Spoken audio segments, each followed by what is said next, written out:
Early Triassic begins. Earth is still extremely hot. Life struggles to recover. Inland areas are dry and desert-like.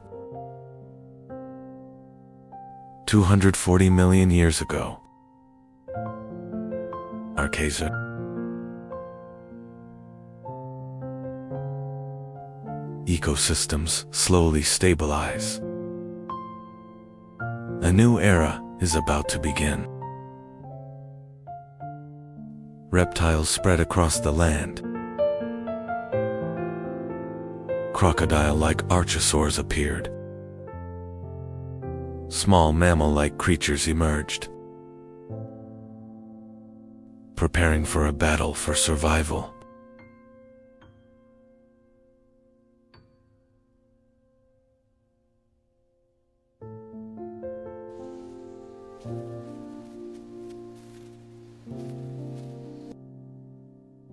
Giants had not appeared yet.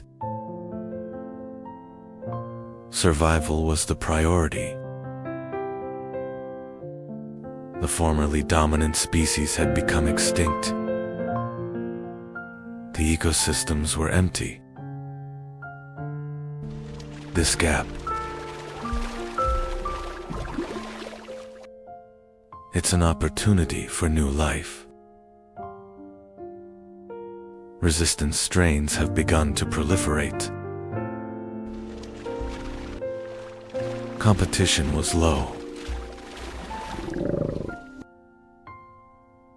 Resilient species had an advantage.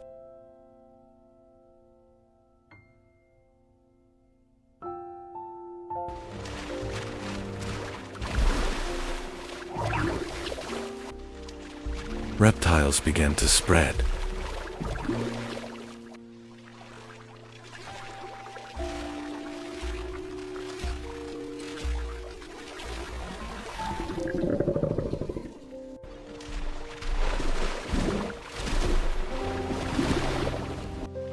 Some lived in water.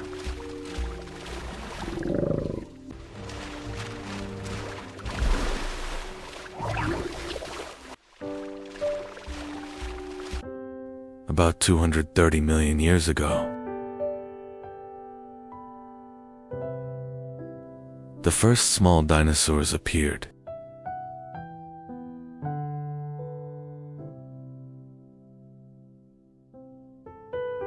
They were small in size.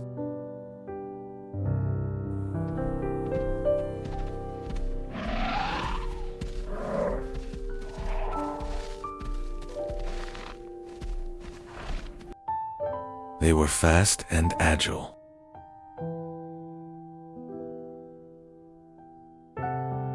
They were not dominant yet. Survival mattered more than hunting. They moved cautiously in open areas.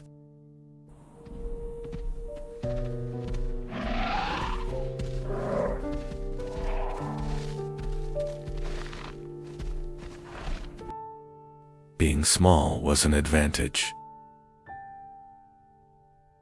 Speed mattered more than strength. These traits set them apart. But they were still few in number.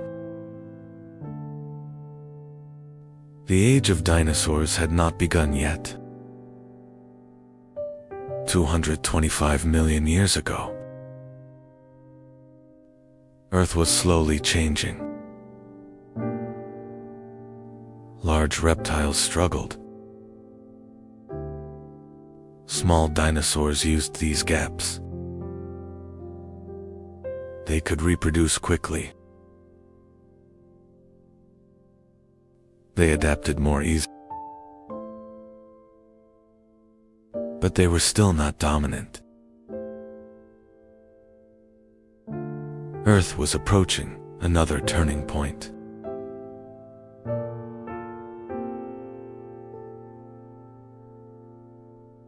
"215 million years ago,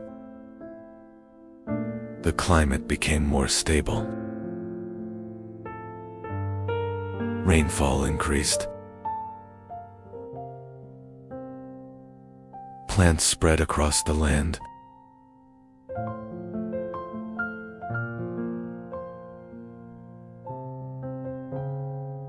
Green landscapes expanded. Ecosystems began to strengthen. Food sources increased. Survival became easier. Dinosaur numbers slowly increased. Species diversity grew. Small groups formed.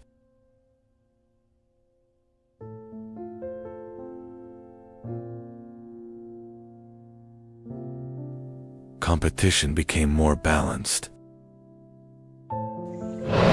Earth became more humid.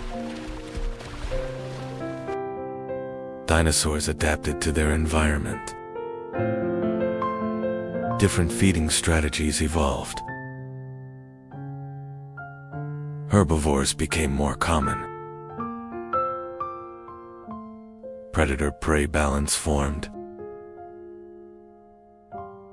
Earth was now more alive. Rainfall became regular. Dinosaurs became more visible. But dominance was not complete yet. 201 million years ago, the Jurassic period began.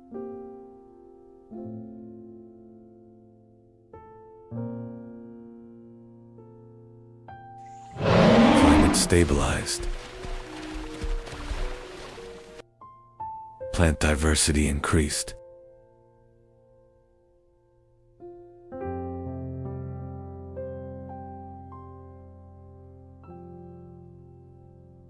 Dinosaurs rapidly multiplied. Species became more defined. Large body size became an advantage. Predators specialize. Initially, the small dinosaurs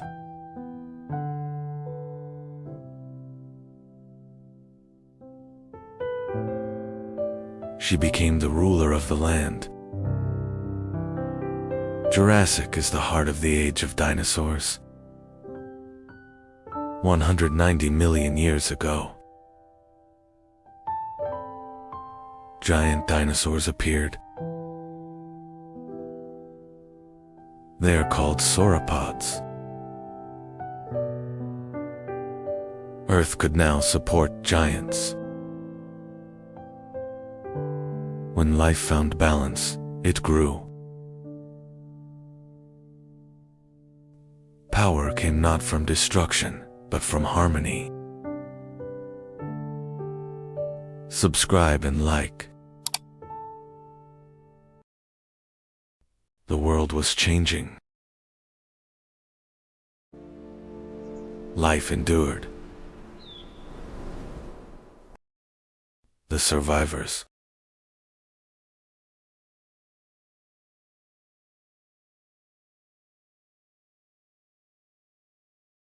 Mammals were rising.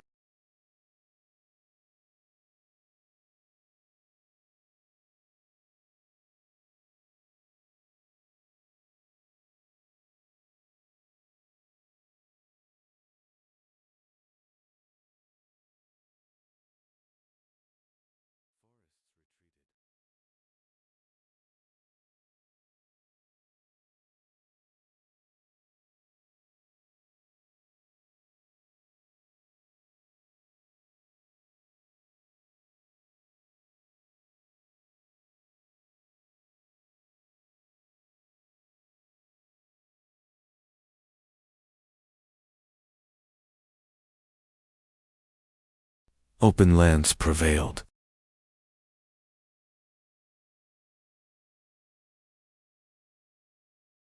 The world was shifting. Cooling intensified.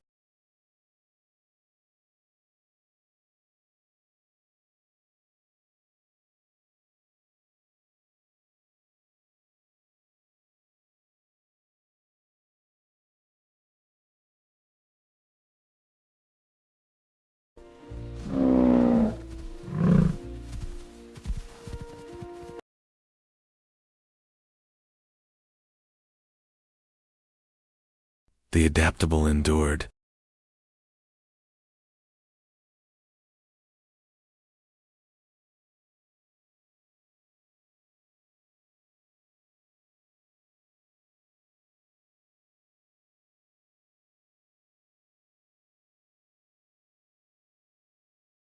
$2.6 million years ago.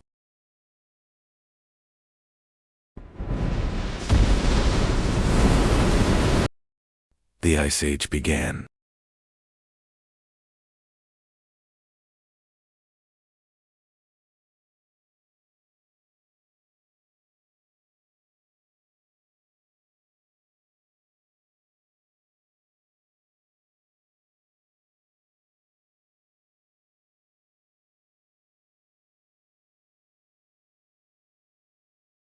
The struggle for survival began.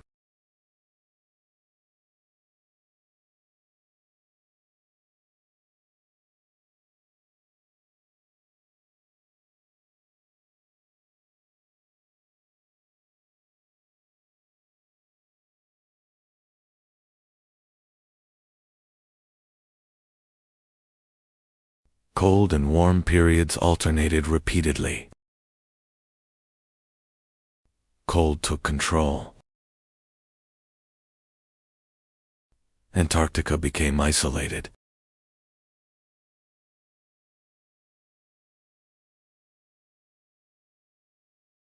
The ice sheets expanded further each year. The hot springs could no longer reach the shores. Life had to adapt to the increasing cold.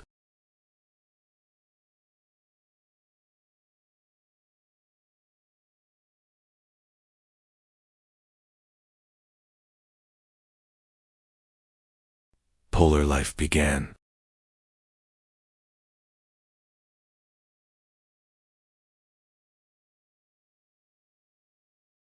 Forests have begun to be replaced by open spaces.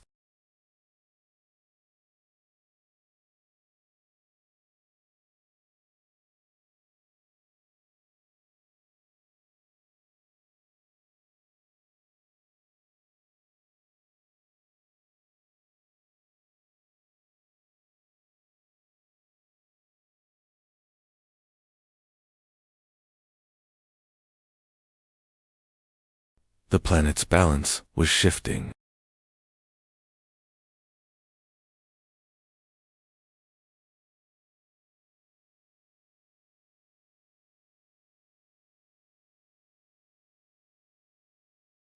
Marine life adapted.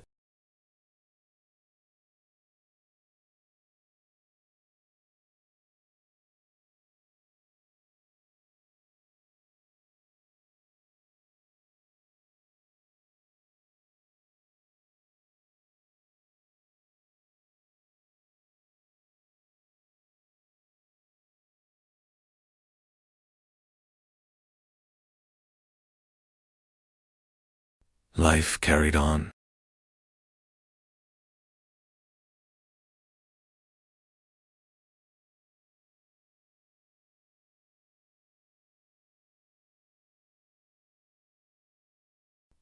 It was as if the world was preparing for something.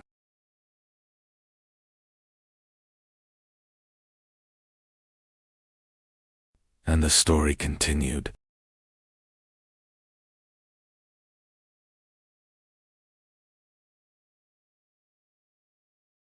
Life accelerated.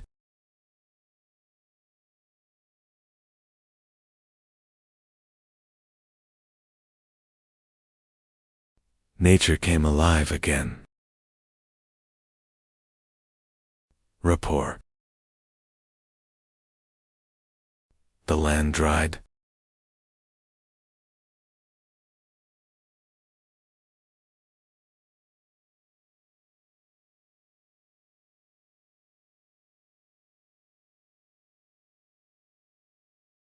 Drought spread.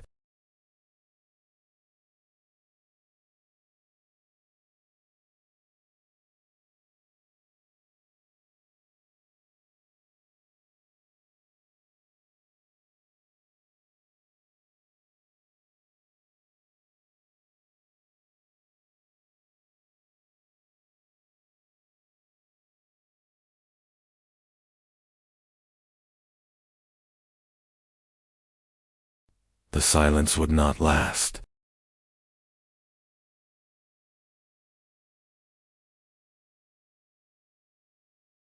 The change was very sharp.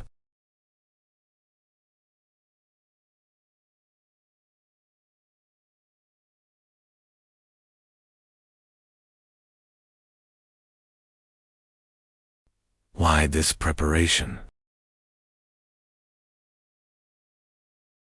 Years pass.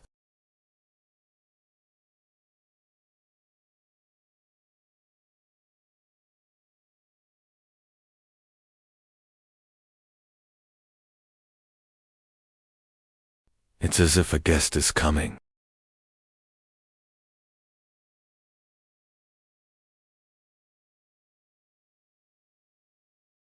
The house seems to be tidying up quickly. A system where only those who adapt survive.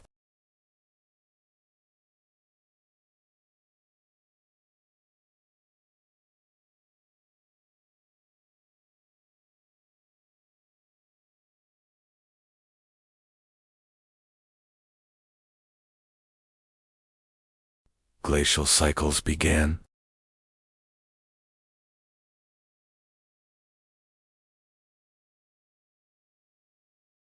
The Ice Age deepened. The ice began to melt.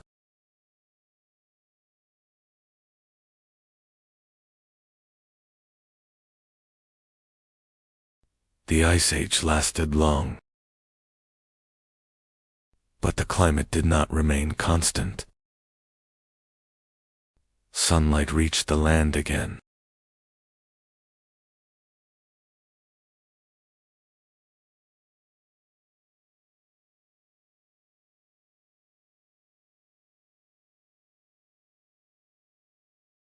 Rivers were set free.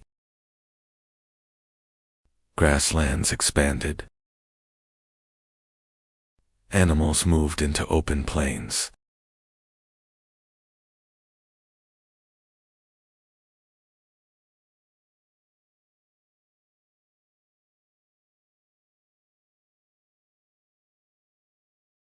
Time flowed.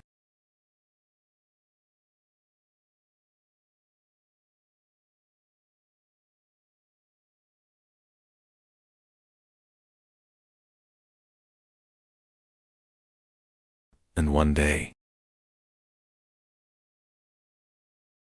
millions of years later, humanity appeared. And humanity entered the stage. The real story begins now. The story continues. Stay tuned. When humans learn how to survive.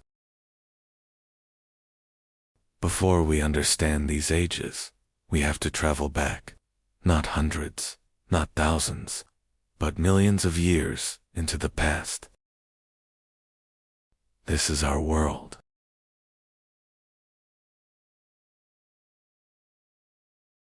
Travel back before humanity.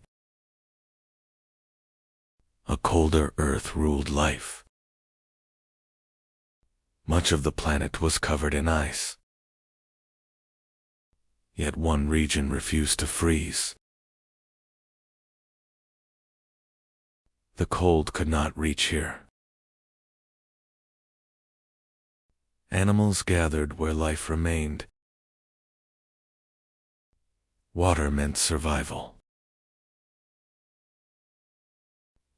The first humans appeared here in Africa. Daylight was their safety. The open land meant life. But the night changed everything.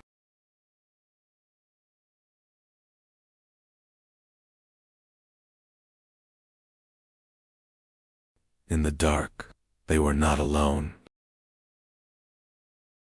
Running was survival. They could not fight.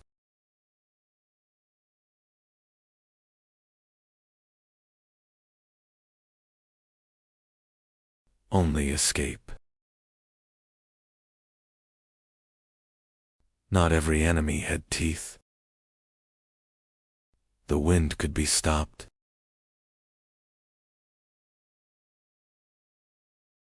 Not everywhere meant death.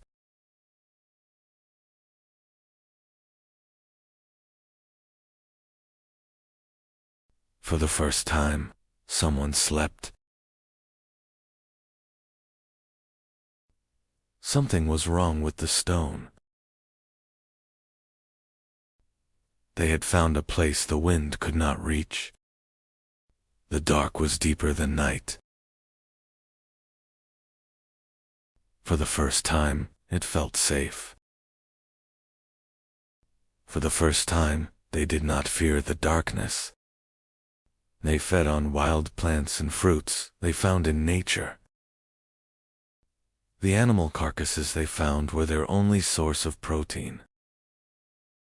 This was insufficient for existence.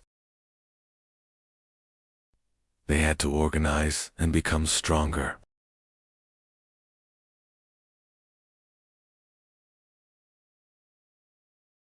The line between life and death was very thin. Survival came first. The stone broke. The edge was different. It cut the skin. Meat separated. They had never seen flesh open like this before. The smell was strange, but irresistible. Others noticed the smell. Something new was happening. For the first time, food brought them together. The life reflex is about always being. Inventions are shaped by need. He looked at the stone again, this time, not as a rock, as a possibility. There wasn't much material where they lived. They didn't have time either.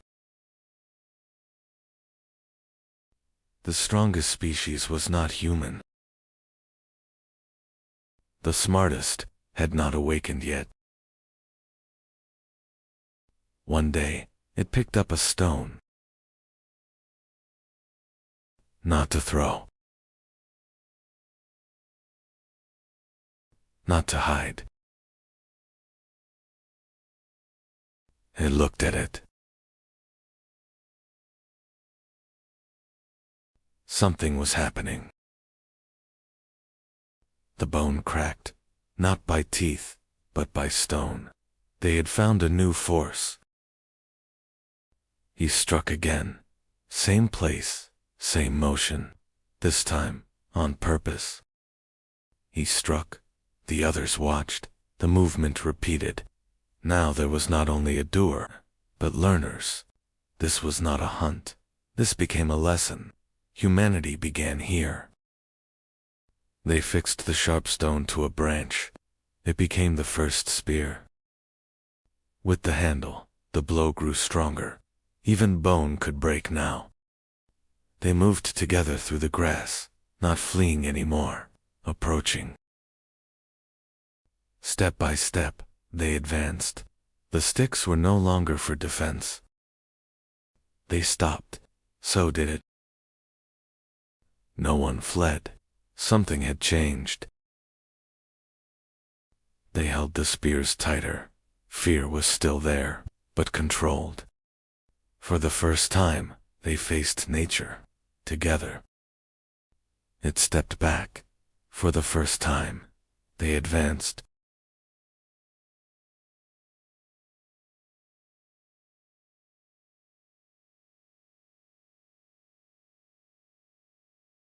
It ran. Now the hunters followed.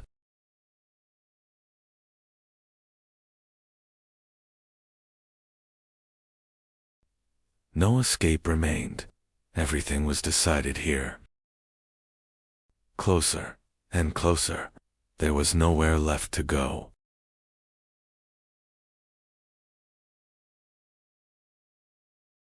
The hunt ended. Nothing would be the same again. They were no longer prey. They had become hunters. Stone met flesh. The tool had meaning now. They cut with intention, not tearing, shaping. This was more than food. This was control. The hide kept the cold away.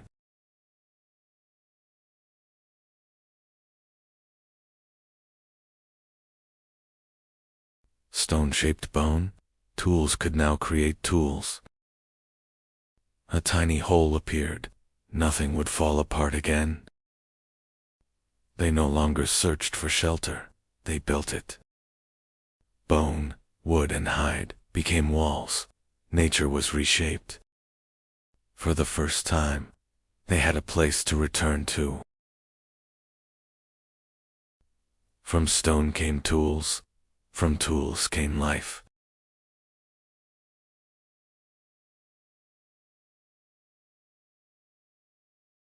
The sky flashed. Night changed. They had never seen light like this.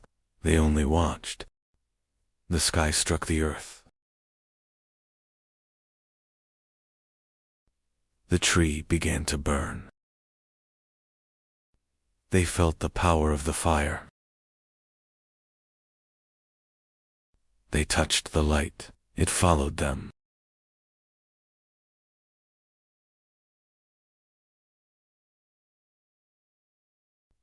Now the night stayed away. The night was no longer theirs to fear. They had made their own sun. From the sky came fire. They carried it, and the darkness ended.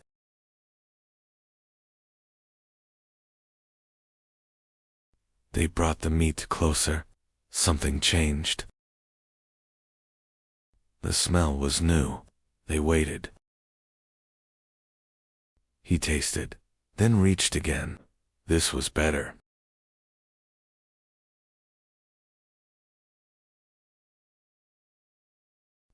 They all held the meat over the fire. The lesson spread without words.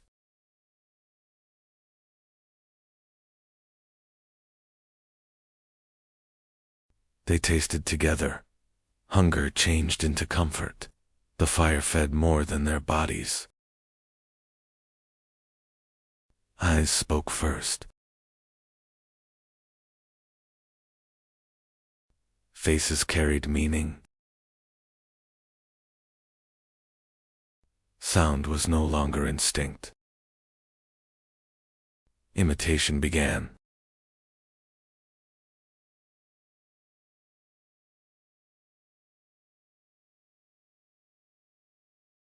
Sounds gained meaning. The first agreement was born.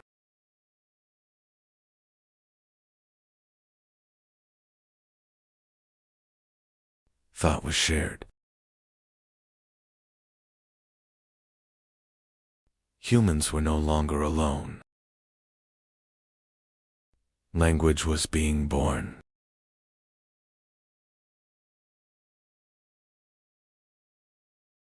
Before the pyramids,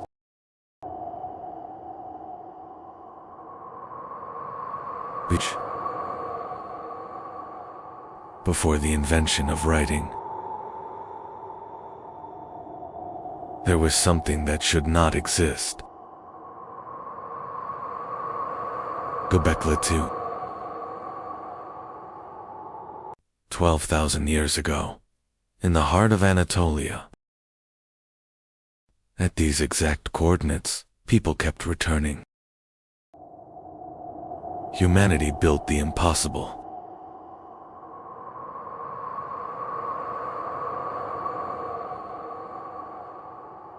Massive pillars, weighing up to 20 tons. Carved with predators, foxes, snakes, scorpions. This was not random, this was deliberate. But how did hunter-gatherers build this?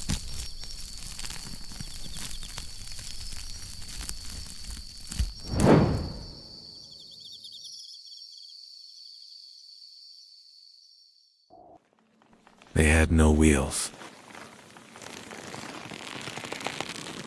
no domesticated animals.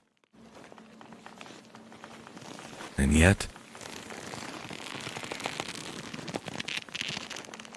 they moved stones heavier than a modern truck. How?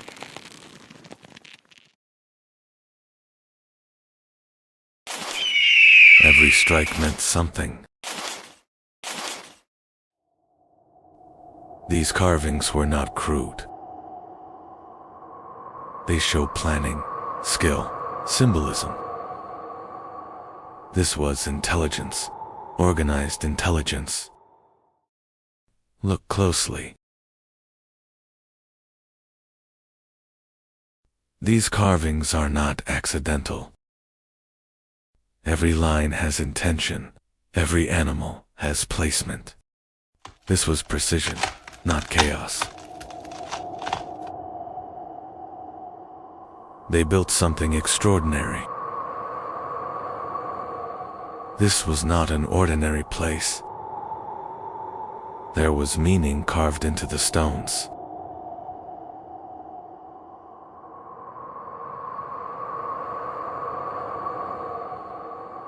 Whatever happened had to be hidden.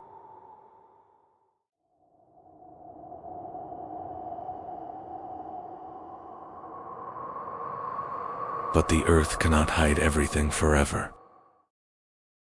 In 1994, an archaeologist looked at that hill, and he did not see an ordinary mound.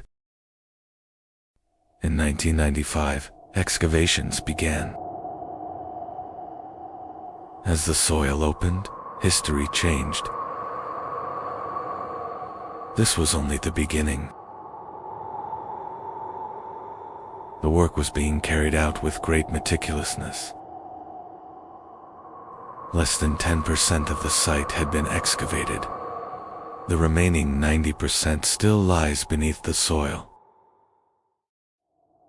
Some pillars weighed up to 20 tons. And the people who built them were not even farmers yet.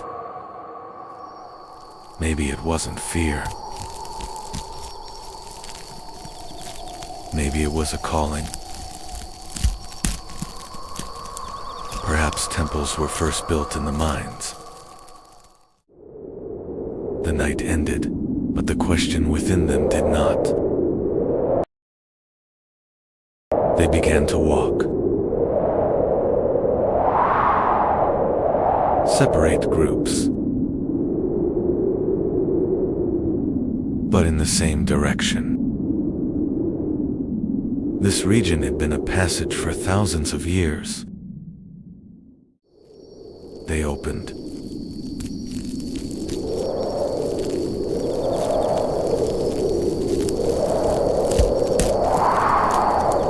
It was as if they were gathering strength.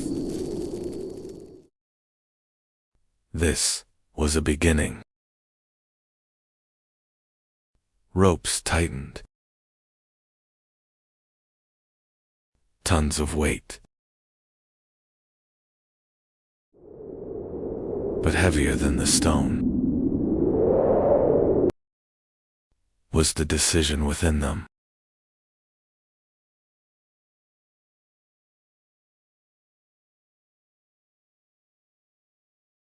The people who lived here were hunters. When the stones were erected, it wasn't just architecture. It revealed a ceremonial space where communities came together. Excavations point to Göbekli Tepe, not as a village, but as a ritual center.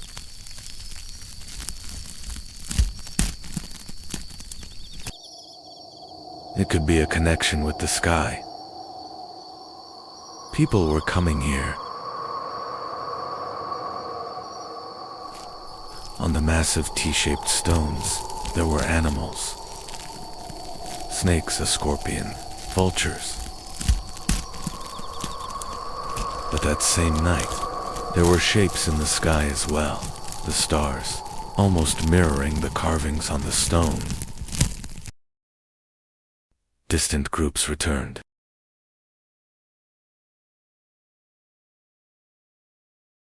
To the same place.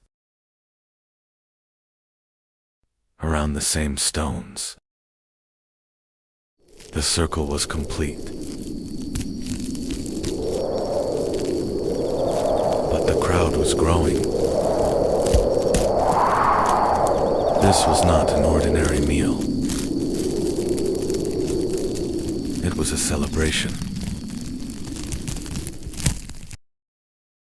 Archaeologists were continuing their research at full speed. Feasting remains were found. It remained hidden for over 11,000 years. Why did they hide it?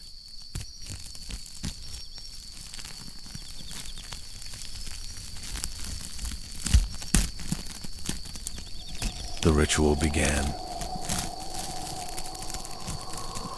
Before they settled there, they had already built their temples. Soil preserves history. Its age was measured in the laboratory.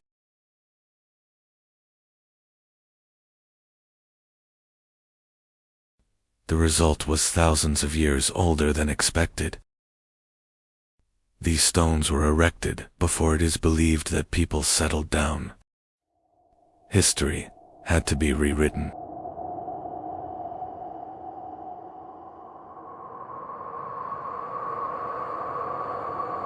This discovery shook our understanding of civilization. The soil was slowly removed. Each layer. It belonged to another time. Bigger, older. Underground scans reveal a massive complex beneath the hill.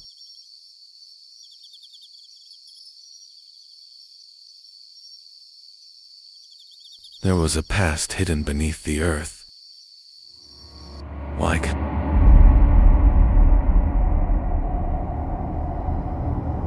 Conley Urfa is located at the northern tip of the Fertile Crescent, one of the most critical regions in human history. The climate was suitable for life in the post-Ice Age period. It is one of the areas where wild wheat and barley grow naturally.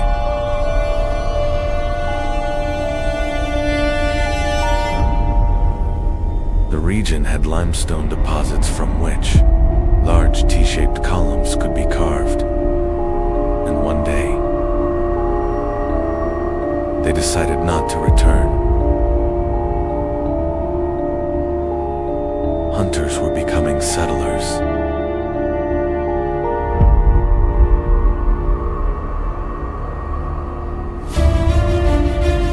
The temple was already there. Now, life was there too. Civilization began right here. Around the stones, the first houses began to rise. The walls were no longer temporary. People had decided to stay. It wasn't only houses being built. Knowledge was being passed on.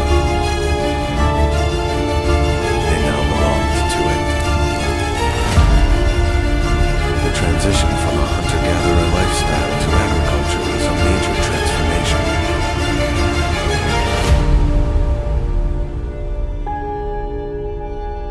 They settled.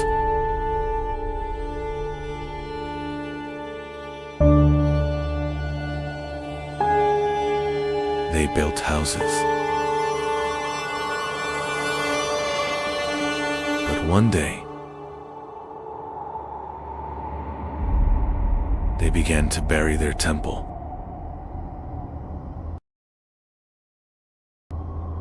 They did not destroy it.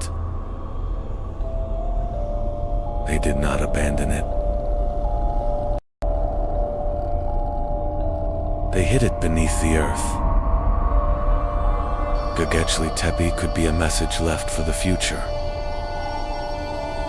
History is never truly lost. It simply waits for the right moment. Stay tuned for the next episode. One night, humans stopped wandering. In the end, they understood each other. They talked about tomorrow, as if it would stay the same. They were chatting, unaware of what the morning would bring. The world was falling apart. The world as they knew it was slipping away. Even the animals were running away. And they didn't know where to go. There was no road for the first time. For the first time, they fell behind. Knowing wasn't enough to understand.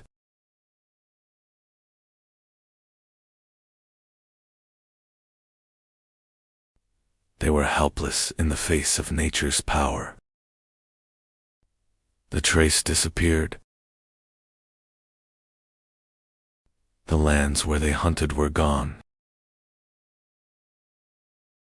There was no ground left to stand on.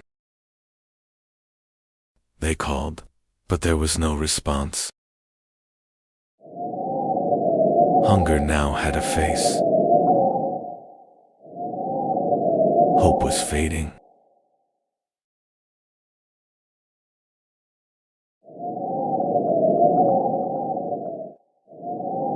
Fear divided the tribe.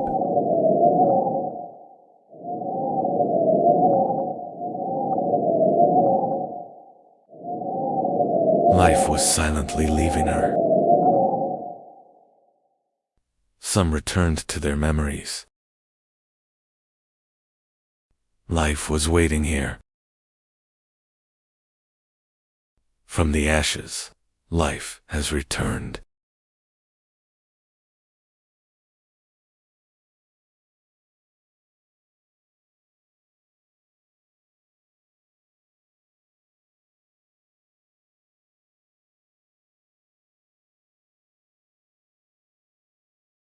They didn't go this time.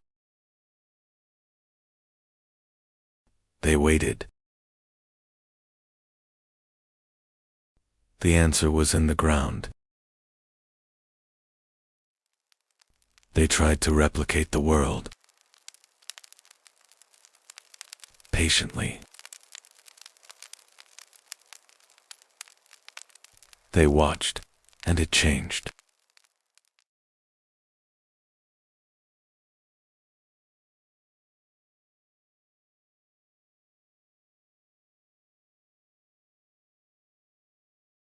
They did it again.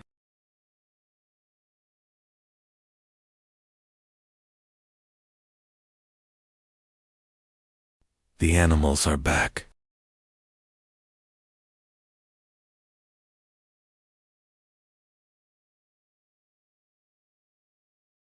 But nothing was the same.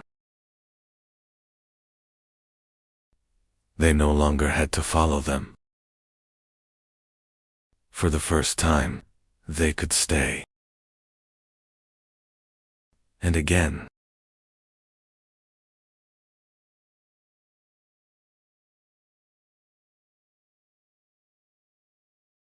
Now they understand.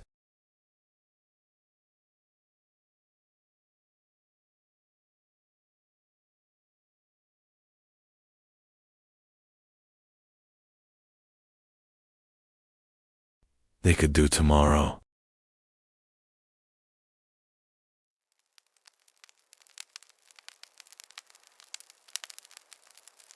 Humanity changed the day it stopped.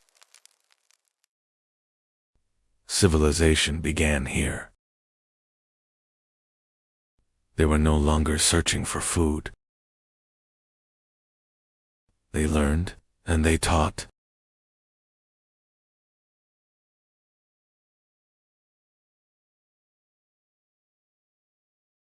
For the first time, they watched life grow. Days passed.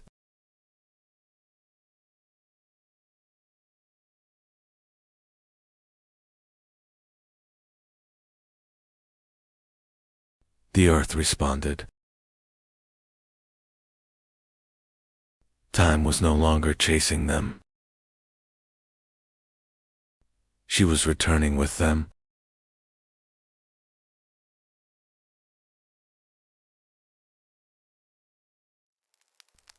They had entered the rhythm of the world. More fires were lit. More fires were lit.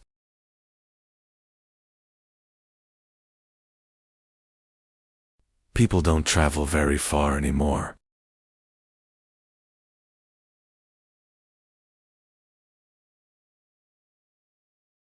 Walking around the camp, they reinforced the walls. What was temporary has become permanent.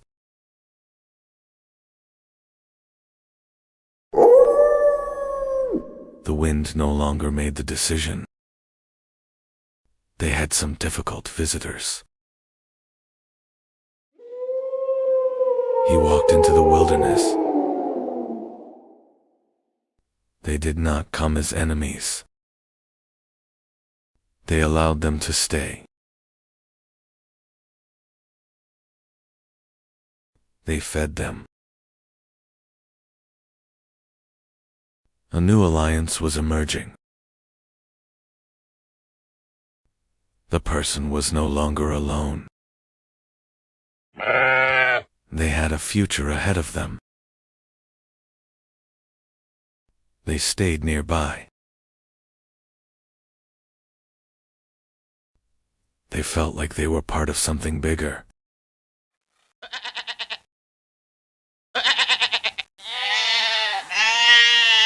Farm life has begun.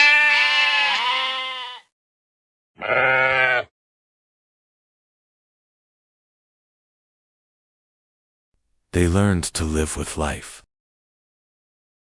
They led the flock. Fear has been replaced by confidence.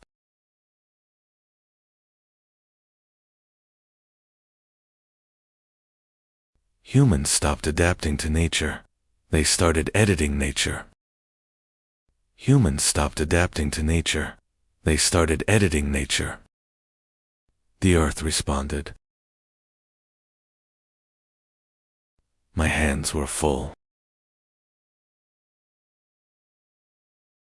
The hunger has receded. First time enough. The earth finally spoke. Their waiting weighed heavily on them. They hid the harvest.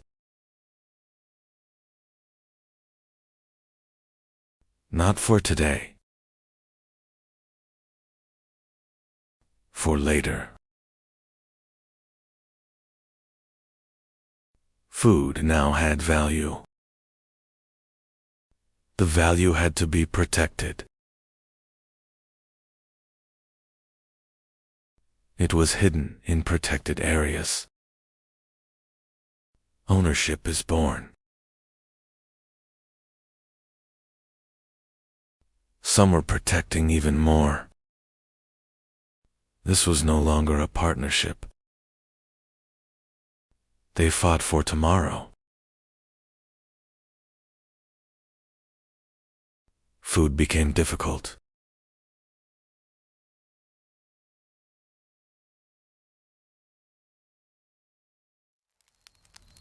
The union had ended. This chaos had to end. one voice became more important. They chose to listen. Order replaced chaos. That night, security emerged, and the next morning, society was born.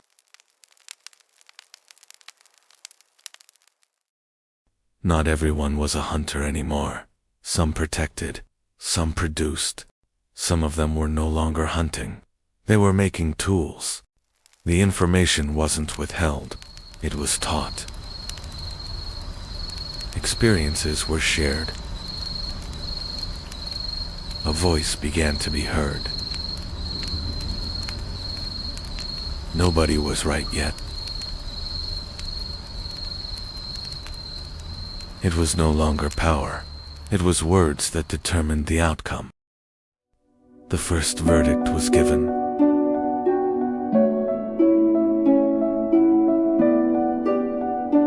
The Neolithic Age has begun. Next chapter, the Chalcolithic Age. You can continue this journey with us. 5700 BC, the sun set for the last time over Çatalhöyük. In the heart of Anatolia, one of history's greatest secrets lay hidden. Thousands of years ago, this fertile plain became humanity's first great home. This place, where water and earth met, gave life to tens of thousands. On the banks of the Karsamba River, the first steps of civilization were taken.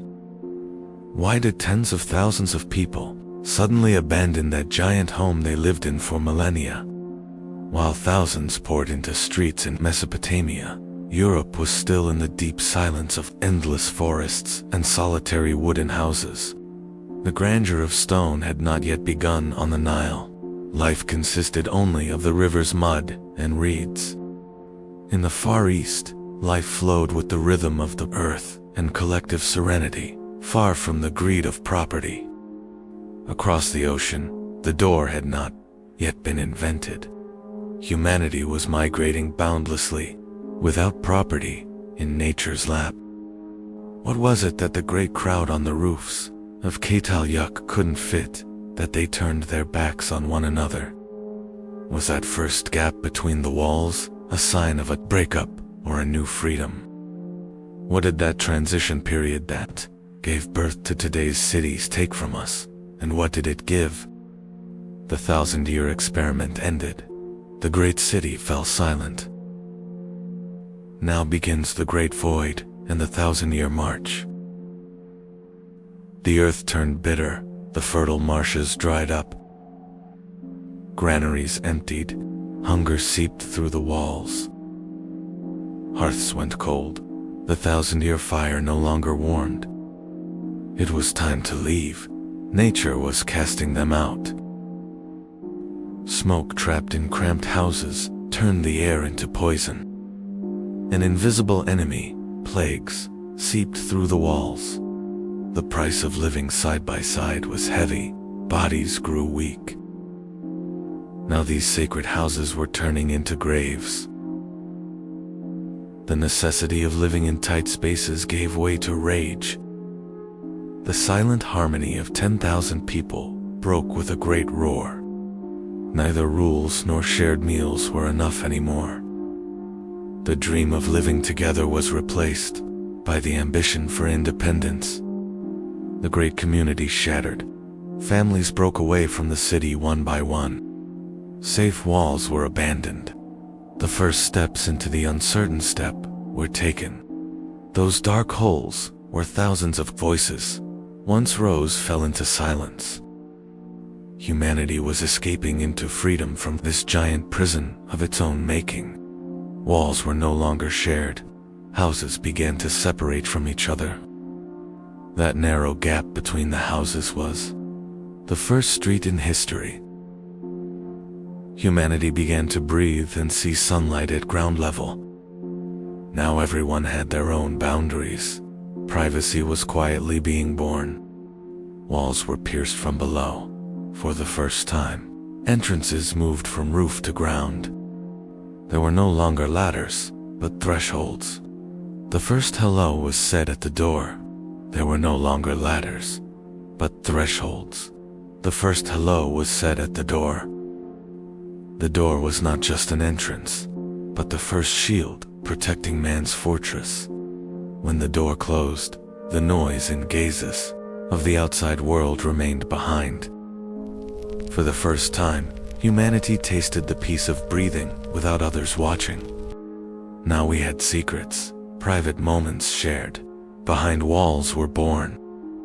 When the door closed, the community ended, and the individual and family began. The colorful stones in the earth's bosom were heralds of a new power. Fire brought the hard rock to its knees. Copper melted in the glowing embers. Molten metal took the shape of a new world in stone molds. Now, not only stone, but also metal bowed to the will of man. Ketal fell silent, but the dream it built was sealed beneath the earth. Though thousands of years passed, the desire to live together never died. Smoke rising from mud roofs has turned into towers, reaching for the sky today. We are the heirs today of the great story that began in those cramped rooms. The street was not just a road, it was the first boundary between yours and mine. Humanity took its first step from a common roof to a personal land here. The door and the threshold were born. Now the front of the house was as private as the inside. The giant mound of the past was giving way to an organized order, the first neighborhood. Streets were not just paths, they were the world's first free markets. Economy moved from the privacy of roofs to the transparency of the street. Barter came to life on doorsteps. The street was a bond connecting people. Every story shared made the city grow a little more. Loads were no longer carried on backs but on wheels that the streets now allowed. Ownership brought fear with it. Now it was necessary to protect not just the house, but the street as well. Those first stones surrounding the houses drew the insurmountable boundary between us and them. The door was now being locked not just for guests, but to keep the enemy out. Streets turned into the defense lines of civilization. Every corner became a new fortress. The street was no longer just a passage. It was a giant machine holding thousands of people together. As the city grew, streets began to carry not just people, but water and the burden of civilization. Where the street ended, walls began. The city was now both a sanctuary and a giant prison. In Uruk, streets were no longer just passages. They were the first great social contract holding thousands of strangers together. Doors closed. Property became sacred. The street was now the sharp boundary between what belongs to all and what belongs to one. The sound of the wheel echoed for the first time on these unpaved roads. The street was no longer just for walking, but for hauling in trade. And then, time warped. Mud brick gave way to stone, and paths turned into imperial roads connecting continents. Light made the street livable at night. Random paths turned into a planned city. The gap between two houses was the street's first breath. Stone and gravel protected the street against mud. Crossing paths created the first public space. The cleanliness hidden under the street was civilization. The wheel widened the shoulders of the street. Climate changed. The Euphrates shifted. The street was condemned to the dust of a parched city. As the water receded, distant settlements were one by one plunged into silence. The streets became the dusty refuge for those fleeing to the city for survival. The street was no longer just a path. It was the last bastion of order. The wrath of the climate forced people to seek refuge behind massive walls. As the crowd grew, the rules of the street were carved into clay, not just memory. Records replacing words became the new and unshakable memory of the street. Information turned into an invisible power, governing the city and ending chaos. Water was trapped beneath the street. Hidden channels kept the city clean. Engineering turned chaos into health. Infrastructure became the foundation. The wheel made the street not just a path, but the main artery of civilization. Every brick was the work of a collective will that turned chaos into order. Randomness ended. The streets were now the work of a mind and a plan. The unseen revolution was under the street. The first channels gave life to the city. Speech faded. Clay tablets became the unshakable memory of the street. Millions of bricks protected the street from the chaos of the outside world. The street was no longer just a path, but the signature of a civilization. Randomness ended. Every street was the work of a mind and a plan. The story of the street didn't start here, but here it became immortal. It all began beneath this silent mound. For 9,000 years, this earth kept humanity's strangest secret in its heart. When the first shovel hit in 1958, all known history was torn apart like paper. What stood before us was not a village, but a giant labyrinth. As archaeologists gazed into that dark void, into the depths of a grave, a 9,000-year silence was shattered by a terrifying ritual. In this strange world, there were no roads or doors. The city was sealed together like a giant labyrinth. Life was on the rooftops. People lived their daily lives on these massive terraces that resembled public squares. So, what was the great fear that cut off 10,000 people from the outside world and trapped them in this breathless order? When science broke this deep silence and gazed into that dark void, into the depths of a grave, a 9,000-year silence was shattered by the coldness of the bones emerging to light. What we encountered was not just death. It was the first evidence of a terrifying and ancient ritual. To enter a home, you had to step down into the unknown through that narrow, dark hole in the sky.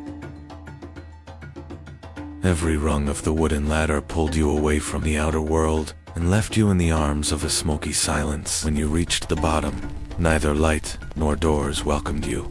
There was only the suffocating narrowness of the walls. These houses were not just shelters. They were windowless, breathless cells where 10,000 people were trapped. Belongings were few, but silence was plenty. Everyone shared the same narrow space, the same dim light, and the same fate. The walls were so close. There was no private life here, nor a secret corner. Everyone was watching each other, every single moment. No one could be different here. There were no leaders, no slaves, but there was no freedom either. 10,000 people moved as a single soul. Everyone slept at the same time, lived the same way, and bowed to the same rules. So, what great fear sustained this perfect order that even a king could not provide? Walls were not just mud. They were woven with the bones of the wild. Giant bullheads were like gods, watching you every moment. Red paint was not just a decoration. It was the trace on the wall of a ritual, of shed blood, and of untamable fears. They did not conquer nature. They chose to imprison savagery in the deepest corner of their home and sleep beside it. Watch where you step. In these houses, the floor was not just earth, but a grave cover. They buried their loved ones right beneath where they slept, in a fetal position, as if in the womb. Death was not a parting here. The living and the dead were sealed together forever under the same roof. The story of some dead did not end with burial. They would separate the skulls from the bodies and give them a new life. They rebuilt their ancestors' faces with clay. They made new eyes from mud and pigment so they would never forget. These masks watched those sitting on reed mats by the fire. Death was right there, by the hearth, inside the family every evening. In this dark world, power came not from gold, but from a black glass born in the heart of the volcano, obsidian. They crafted it so sharply that obsidian was both a hunter's most loyal friend and the most perfect blade, two-part skin from flesh. But obsidian was not just for cutting. It was a black, misty mirror where humans first encountered their own dark reflection. The true masters of the steppe were not them, but the leopards watching from the shadows. They could not domesticate this savagery, but by carving it onto their walls, they turned fear into a power imprisoned within their homes. Wearing a leopard skin was not just clothing, it was the only way to possess and rule the most predatory spirit of nature. It all began with these symbols: power, belief, and fear. These walls you touch are silent witnesses of 9,000 years. This is Cataloic, the first metropolis with no streets and doors closed to the world. You had only one way in, this dark opening on the roof. Outside was a wild world. Inside, a life of claustrophobia. Why were they hiding? From the gods above, or from each other? Sunlight could only seep through this hole, just like life, narrow and limited. Their weapons were made of volcanic glass, as sharp and dark as obsidian. But the real mystery was hidden in the floors of these empty rooms. 10,000 people were breathing inside a giant labyrinth. They are still there, watching us and guarding our secrets.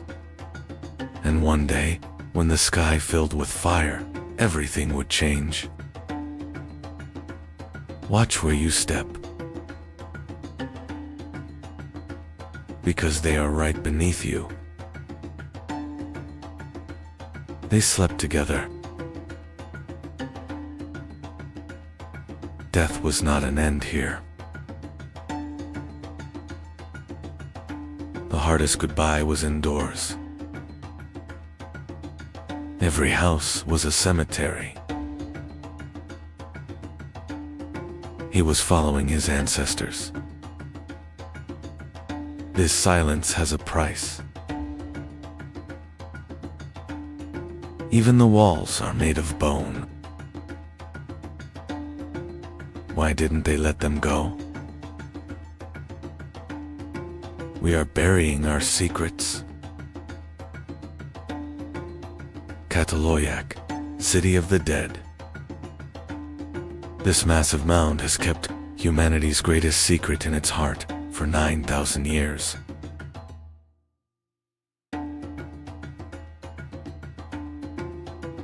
Today, science dives into the heart of this silent giant to map the digital past. With every brushstroke, we return to a unique world, without property or hierarchy. There were no masters in these houses. Everyone was equal under the same sky. Art was coming back to life with the blood of the earth, through natural pigments. Yet life lived in the shadow of Mount Hazen, always ready to vent its fury. These lines on a wall were the first known landscape painting in history. Cleanliness was an obsession. They sealed their walls with fresh white plaster every year. They were devoted to their ancestors, burying them right under the rooms where they slept. As the first seeds of farming were sown here, humanity learned to domesticate nature. 10,000 people wrote history on the roofs of this streetless giant labyrinth. 10,000 people wrote history on the roofs of this streetless giant labyrinth. And now technology is finally beginning to break this deep, millennial silence. But then, the climate changed and rivers ran dry. The protective fire of the city slowly began to fade. The massive population of 10,000 succumbed to nature. All that remained were the soot marks on the walls. People abandoned the city with fear and uncertainty. After 2,000 years, Cataloic sank into silence. They even left their sacred figurines in the dust. No one knows exactly where they went. The roofs were sealed, never to be opened again.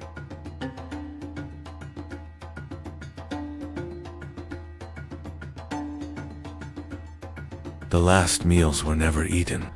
The pots remained empty. The city today is still waiting to speak beneath the earth. We are in a place where time and space lose meaning. We are touching the first great secret of humanity, 9,000 years ago. These bones, these lands, are not just remains. They are silent witnesses to a forgotten fear, a suppressed scream. But to reach this secret, you had to step down into the unknown through that narrow, dark hole in the sky. Catalyuk fell silent. That great roar that lasted for thousands of years gave way to the dust carried by the wind. But this was not an end. It was the beginning of a vast void. Humanity escaped these narrow walls and set out on that great march that would last 1,000 years. In the next episode, what happened after Catalyuk? How did humanity change in that great void? We are going to that new and wild world called by the rivers, Mesopotamia. Stay tuned. This is the lowest point on Earth, where everything ends, but for humanity, it all began. This is the lowest point on Earth. In the heart of a harsh desert, a lifeline that hasn't dried for 11,000 years, Jericho.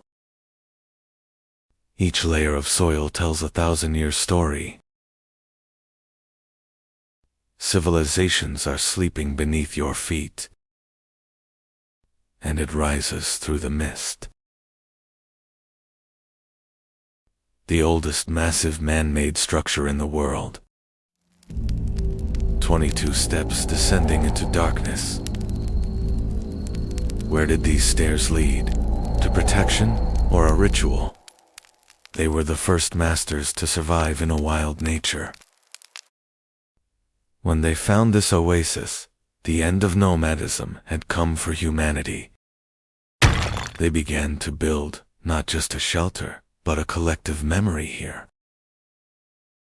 History was carved into stones and souls here, for the first time.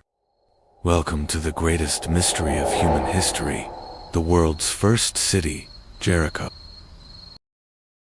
Before civilization. In the Jordan Valley, 10,000 years before pyramids, life spreads across the land.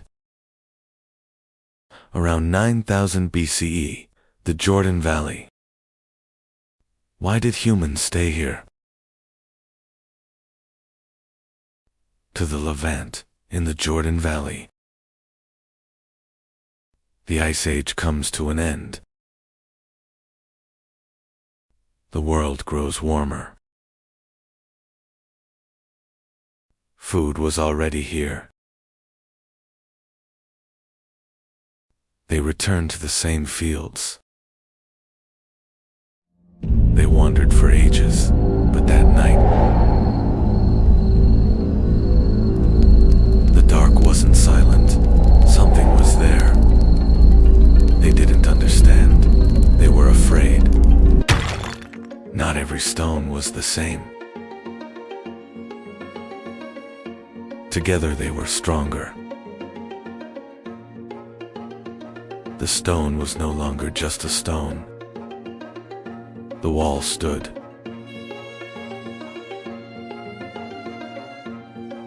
The wall wasn't enough. Something was missing. No one knew what it would become. Stone was placed upon stone. And for the first time, fear was controlled. A name was spoken. The first duty was chosen. He was no longer just a man. He was the first guard. The guard was alone. The sentry could feel the eyes watching him from the pitch-black darkness. This fear was very dangerous. The walls had to keep out not just wild animals, but the unknown as well. But the greatest fear came not from the outside, but from within. The line between life and death blurred for the first time in Jericho. They didn't let the dead go. They recreated them with clay.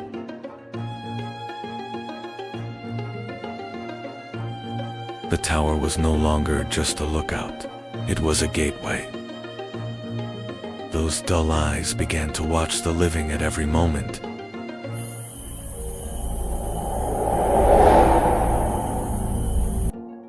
As resources dwindled, the peace protected by the walls turned bloody. Only the sound of stone and bone was heard. At sunrise, Jericho was no longer the same.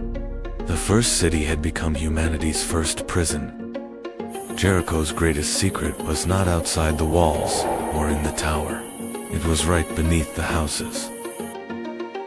They didn't bury their dead far away.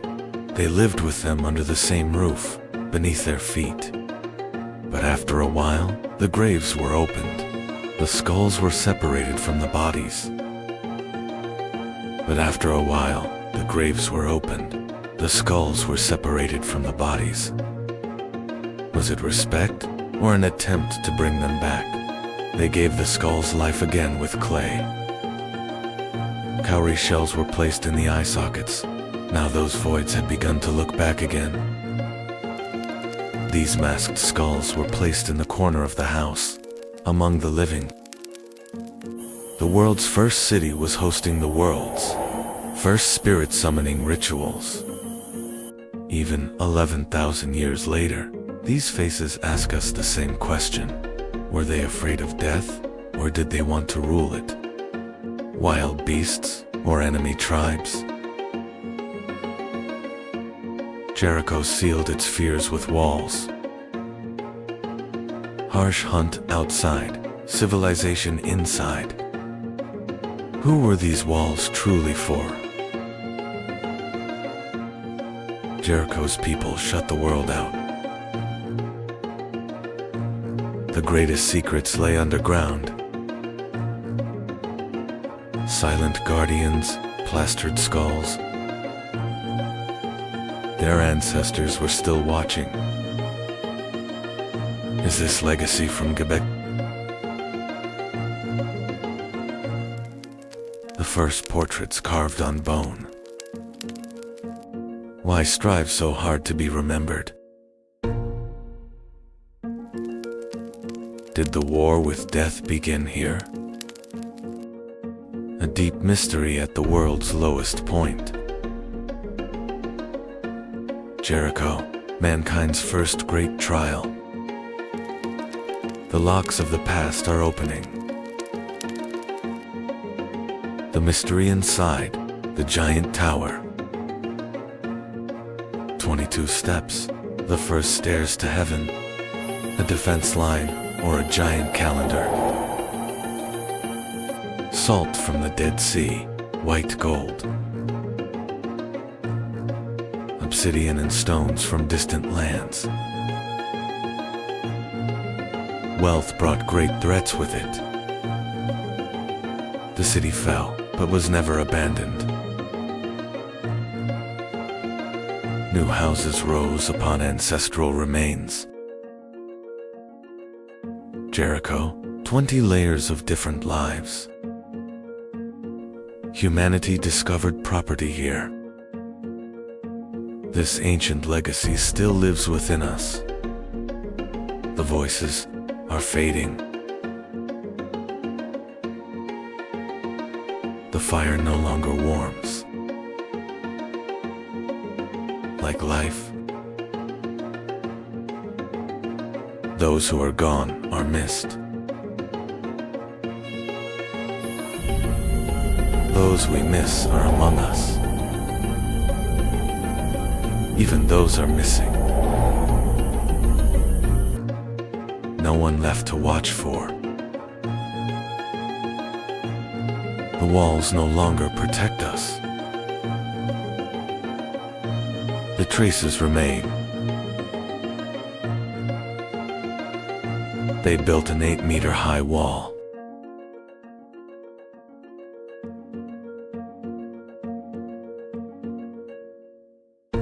They took them with them so they wouldn't forget their dead. They laid the foundation for modern agriculture.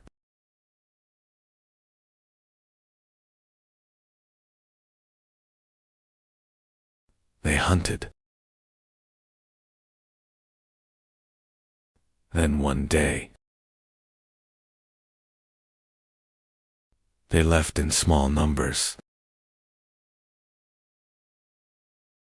The rest,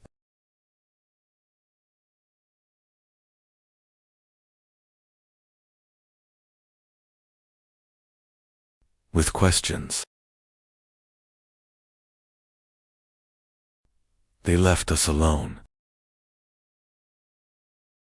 Fear shapes life. And now we know that. They shaped death too. A vast history. 1/6 of the desert soil. She waited to enlighten us. They hid. They lived. They left. The next episode, Ketal Yuk, the cradle of civilization. Legend says a gardener found a baby in a basket. This child would change history. The river chose him, not the palace. Before empire, there were only cities. Before empires, there was chaos between the rivers, and among them, a servant.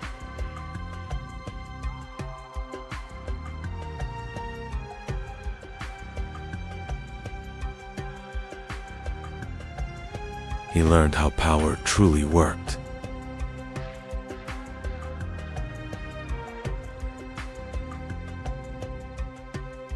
He watched power from the shadows.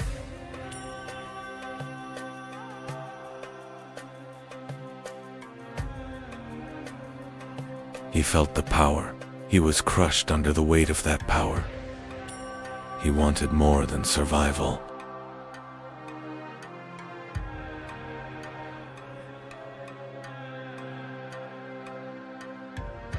Into the unknown.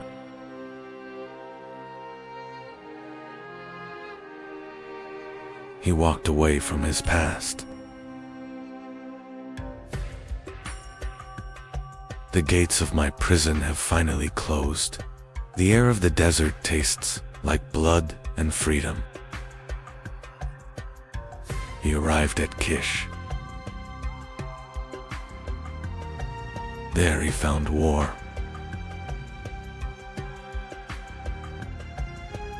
War was discipline.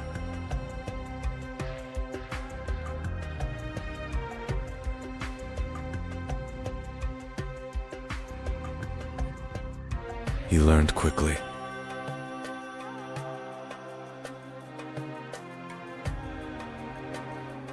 Men began to follow him. Order began to crack. Power changed hands.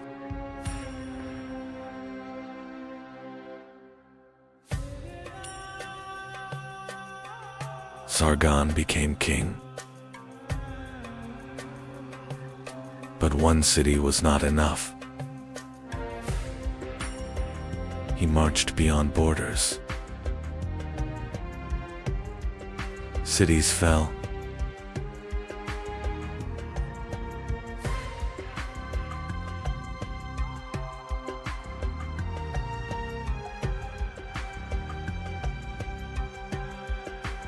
Others surrendered. They did not wait for dawn. Night provided the ultimate cover for Aki.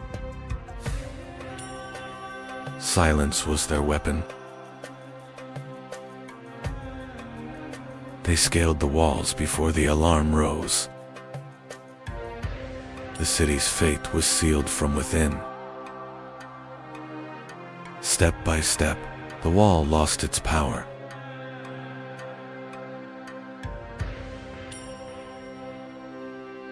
A name lost to the sands of time, AKD, the world's first empire. Before them, there was only chaos, independent cities, locked in eternal conflict. The gates were breached. The city was no longer its own.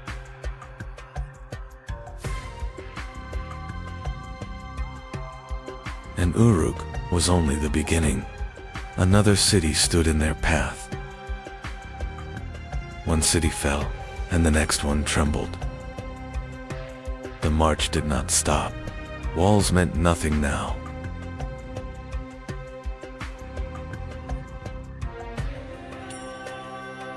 Another gate, another city broken. This was not chaos. It was command. Sargon stood above them all. The age of kings had changed. Sargon reached the sea with the bronze sun of Shamash leading his way. The era of city-states ended. The era of the World King began.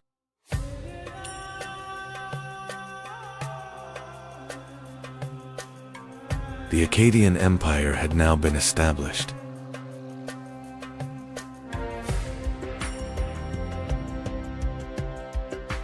Sargon's conquests had united the city-states. Independent cities were now under a single power.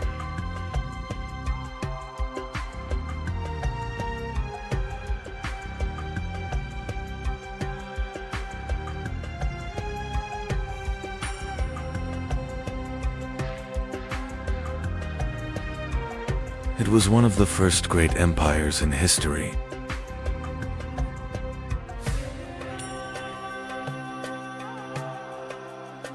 Vast lands were united under a single rule.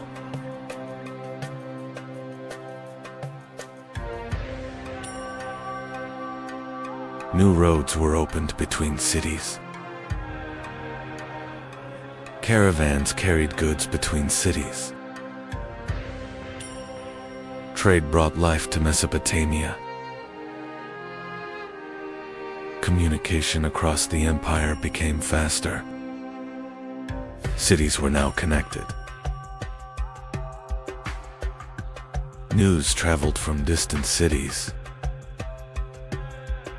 Akkad introduced the first standardized weight and measure system.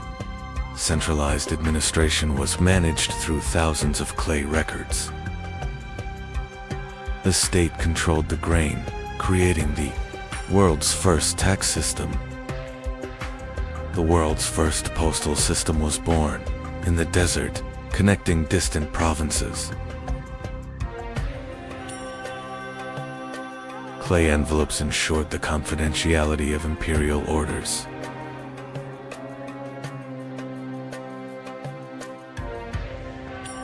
A sealed system allowed the central government to control the flow of information. Akkadian became the world's first diplomatic language.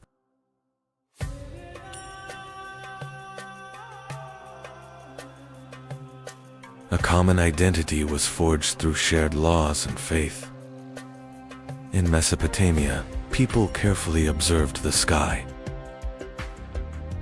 The movements of stars and planets were recorded on clay tablets. These observations later formed the foundations of astrology.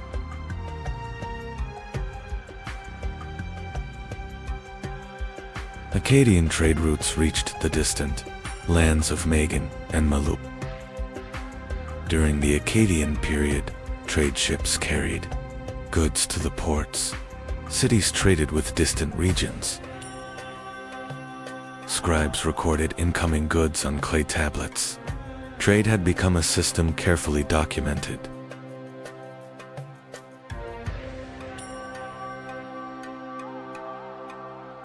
Trade routes connected Mesopotamia.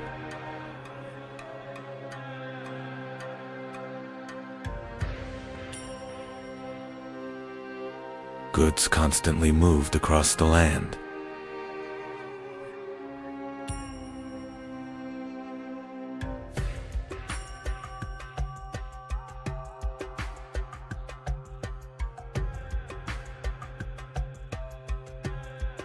Copper and stone were valuable trade goods.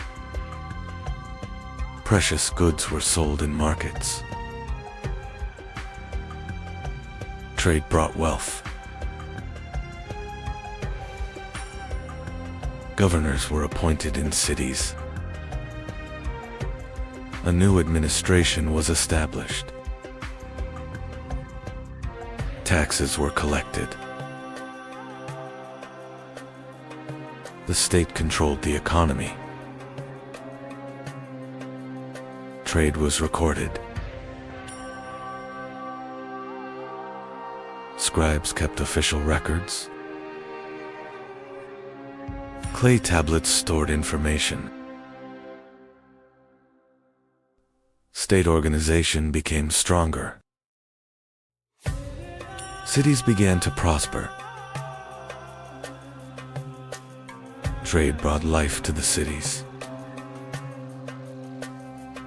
The economy was strong. But the empire would not stay strong forever.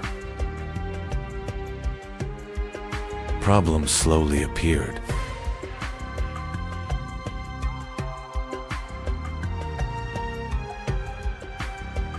A great change was coming. Rebellions began to shake the empire.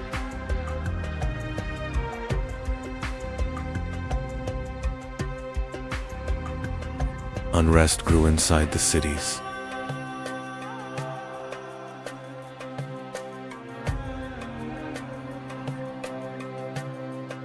Cracks appeared within the empire. Distant cities became harder to control. The empire had grown too large.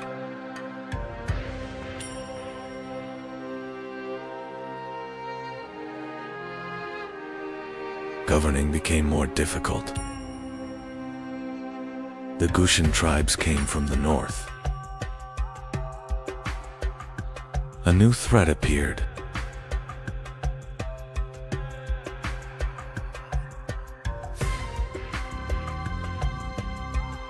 Warriors descended from the mountains. Wars weakened the empire. Cities were under attack. Defense became harder.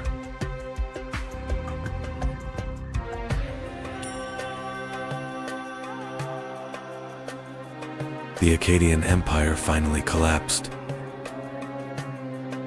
Mesopotamia fragmented again. But its idea endured. The concept of empire lived on in history. The Akkadian legacy remained. Thousands of years later, the story of Akkad emerged again from beneath the sands. Through archaeology, the Akkadian Empire was remembered again.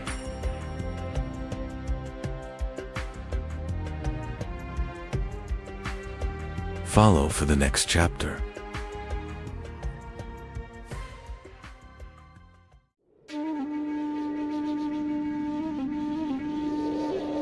History began with a question asked between two rivers. Sumer, cradle of civilization, where rivers were tamed and time measured. They didn't just survive, they recorded human memory. Law, math, and time were born here. They controlled the rivers and built an empire.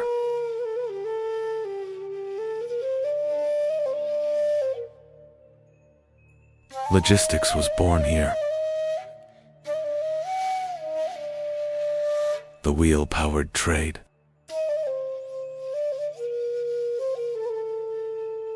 Bricks built the first state.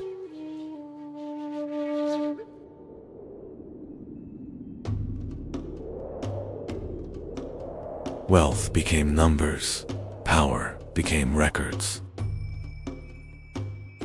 They divided time itself. The hour was born.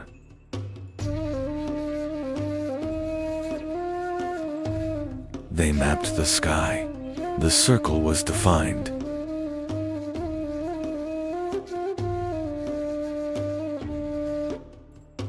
Writing began to tell stories and laws.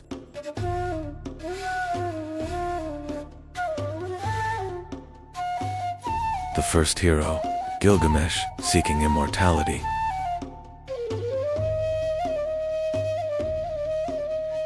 Enlil roared, the great flood came.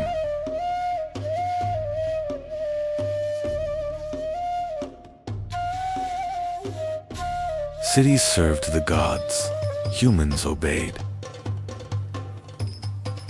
Even kings feared the dusty underworld. Their myths shaped humanity.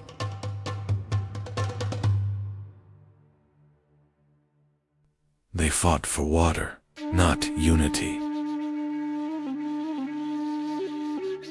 Internal wars ended their golden age. Drought turned nature into their enemy.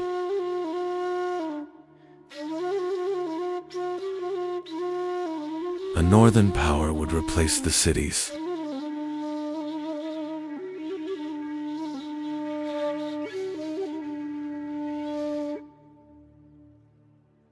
Every civilization is a continuation of a memory.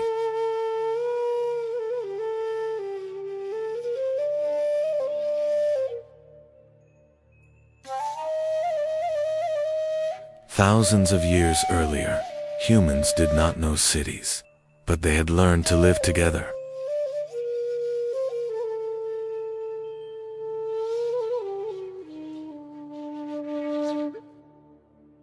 This was not a world of walls. It was a world of people leaning on each other.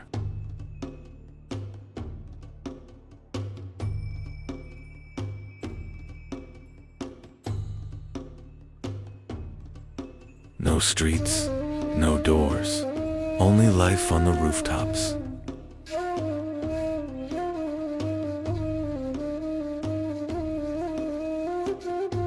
Life began on the rooftops. A streetless human hive. Change broke the old safety. In 5000 BC, the first souls took a leap of faith. They walked away from the only home they knew, heading south toward the wild marshes. They were not searching for a place. They were searching for a way to live.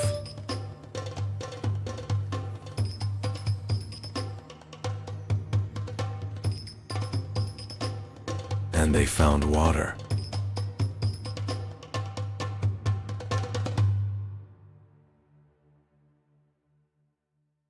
But water was not life.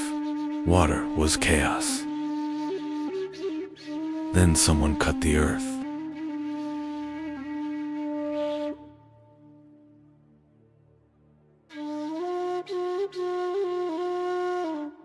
They mastered water with engineering. The wheel began a new era. The first Sumerian city, Uruk, began the Bronze Age. Before civilization, only rivers existed here. Humans had not yet built cities. This land was older than the Sumerians.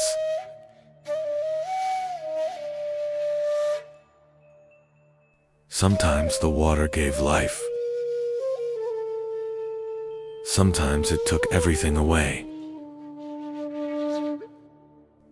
Humans here were not against nature. They were learning to live with it. Humans tried to stop the water.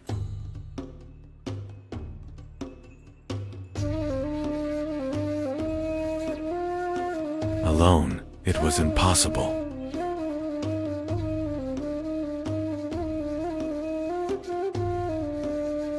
The land was no longer just plowed.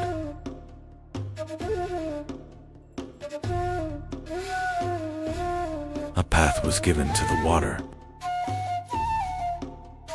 Nature was changing direction for the first time.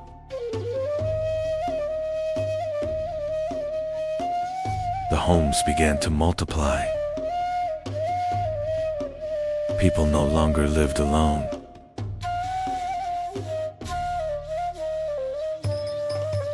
Neighborhoods appeared. Shared spaces formed.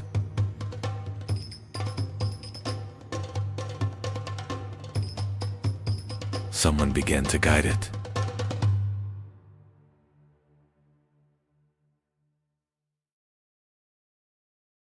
They built the first skyscrapers.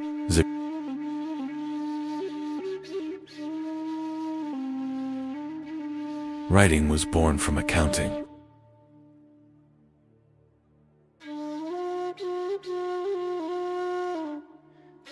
They turned stars into numbers.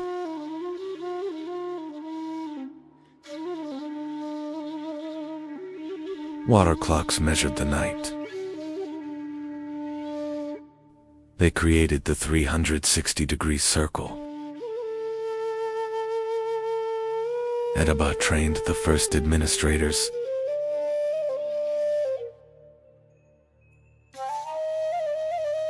Information became power through records.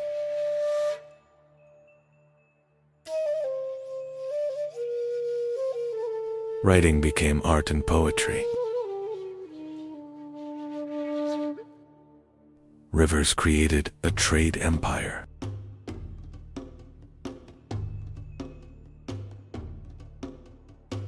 They created the state treasury system.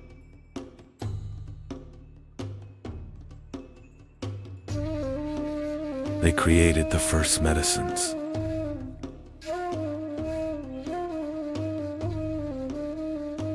The cedar plow fed the first cities.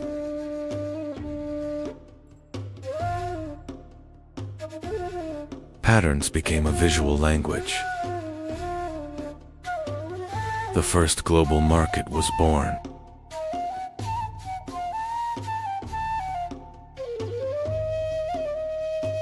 Law replaced tribal rule.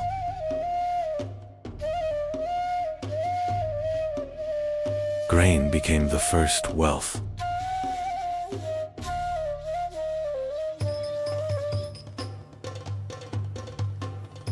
bronze gave them power.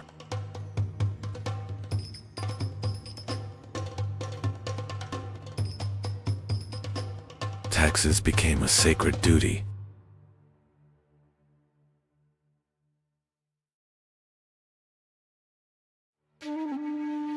They connected east and west by sea.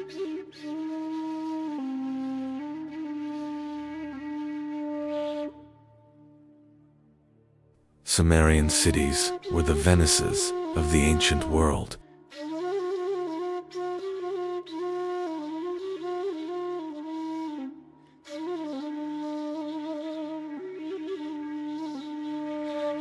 A city raised against the desert.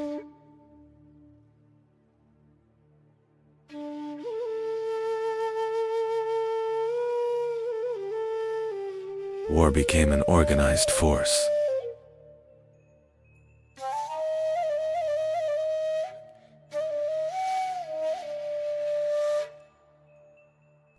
The first army marched as one.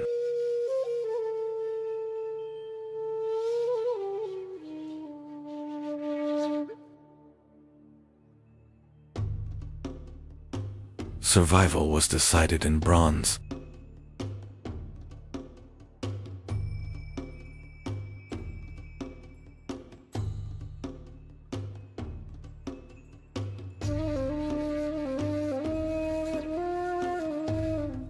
Sumer didn't die, it waited. Under the silent dunes of Mesopotamia, their words were preserved in clay. While empires of stone crumbled into dust, these humble tablets kept the secrets of the first stars, the first laws, and the first stories of mankind. They are the ghosts in our clocks, the logic in our laws, and the ink in our history. Sumerians may have vanished into the desert, but as long as we write, calculate, and look at the stars, they live within us. Sumer's chapter ends here, but the storm of history is just beginning. In our next episode, the world's first empire rises from these very sands. The Akkadian Empire witnessed the dawn of King Sargon and the birth of a new era. For the complete story of our world, don't miss our playlist, a chronological journey from Earth's creation to today. You will love exploring how every piece of the puzzle fits together. Stay tuned for the full chronology.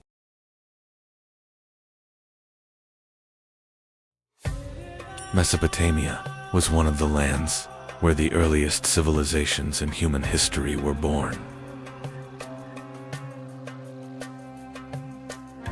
Around 2000 BCE, in the heart of Mesopotamia, a small city was rising. Its name was Babylon. Babylon stood in the very heart of Mesopotamia. Its position along the Euphrates River played a crucial role in the city's rise. Trade routes passed through Babylon. Merchants from distant lands came to sell their goods in this city.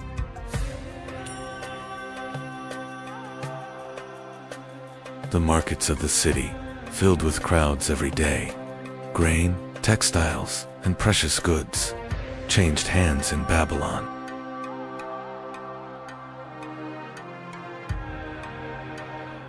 The market in Babylon had a rich variety of goods.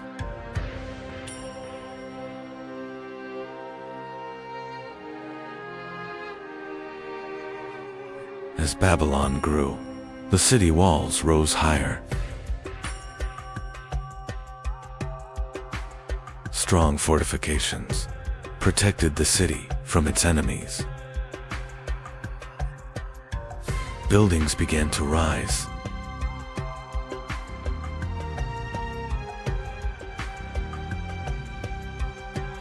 Over time, Babylon was no longer a small city. It had become one of the most powerful centers in Mesopotamia.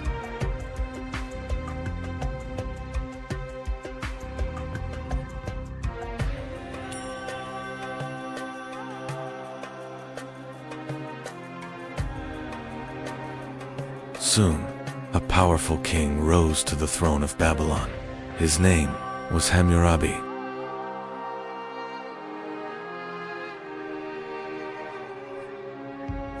Hammurabi wanted to turn Babylon into a powerful empire.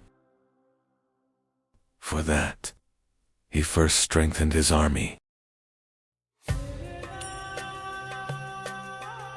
Hammurabi sent his armies across Mesopotamia. The power of Babylon began to spread rapidly.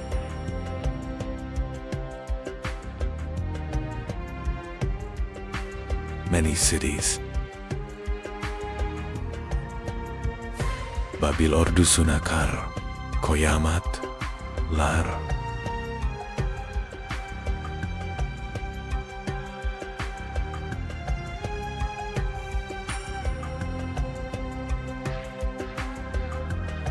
Hammurabi's conquests.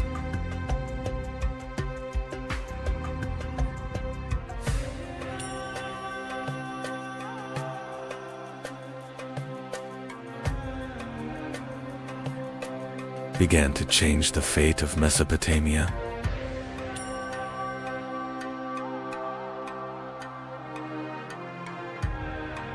Cities, one by one, fell under Babylonian rule.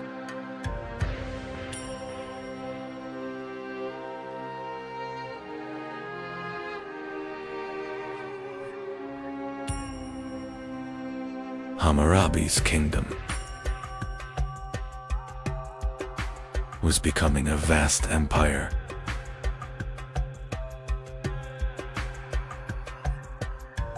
Hammurabi had turned Babylon into the most powerful state in Mesopotamia. His rule now stretched across vast lands. Hammurabi was not only a conqueror, he would also become one of the most famous lawgivers in history.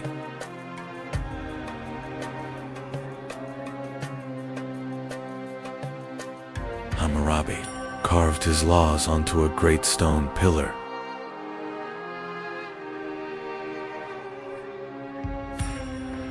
In Babylon, everyone could see the rules.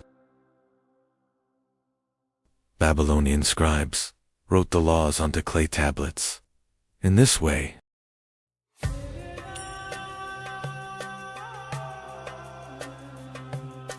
the rules could pass from generation to generation. Hammurabi's laws formed the foundation of justice in Babylon. People were now judged according to written rules. These laws were extremely strict. The most famous rule was simple: an eye for an eye. Babylon was not only a city of kings and armies. In its streets, thousands of people lived their daily lives.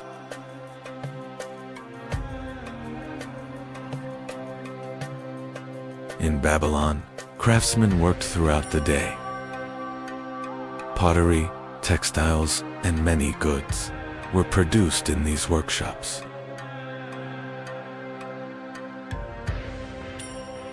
The Euphrates River was like a great trade route for Babylon. Goods and wealth traveled along its waters. For the people of Babylon, the gods were of great importance.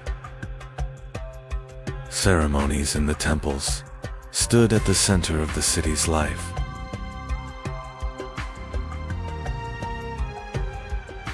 From the top of the great temples, Babylon looked like a vast city. Its streets were full of life. Babylonian priests carefully studied the night sky. The movement of the stars held great meaning for them. Babylonian scholars also made great progress in mathematics. Numbers and calculations were recorded on clay tablets.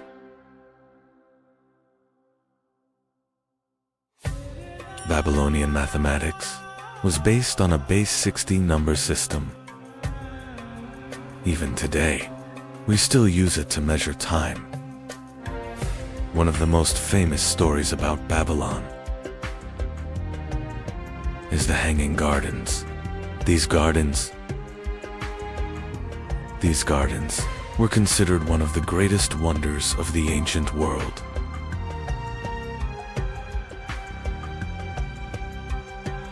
Keeping these gardens alive was not easy. Water was lifted from the Euphrates River and carried up to the terraces.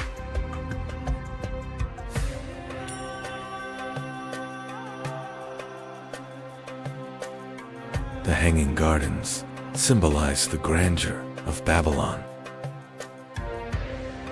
Green terraces rose like a miracle in the middle of the desert.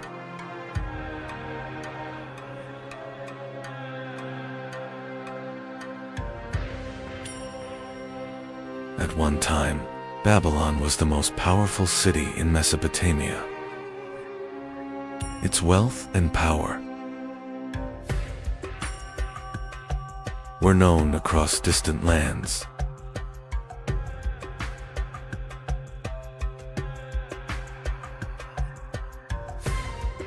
Ruling Babylon was a great responsibility. Officials and scribes worked to maintain order across the empire.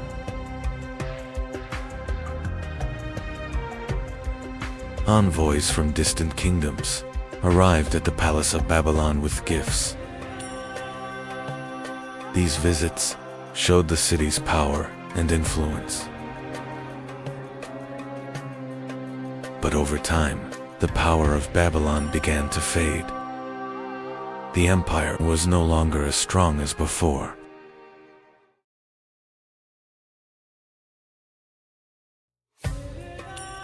The Persians first faced the Babylonian army outside the city.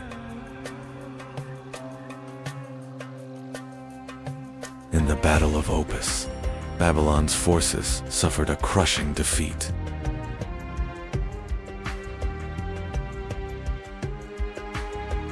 From the east, a new and powerful empire was rising.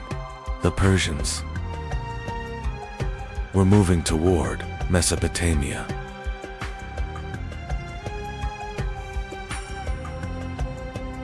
The Persian armies finally reached the walls of Babylon, one of the greatest cities in history. Now faced a great danger.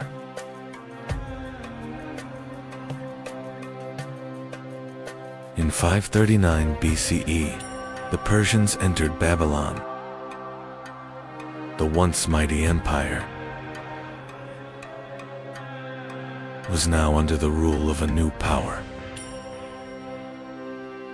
Babylon was now part of the Persian Empire. Yet the city had not completely lost its importance. Babylon was no longer the capital of a great empire. Yet the city continued as a center of trade and culture.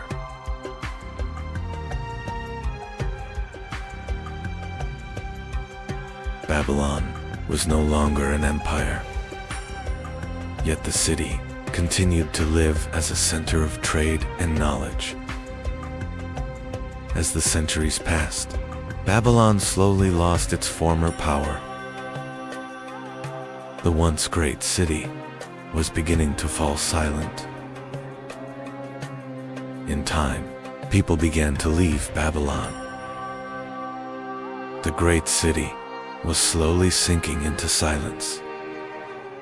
As the centuries passed, Babylon slowly fell into silence. The once magnificent city remained only as ruins. Today, little remains of the once magnificent city of Babylon, yet its story continues as one of the greatest civilizations in human history.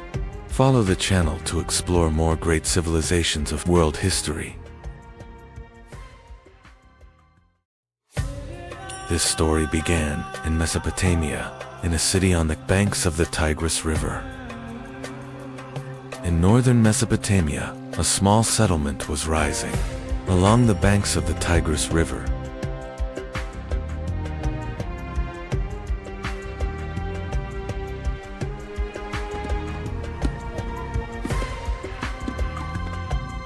Over time, this settlement grew and became the city of Ashur, the heart of the Assyrian people.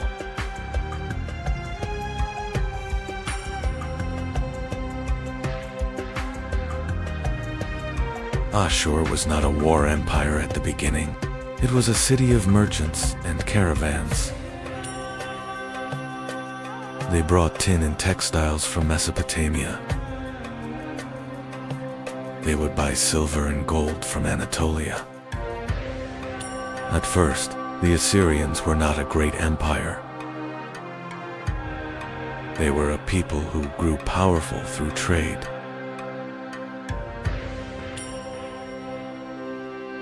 Assyrian merchants reached Anatolia and established trade colonies there.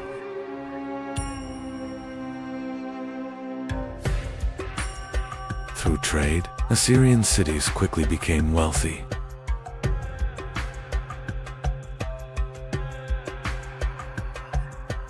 Over time, powerful kings emerged, and Assyria began to become a centralized power. Assyrian kings began to build a powerful and disciplined army.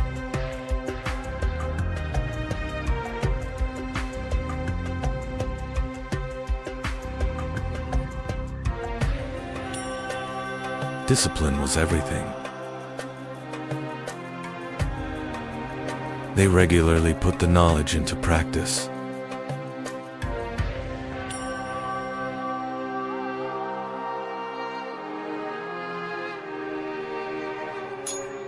Iron weapons gave the Assyrian army a powerful advantage.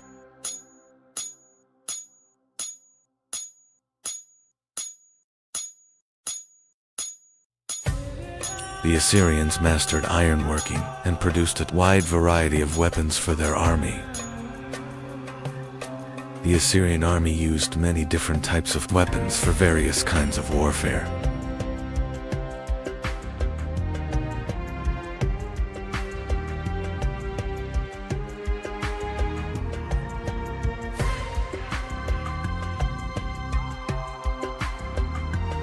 Each soldier was equipped with different weapons depending on their role on the battlefield. Special weapons for special forces.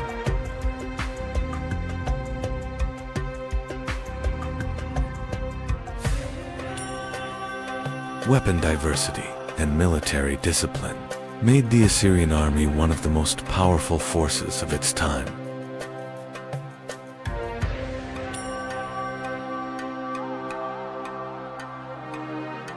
War chariots were one of the most powerful weapons of the Assyrian army.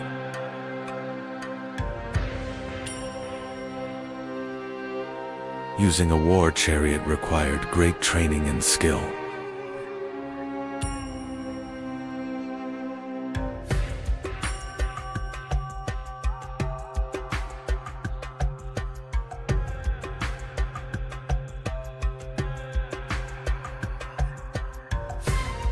Success in a war chariot required perfect coordination between the driver and the warrior. They were working in difficult terrain.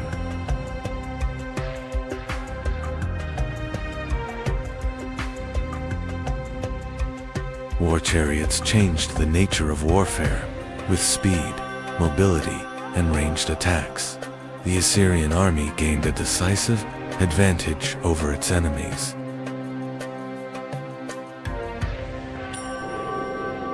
The Assyrian army was disciplined and powerful.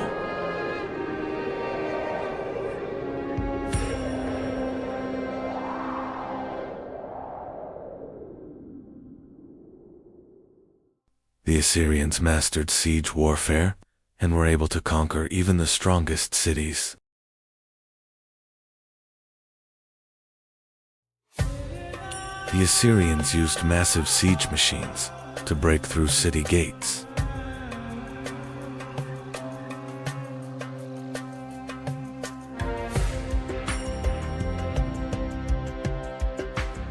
Once the gates were broken, the Assyrian army stormed into the city, and the battle continued in the streets.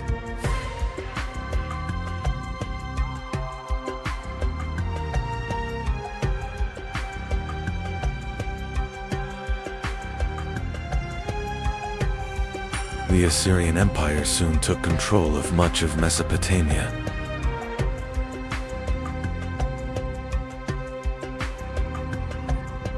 Assyrian kings built great capitals. One of them was the magnificent city of Nimrud. Assyrian kings ruled from magnificent palaces and governed the empire with iron discipline. Conquered peoples were forced to bring tribute and gifts to the Assyrian kings. The Assyrians ruled conquered cities with strict control to prevent rebellion.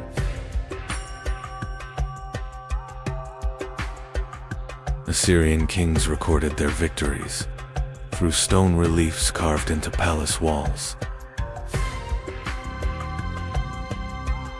Eventually, Nineveh became the new capital of Assyria and grew into one of the largest cities in the world. Nineveh had become the largest and most magnificent city of the Assyrian Empire. Under King Ashurbanipal, the Assyrian Empire reached the height of its power. Ashurbanipal built a great library in Nineveh, where thousands of clay tablets were preserved. The Assyrians recorded their knowledge on clay tablets using cuneiform writing. The famous Epic of Gilgamesh survived to this day thanks to the clay tablets preserved in the library of Nineveh. At its peak, the Assyrian Empire stretched from Egypt to Persia. But ruling such a vast empire was difficult, and many cities began to rebel against Assyrian rule. Eventually, the Babylonians and the Medes formed a powerful alliance against the Assyrian Empire. The Babylonian and Median armies marched together toward Nineveh, the capital of Assyria. In 612 BC, Nineveh was placed under siege, and one of the greatest battles in ancient history began. The siege lasted 4 days, and the mighty walls of Nineveh began to weaken. At last, the mighty walls of Nineveh collapsed, and enemy armies poured into the city. When Nineveh fell, the city was devastated, and the end of the Assyrian Empire was near. With the fall of Nineveh, the Assyrian Empire disappeared into the pages of history. From one of the most powerful empires of the ancient world, only ruins remained.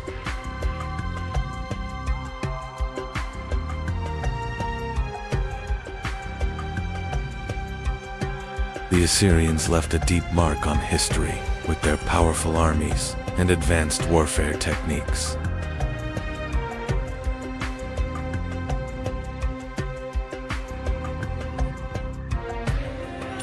Today, many artifacts of the Assyrian Empire are displayed in major museums around the world.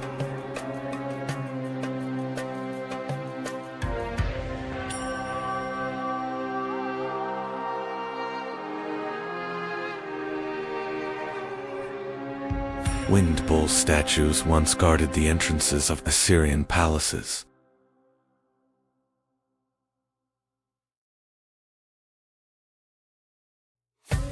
Artifacts recovered from Assyrian cities remain a vital source of knowledge for historians. We will continue exploring the mysteries of world history. Subscribe to the channel for upcoming episodes.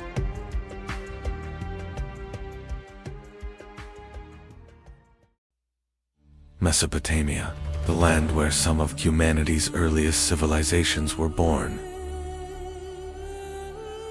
The rivers Euphrates and Tigris gave life to these fertile lands. For thousands of years, cities rose here and powerful kings ruled. And this region became the stage for the first great empires in human history. One of these cities was Babylon, rising along the Euphrates River. Over time, Babylon became one of the most powerful cities in Mesopotamia. Trade routes met here, and people gathered within its walls. For centuries, Babylon remained one of the most important centers of the region. But for a time, Babylon lived under the shadow of a far greater empire. This empire was the most feared power of the ancient Near East.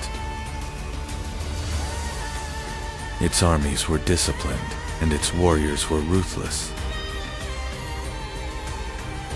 It was the Assyrian Empire ruling Mesopotamia with iron authority. The Assyrian Empire was one of the most powerful military states of the ancient world. Its armies were disciplined and its soldiers highly experienced. With iron weapons and war chariots, they spread fear across their enemies. Through this power, much of Mesopotamia fell under Assyrian control. As the Assyrian armies advanced, many cities became their targets. Rebellious cities faced brutal and relentless sieges. Walls were shattered and entire cities burned in flames. These ruthless wars made Assyria a feared power across the region. Yet no empire remains powerful forever. Years of wars and rebellions began to weaken the Assyrian state. The empire was vast, but that vastness became a weakness. Controlling uprisings across such a huge land was becoming harder and harder.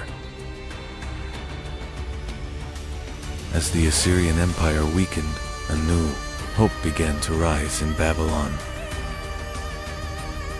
The leading figures of the city were watching this opportunity closely. For the first time, Assyria's power seemed truly shaken.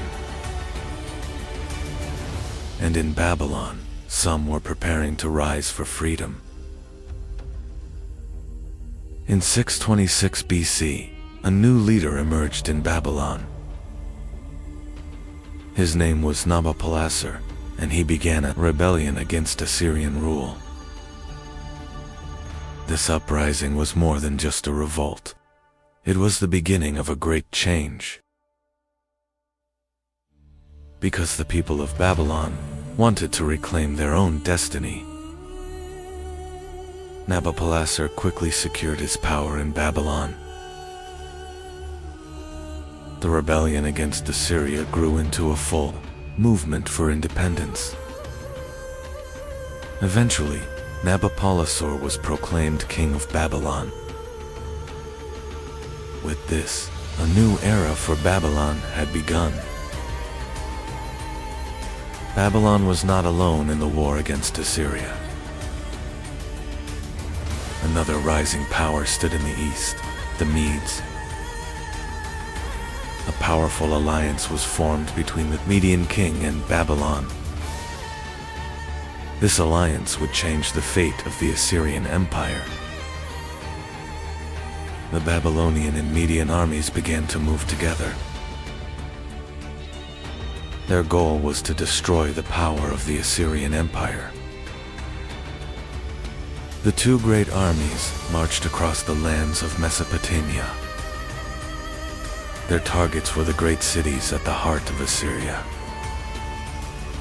Eventually, the armies reached Nineveh, the capital of Assyria. This city was one of the greatest and most powerful centers of the empire. With its massive walls and strong defenses, it was expected to resist for a long time. But the Babylonian and Median armies surrounded the city. In 612 BC, the fate of Nineveh was sealed. After a long siege, the mighty walls of the city collapsed. The Babylonian and Median armies entered the city. And with that, the heart of the Assyrian Empire had fallen. Once one of the most powerful cities in the world, Nineveh now lay in ruins. Palaces had fallen, and statues were shattered. The glorious Assyrian capital was sinking into silence. And with it, the mighty Assyrian Empire began to fade into history. With the fall of the Assyrian Empire, the balance of power in Mesopotamia changed.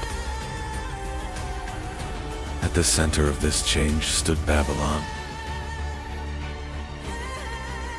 The city began to grow and regain its strength.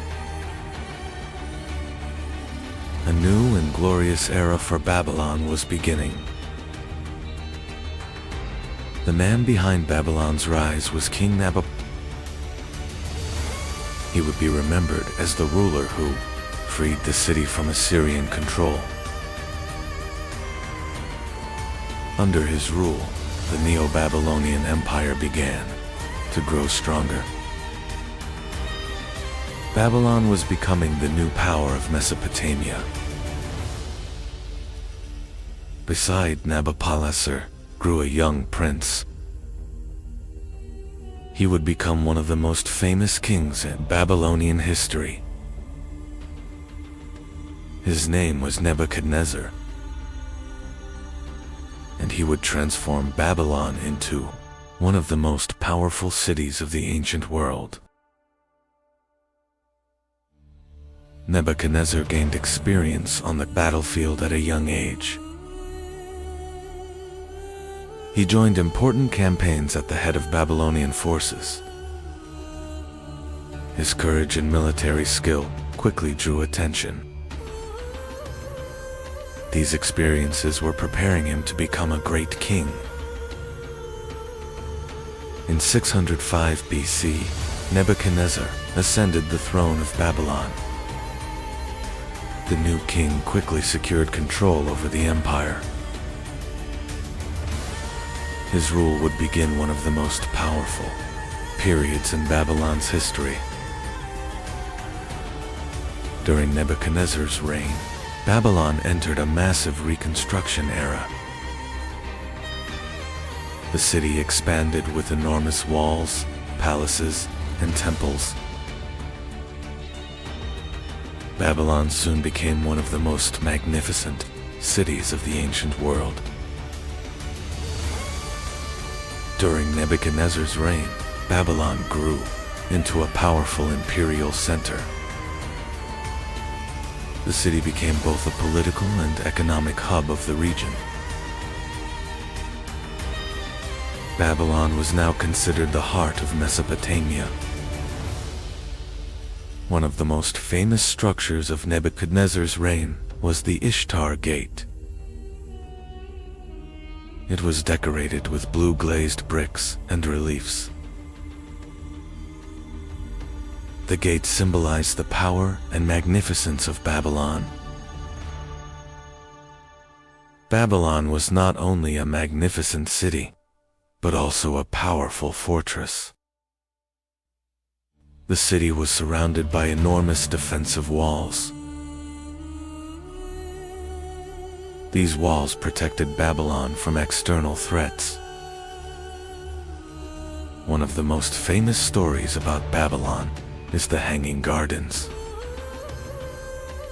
Ancient sources describe them as gardens built on massive terraces.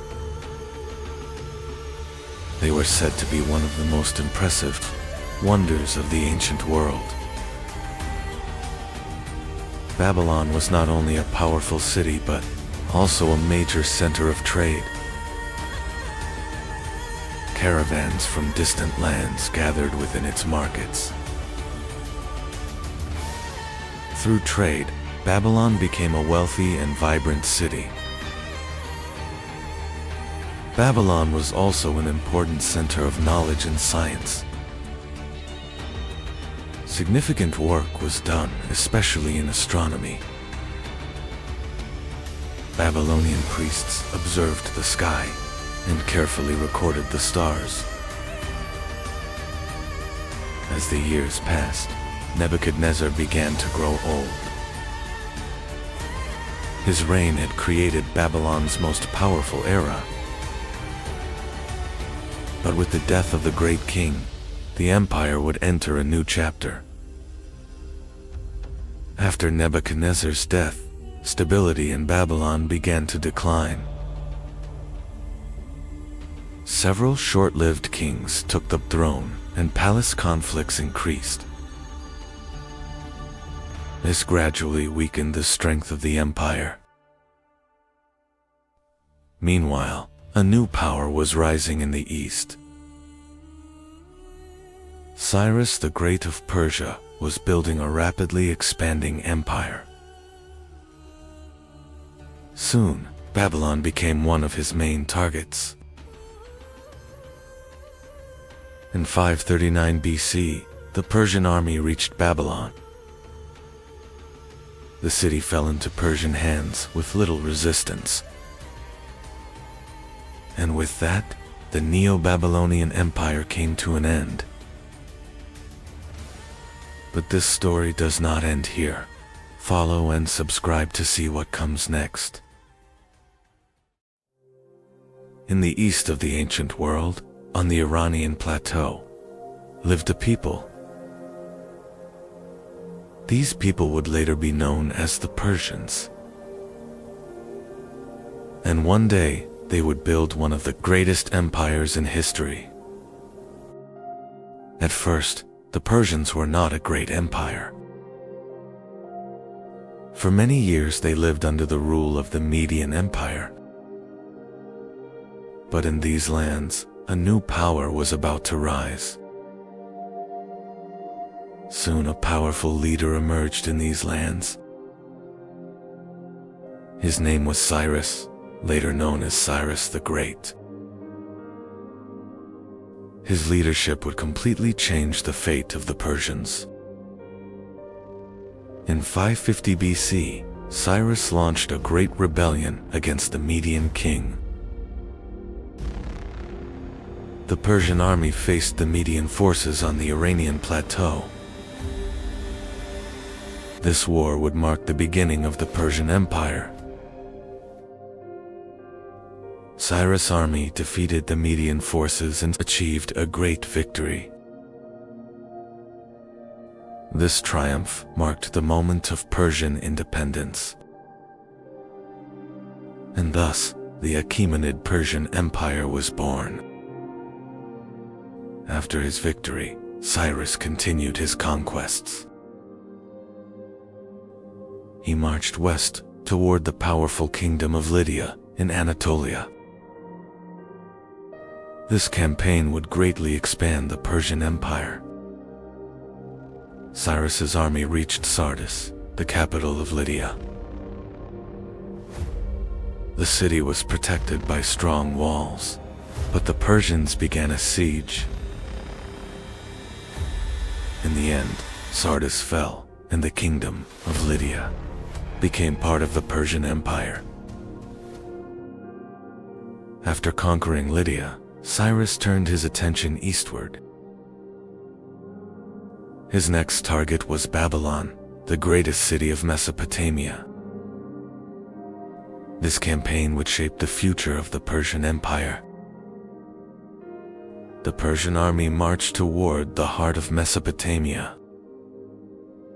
Their target was Babylon, one of the greatest cities of the ancient world.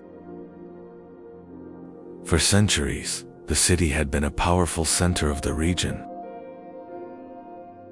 In 539 BC, the Persian army reached Babylon.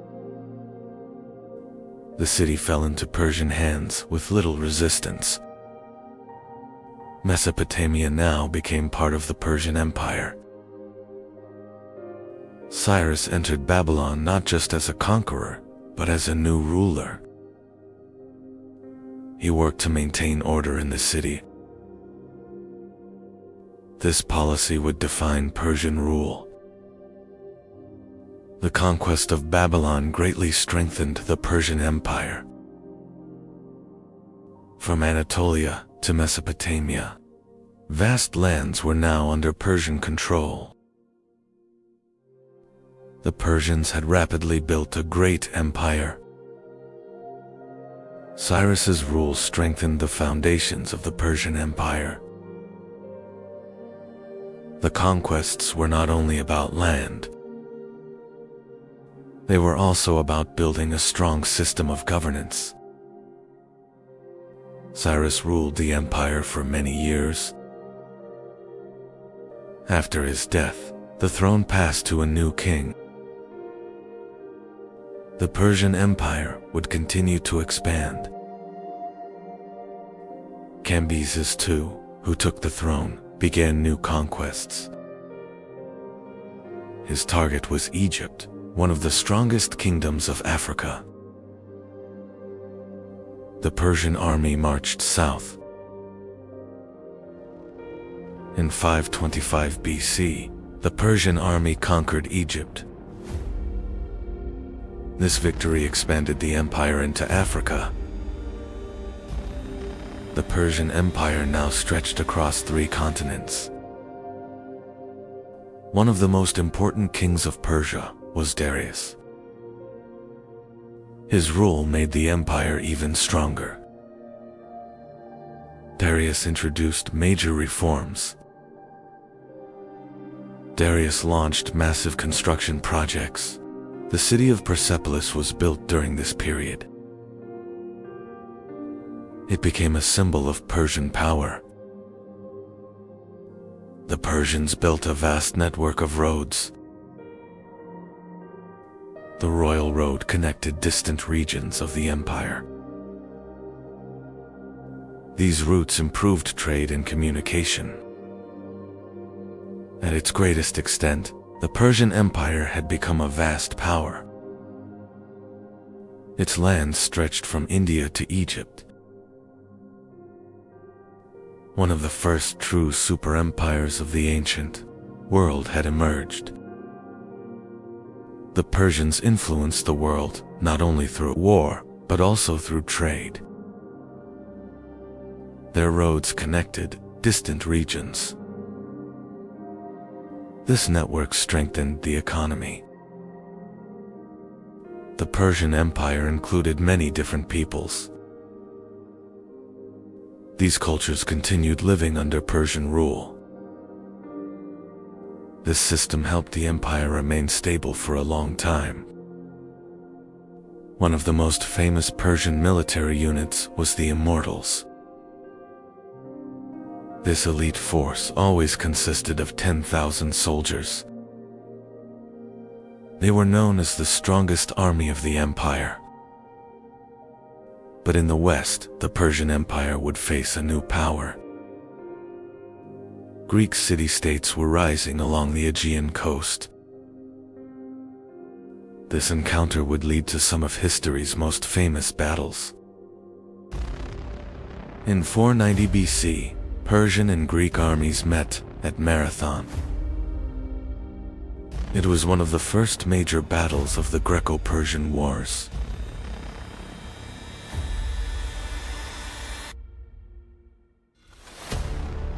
Greek hoplites achieved an unexpected victory. Years later, King Xerxes launched a massive campaign. A huge Persian army marched toward Greece. This would become one of the greatest military expeditions of the ancient world. King Xerxes sent messengers to the Greek cities. The envoys arrived in Sparta, demanding submission. But the Spartans would not accept this threat. Preparations for war began in Sparta. King Leonidas gathered his warriors. The Spartans were ready to face the Persian army. The Persian Empire was advancing toward the Greek lands. When the news reached Sparta, preparations for war began. Spartan warriors started gathering in the city courtyard. Soon, King Leonidas arrived in the courtyard. He stood before the warriors and assessed the situation. The Persian army was marching toward Greece. Leonidas began carefully inspecting the warriors. He was choosing the strongest and most experienced soldiers, because they would face a massive Persian army. In the end, 300 Spartans were chosen. This small force would march with Leonidas to Thermopylae. They were preparing for one of the most famous battles in history.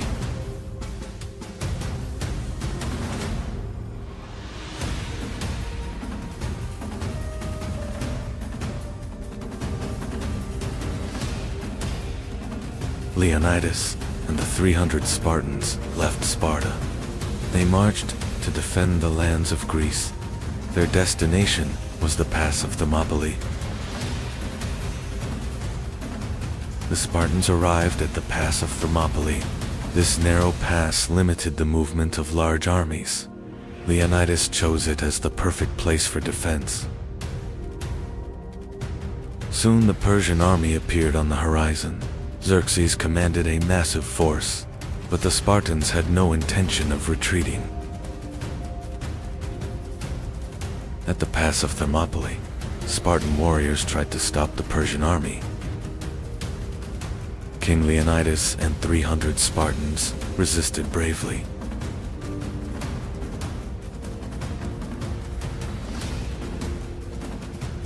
The battle began at the pass of Thermopylae. The Spartans fought in a tight phalanx formation. In the narrow pass, they managed to stop the Persian army. The Persian army attacked again and again, but the Spartans continued defending the pass. The battle lasted for days. Eventually, the Persians found a way around the pass. The Spartans were surrounded. Leonidas and his warriors chose to fight until the end. In the end, the Spartans were completely surrounded. King Leonidas and his warriors refused to retreat. They fought until the end and fell at Thermopylae. This moment became one of the most famous battle stories in history. The Persian navy met the Greek fleet at Salamis. In the narrow sea, the battle became a major defeat for Persia.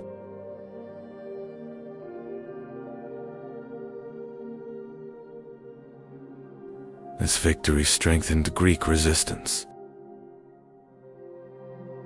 Despite the Greek wars, the Persian Empire survived.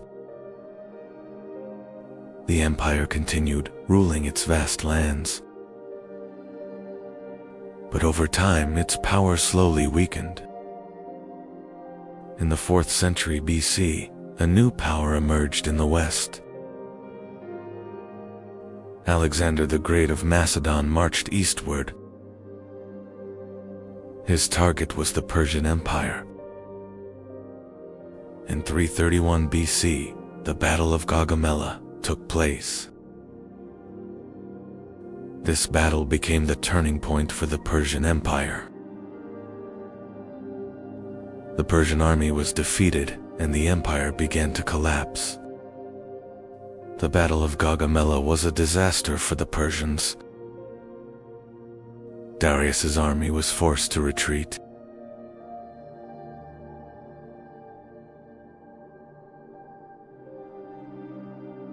Alexander continued advancing deeper into the east. Soon Alexander reached the city of Babylon. The city surrendered without another major battle. One of the great cities of the Persian Empire was lost. King Darius III fled eastward. He tried to gather a new army to save the empire. But Persian power was collapsing rapidly. Alexander marched toward the heart of Persia. His army followed the royal road. The core of the Persian Empire was now in danger. One of the most magnificent cities of the Persian Empire was Persepolis. It served as the ceremonial capital of the Persian kings. The city symbolized Persian power. Alexander finally reached Persepolis. The Persian capital was now defenseless. The Macedonian army entered the city. The palaces of Persepolis were filled with immense wealth. Alexander seized the Persian treasures stored there. This victory increased his power even further. Soon the palaces of Persepolis were set on fire. Much of the city burned in flames. This moment symbolized the end of the Persian Empire. One of the greatest empires in the world had fallen. The throne of the Persian kings now stood empty. The balance of power in the ancient world had changed. Alexander now ruled a vast empire. The lands of Persia were under his control. But history would not end here. The Persian Empire would be remembered as one of history's greatest states. Its lands stretched across 3 continents. This scale made it a superpower of the ancient world. The story of history's greatest battles does not end here. Follow and subscribe to see what comes next. Around 800 BCE, a new civilization was rising across the Aegean world. Ancient Greece was born along the shores of the Aegean Sea. This land was filled with hundreds of islands and rugged mountains.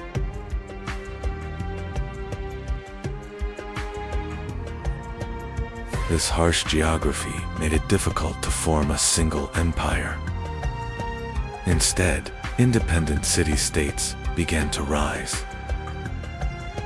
Over time, these small settlements grew into powerful city-states. But the first great civilization of this region did not appear in Greece. It began on the island of Crete. With their powerful fleet, the Minoans controlled trade across the Aegean Sea.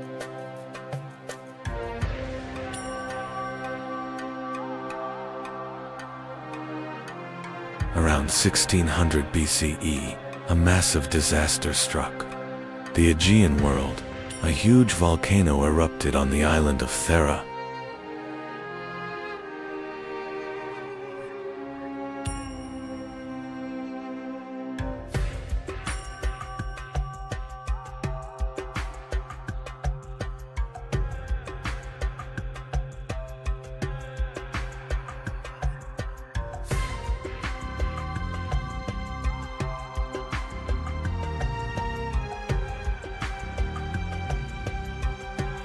The eruption did not only destroy Thera, Massive tsunami waves spread across the Aegean and moved toward the coasts of Crete.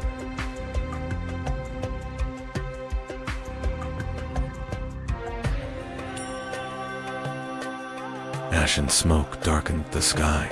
The sea rose, and many ports and settlements across the Aegean were heavily damaged.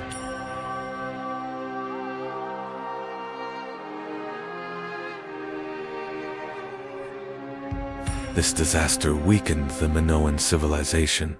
Trade networks collapsed, and the balance of power in the Aegean began to change.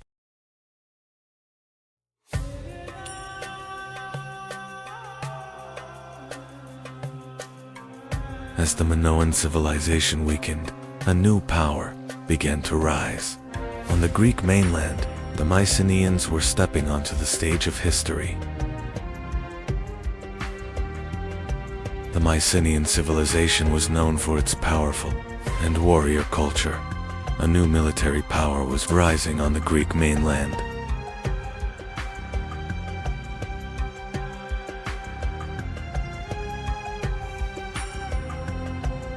One of the most famous moments of the Trojan War was the duel between two great warriors. Achilles, the greatest Greek fighter, faced Hector, the Prince of Troy. Achilles was one of the most famous warriors of the Greek army. His courage and unmatched fighting skills turned him into a legendary hero. Hector was the Prince of Troy and the city's greatest defender. He stood on the battlefield to protect Troy from the Greek army. At last, the two great warriors faced each other. The duel outside the walls of Troy would become one of the most legendary moments of the war.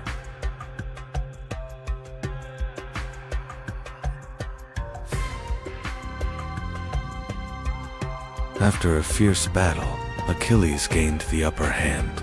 Hector, the greatest defender of Troy, had fallen on the battlefield.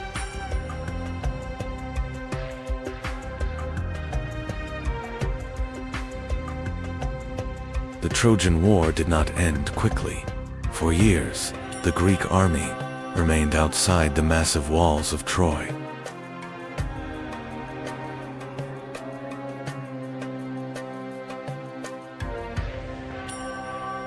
But the powerful walls of Troy could not be breached. As the war dragged on, both sides suffered heavy losses.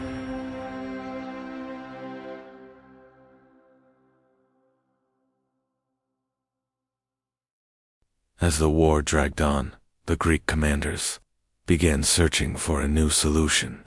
Taking the city by force no longer seemed possible.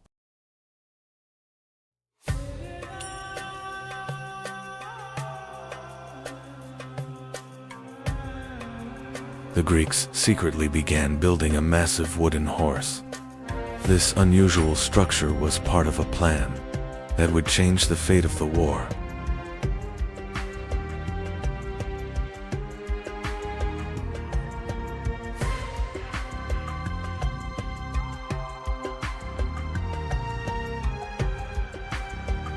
After years of war, the Greeks came up with a different plan. They built a massive wooden horse and left it outside the gates of Troy.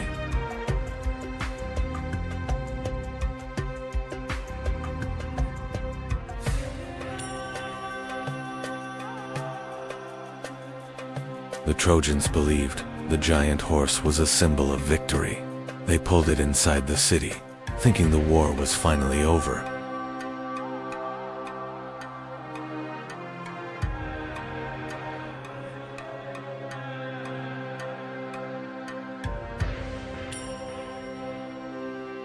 When night fell, the plan was revealed.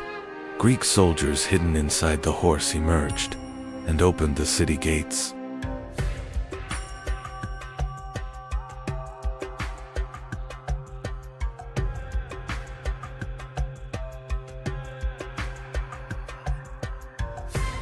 Once the gates were opened, the Greek army entered the city.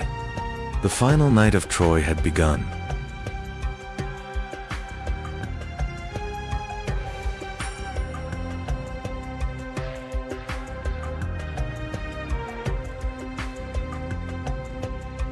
That night, Troy fell.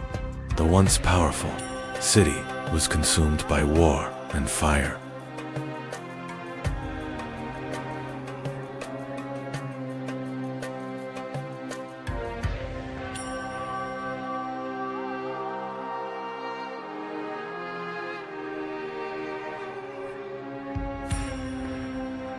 After the Trojan War, the Mycenaean world slowly began to weaken. Many cities were abandoned and the old order started to collapse.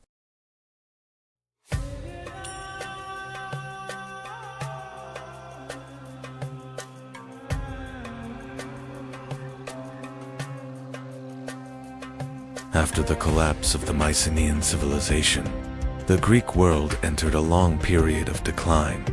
Historians call this era the Greek Dark Age.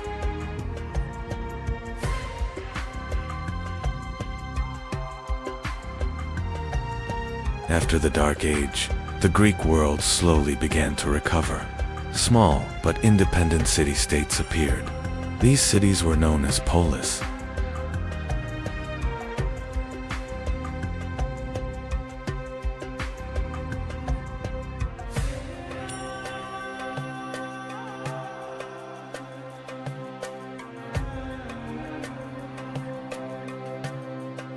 One of these city-states was Sparta. Spartan society was built entirely around warfare.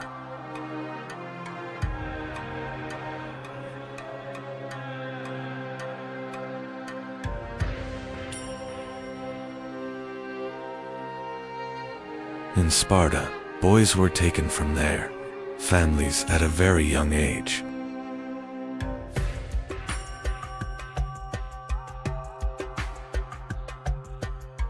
In Sparta, boys were taken from their families at a young age.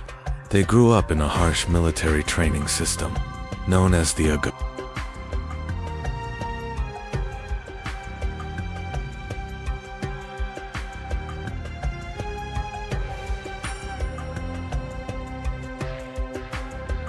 This harsh training turned Spartan soldiers into extremely disciplined warriors. The Spartan army became one of the most feared military forces of the ancient world.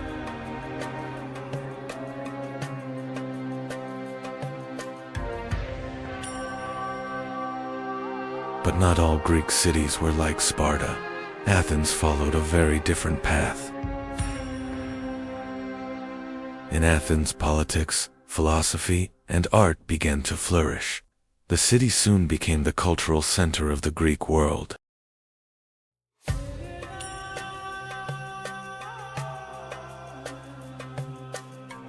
In Athens, citizens began to take part in government. Important decisions were discussed together by the people. Over time, this system became one of the earliest examples of democracy in history.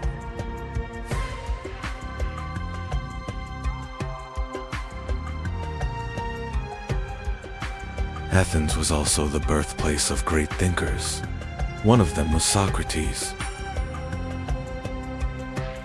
Socrates encouraged people to think by asking questions. His ideas would later form the foundation of Western philosophy. One of Socrates' students was Plato. He founded one of the first great philosophical schools in Athens.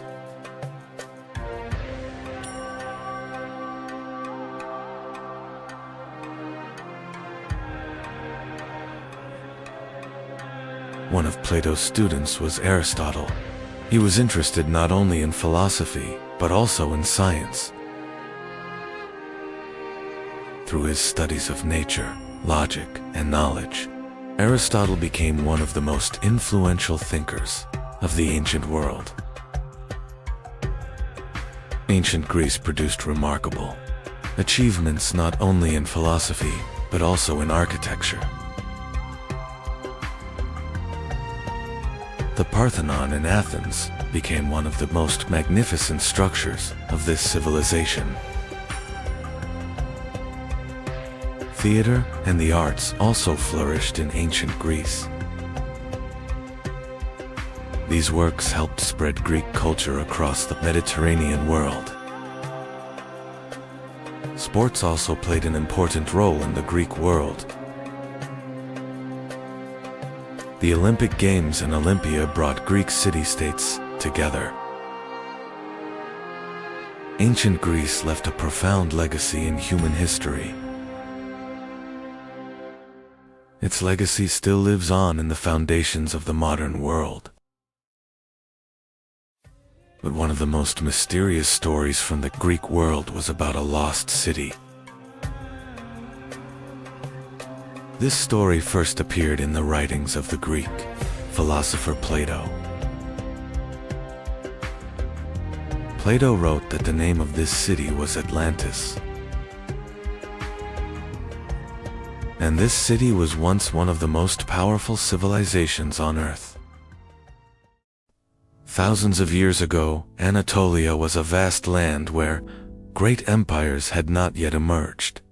Fertile plains, mountain, valleys and early trade routes would soon turn this region into the cradle of powerful civilizations. Around 2000 BC, new groups began arriving in Anatolia. These Indo-European peoples would eventually become known as the Hittites and lay the foundation of a powerful civilization.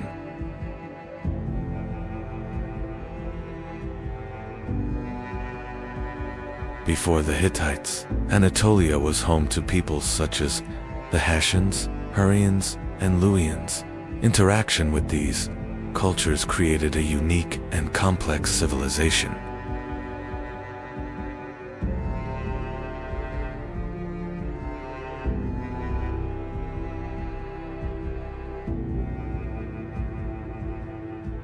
Over time, the Hittites established an important city in central Anatolia.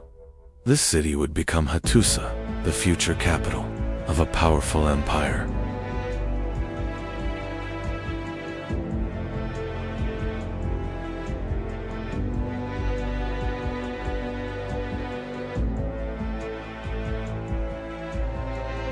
In the 17th century BC, King Hattusili rose to power. His reign is often considered the true foundation of the Hittite state.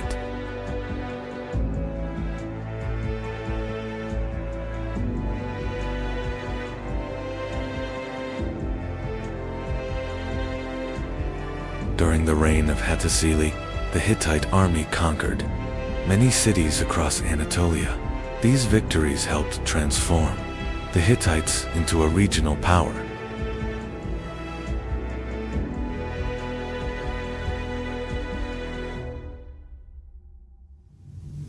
Under King Mursili I, the Hittite army marched deep into Mesopotamia, launching one of the most surprising campaigns of the ancient world.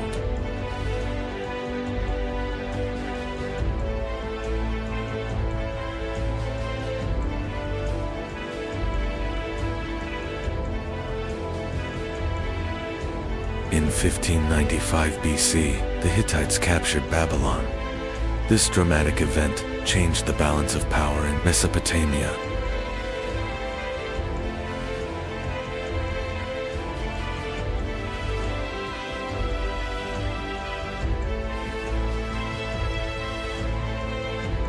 After the Babylon campaign, the Hittite kingdom entered a period of instability, marked by palace intrigues and power struggles.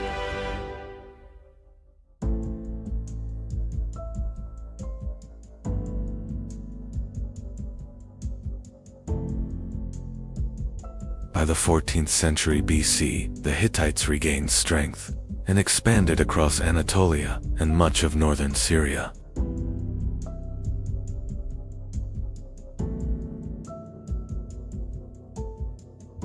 The Hittite capital Hattusa grew into a powerful city, surrounded by massive defensive walls. It became not only the capital, but also the political and military center of the empire.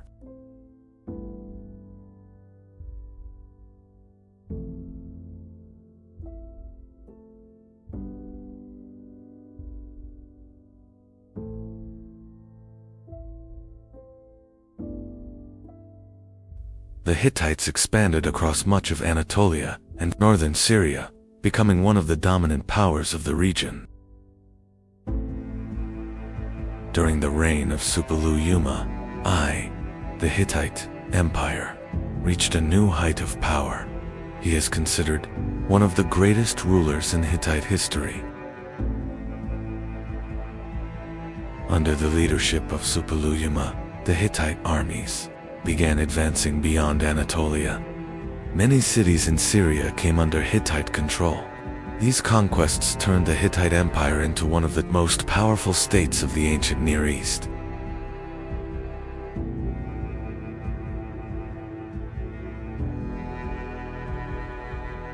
One of Suppiluliuma's greatest achievements was defeating the kingdom of Mitanni.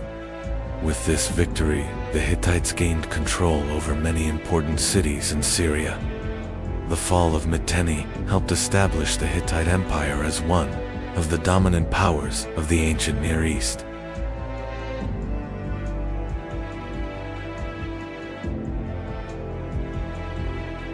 One of the greatest strengths of the Hittite army was the poor chariot. These vehicles, operated by a crew of 3, provided speed and maneuverability on the battlefield. With their chariots, the Hittites became one of the most formidable military powers of the ancient world.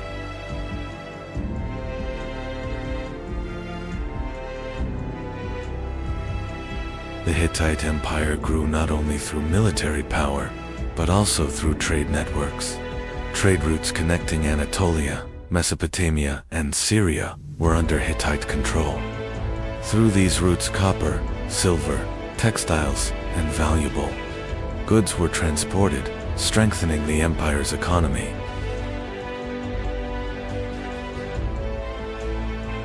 The Hittites recorded state documents on clay tablets, using cuneiform writing. Thousands of these tablets have been discovered in the capital city of Hattusa. Thanks to these records, historians have learned a great deal about Hittite laws, treaties, and daily life.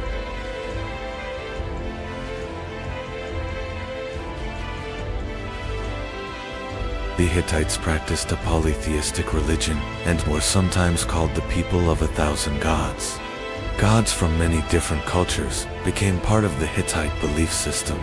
The sanctuary of Yatzilakaya was one of the most important religious sites where these gods were carved into massive rock reliefs.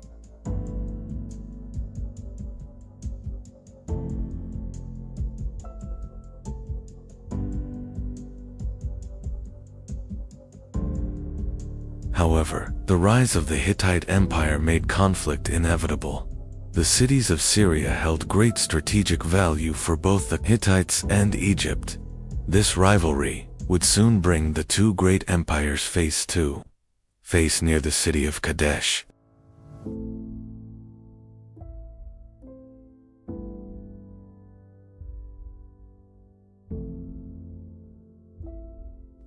To the south, another great empire was rising, Egypt. Pharaoh Ramses II sought to expand his influence over Syria. For this reason, the powerful Egyptian army began marching toward the city of Kadesh.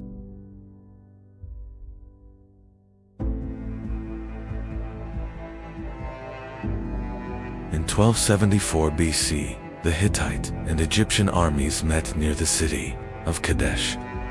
In the early moments of the battle, the Hittites launched a surprise attack. Their fast-moving chariots struck the Egyptian forces and created chaos across the battlefield.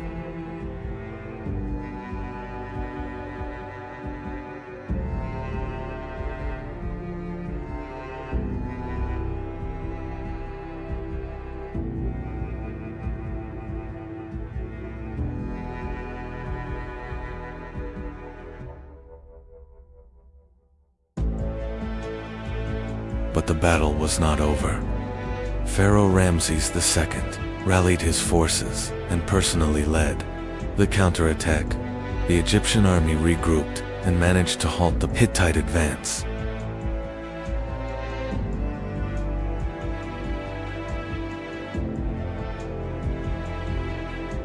The battle raged for hours. Chariots, infantry, and archers fought fiercely across the desert battlefield. The Battle of Kadesh became one of the largest conflicts of the ancient world.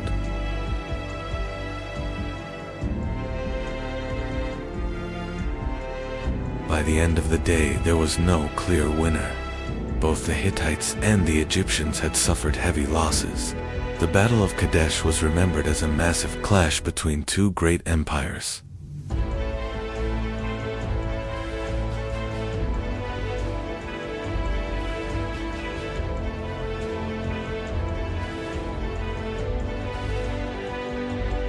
After the Battle of Kadesh, the two great empires chose diplomacy.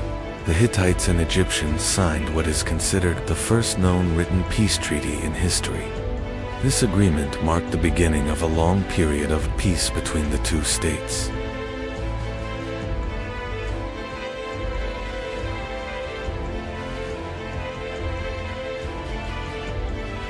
After the Treaty of Kadesh, a new era began between the Hittites and Egypt.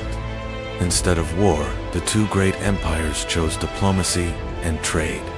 Envoys were exchanged between the royal courts, strengthening relations between the two states.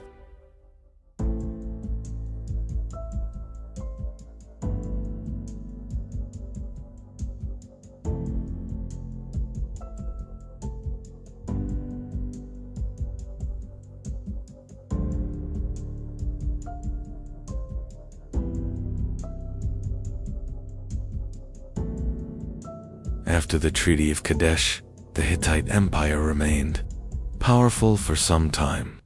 The capital city of Hattusa, with its massive walls, temples and royal palaces, stood as one of the greatest cities of Anatolia. But the fate of this powerful empire would soon begin to change.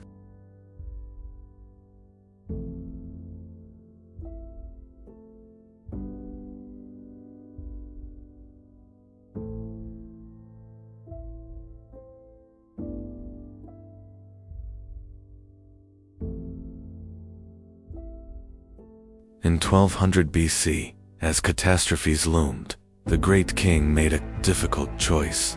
At dawn, the last hope of the Hittites and their sacred relics were quietly carried out of Hattusa's gates. The capital was being abandoned to a deep silence.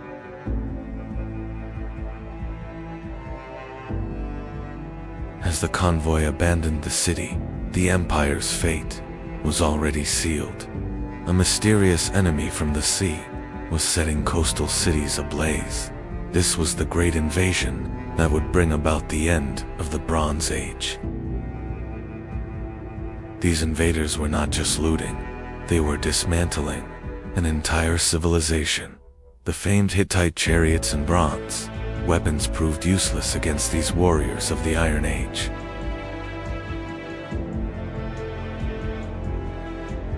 The ports, the Hittites' gateways to the outside world, fell one by one.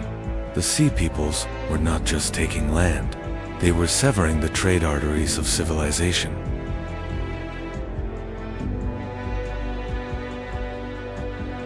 While the Hittite army fought deep in Anatolia, the coasts were left completely defenseless. Fire and smoke became the new fate of the once glorious Hittite cities.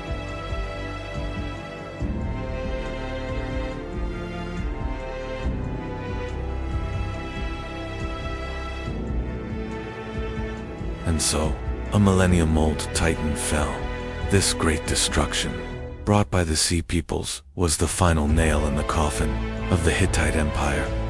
As the order of the known world crumbled, Anatolia was plunged into a deep, dark silence that would last. For centuries, the Hittites were gone, leaving behind only ashes scattered by the wind and secrets buried beneath the earth.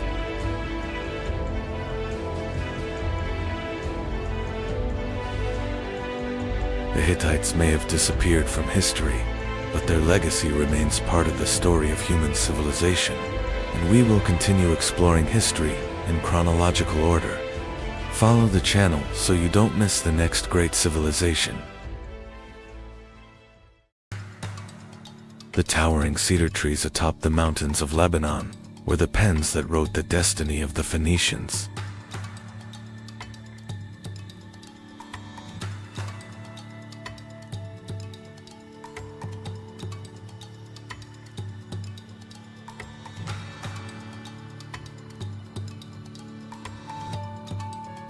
These trees were so remarkably strong that the ships built from them defied the fierce waves of the Mediterranean.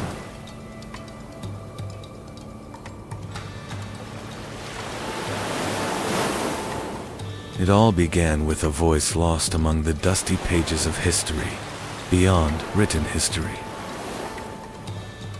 The masters of the sea lay quietly in wait. With the launching of these vessels into the sea, history's first true seafaring people emerged. The Phoenicians were not a single empire, but a series of interconnected giant port cities.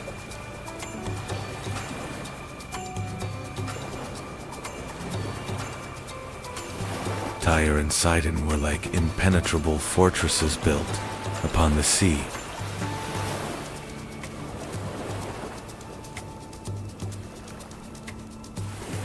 These ports became the first great metropolises where goods, languages, and cultures from across the world blended together.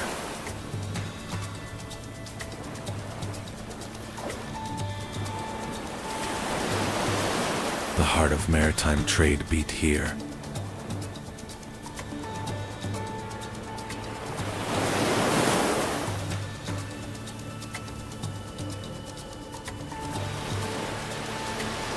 And the wealth of Phoenicia flourished within these harbors.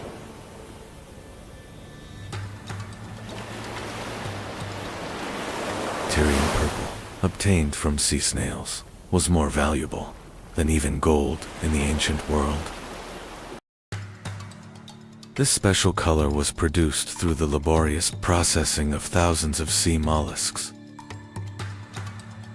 Over time, this color became an indispensable status symbol for kings, emperors, and nobles. The greatest secret of Phoenicia's economic power and wealth lay hidden in this unique purple dye. But Phoenicia represented not only trade, but also an impenetrable defense.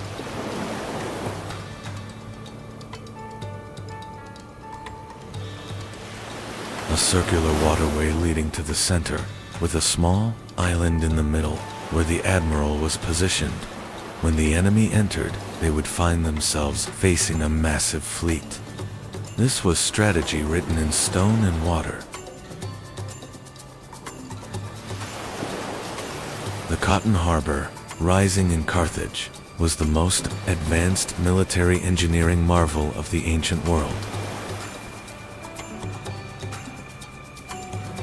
From the outside, this circular harbor appeared to be a quiet trading center, but inside, there were secret hangars housing more than 200 warships.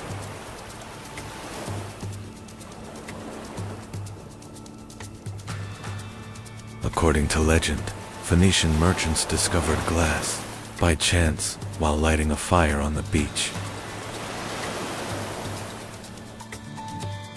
Turning this coincidence into a magnificent craft, the Phoenicians became one of the first peoples to succeed in shaping glass by blowing.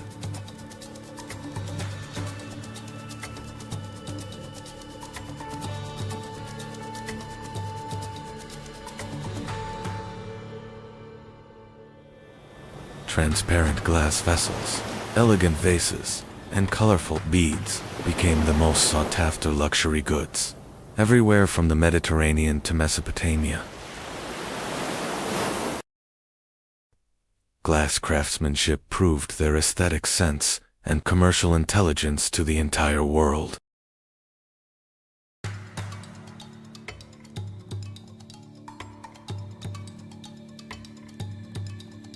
They were drops of light spreading to every corner of the Mediterranean.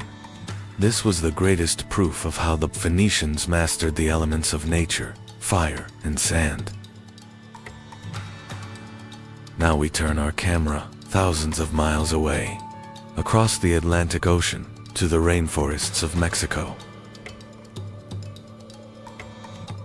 While the Phoenicians were shaping glass, the Olmecs, a major culture of the Americas, were rising to prominence. They were carving colossal basalt rocks to erect mysterious 20-ton statues and developing complex calendars.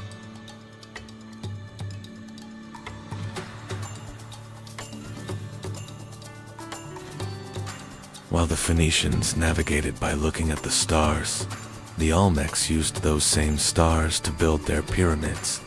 Two different worlds, with one shared curiosity: the sky.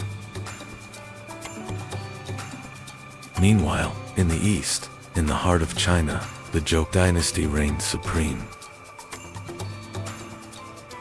This empire, which proclaimed the sanctity of governance, with the concept of the regency of the heavens, was laying the foundations of philosophy and social order.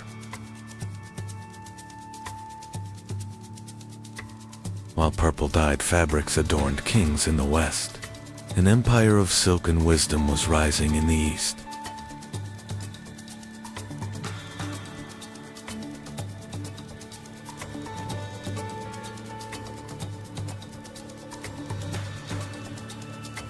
Varsalan met in history was like a gigantic machine beating, unaware of each other, but at the same pace.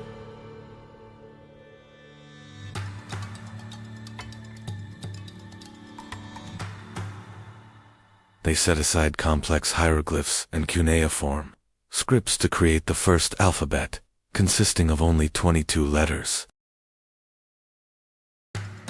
Thanks to this revolutionary invention, reading and writing moved beyond the monopoly of palaces and reached the common people and merchants.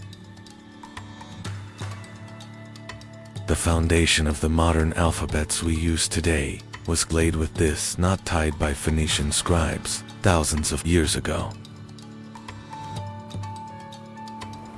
The Phoenicians did not just build ships, they also learned to read the language of the sea. They were the first sailors to find their way during night voyages by following the North Star, known at the time as the Phoenician Star. Their double-rowed galleys, the biremes, provided both agility in war and high capacity in trade. This technological superiority made them the undisputed sole masters of the open seas. They were the only people who dared to cross the Pillars of Hercules, known today as the Strait of Gibraltar, which was considered the end of the known world. They fearlessly ventured into the fierce waters of the Atlantic Ocean, circumnavigated the African continent, and reached the British Isles to trade in tin.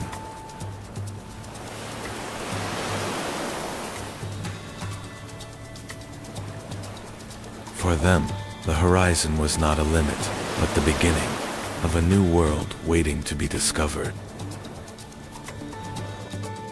These courageous expeditions changed the geographical knowledge of antiquity forever.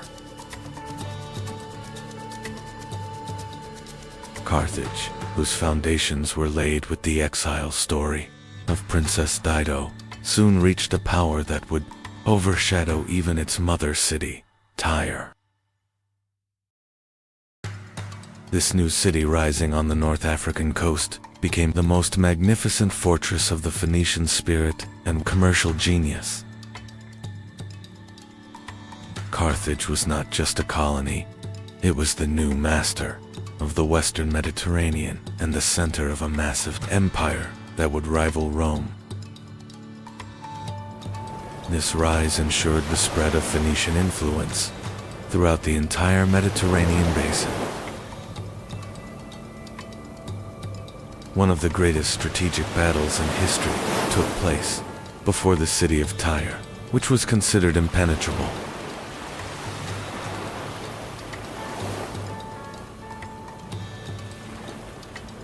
To capture this island city on the sea, Alexander the Great achieved a massive feat of engineering by building a causeway from the shore to the island.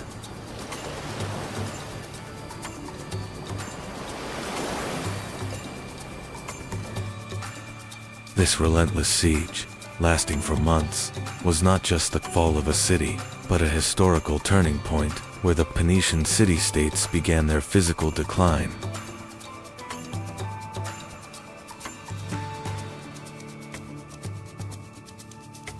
With this event, the absolute dominance of the ancient world over the seas began to change hands. Even though the Phoenicians have withdrawn from the stage of history, their indelible footprints still remain in every letter we write today, in our maritime rules, and in our global trade system. They were the first true global civilization to connect distant lands. Their courage, intelligence, and cultural legacy continue to shine like jewels embedded in the foundations of the modern world.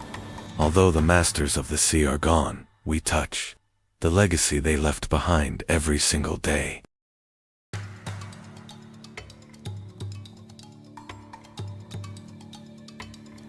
The ancient world was far larger than we imagined, bound together by invisible threads.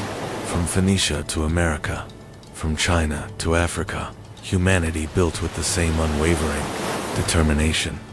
In the next episode, we'll explore the great turning point where these civilizations met.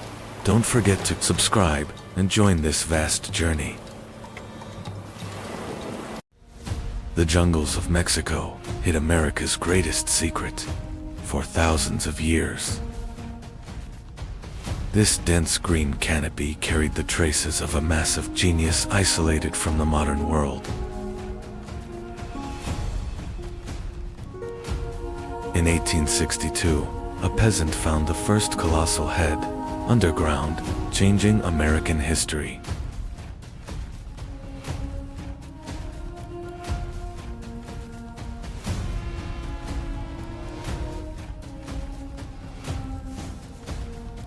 Around 1200 BC, a massive civilization suddenly rose in these jungles.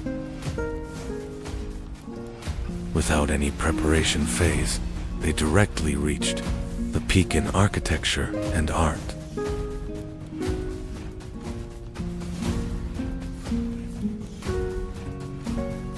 Before the Aztecs and Mayans were on the scene, the Olmecs had already discovered the calendar and writing.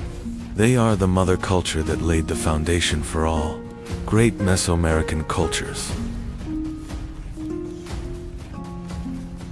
The name Olmec was given to them by the Aztecs thousands of years later, meaning rubber people. What they called themselves in their own language remained hidden in the dark, in lost pages of history. It still astonishes the scientific world that they emerged with such flawless stonework without a primitive beginning. It was as if this advanced technical knowledge had come to them from across the ocean. Olmec engineers built massive artificial mountains by moving millions of cubic meters of earth in the middle of the swamp. These structures were designed to prevent destructive floods and to be closer to the sacred sky.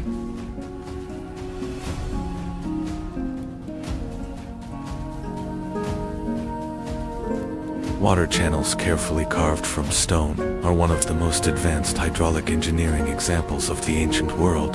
This system, which brought continuous clean water to the city, is tangible proof of the Olmec's technical genius.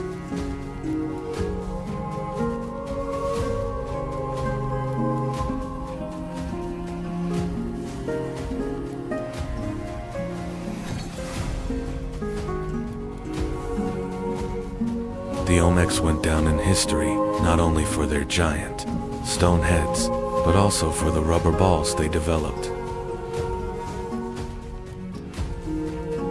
By processing latex obtained from rubber trees growing in forests, they managed to produce flexible and durable balls.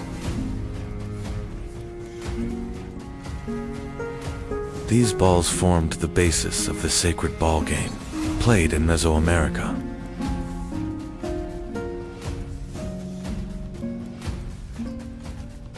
The game was not just entertainment, it also represented cosmic symbolism. The ball symbolized the sun, or planets, in the sky, and the player's struggle depicted the battle between order and chaos in the universe. The rubber technology developed by the Olmecs later spread to the Maya and Aztec civilizations, marking the beginning of a tradition that would last for thousands of years. Every street and structure in the city is not random, but aligned according to specific star systems and planets.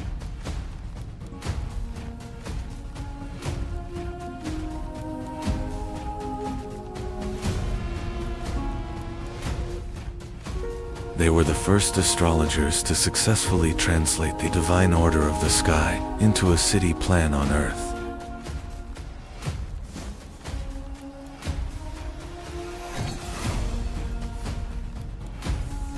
They not only observed the sky, but also interpreted the cycles of Venus and the movements of the stars as sacred signs.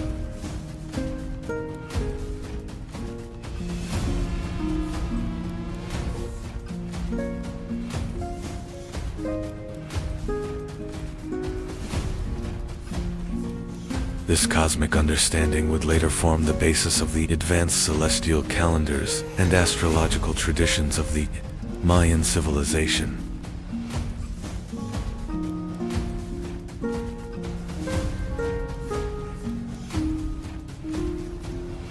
How did a people without wheels or pack animals bring these blocks from the mountains 100 kilometers away?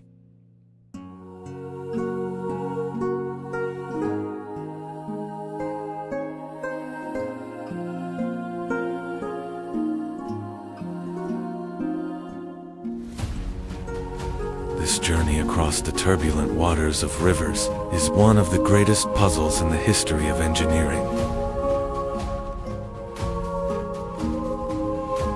The thick lips and wide-nosed structures on the statues contrast greatly with indigenous American genetics.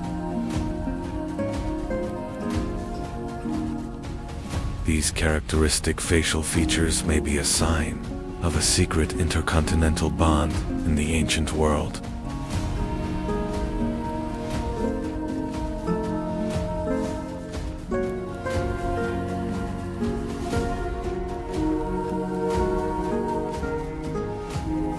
The helmets on the heads bear striking and inexplicable similarities to ancient Middle Eastern and Phoenician warrior helmets. These details show that history is much more complex and connected than what we are told.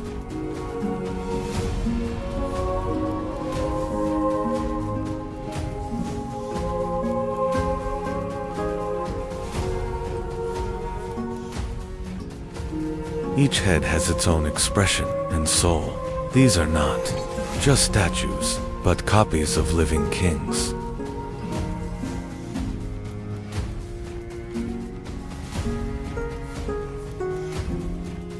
The Olmecs defied time by carving the immortality of their leaders into these massive stones.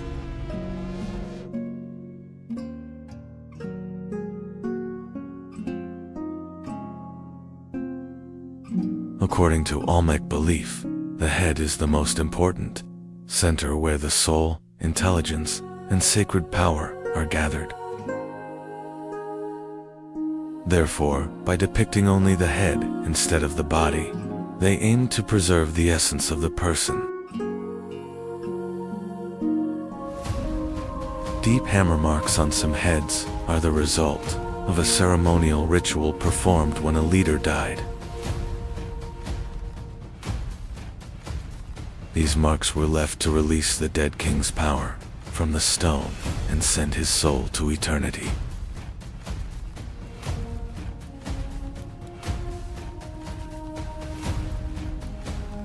Many colossal heads were hidden by being buried underground in a grand ceremony shortly after being made. These statues may have been intended to serve the underworld gods rather than the physical world.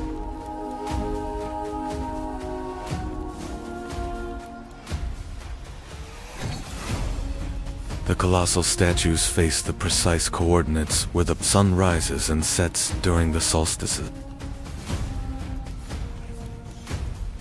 These massive stones were also fixed observation points used by the civilization to measure time. Long-bearded strangers with different clothing, never seen among the local people, are depicted in the reliefs. These figures are the memory of mysterious guides who set foot on the American continent thousands of years ago. The La Venta Pyramid is America's first pyramid and symbolizes a sacred volcano. This massive earthen structure was the first spiritual bridge the Olmecs built between heaven and earth.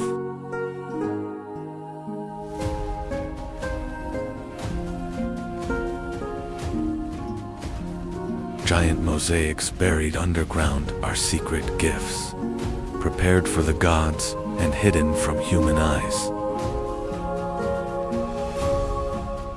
Thousands of tons of precious jade were laid deep in the earth to form complex serpent motifs.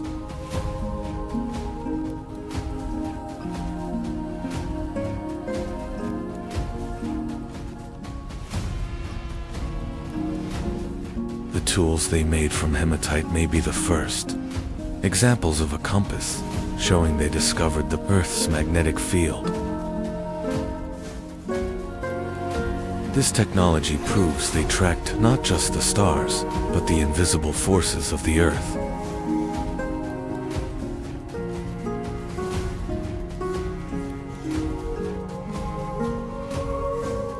The Olmecs processed obsidian as smooth as a mirror to direct light and energy into dark temples. These mirrors were used in rituals, both for divination and to control the power of the sun.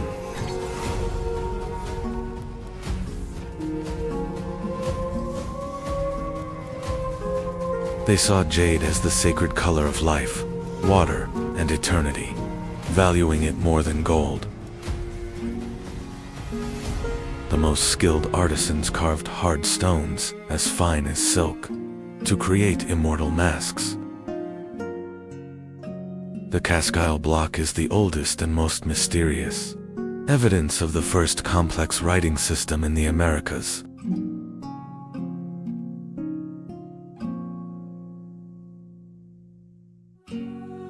The symbols on this stone are one of the ancient world's greatest unsolved linguistic puzzles. The Olmecs developed a number system of dots and bars capable of complex astronomical calculations.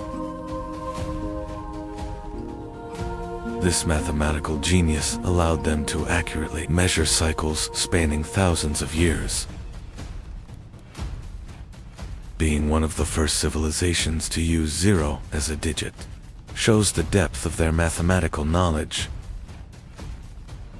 The concept of zero was a symbol of their understanding of the void and eternity of the universe.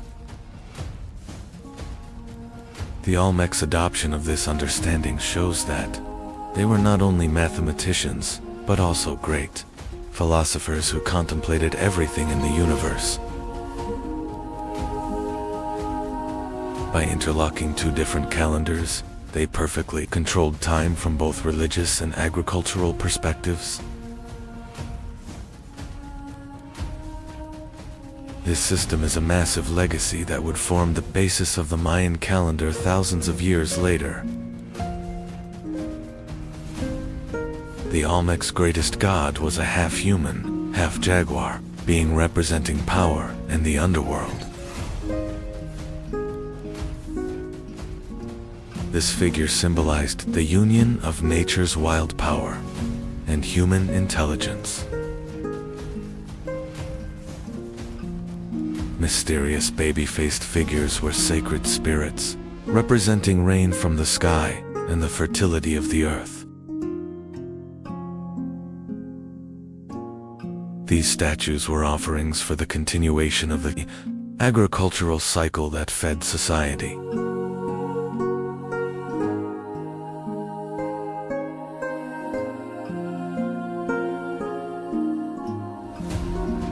It was believed that priests transformed into jaguars during rituals and communicated with the spirit world. This shamanic transformation was the most feared and respected ritual of Olmec society.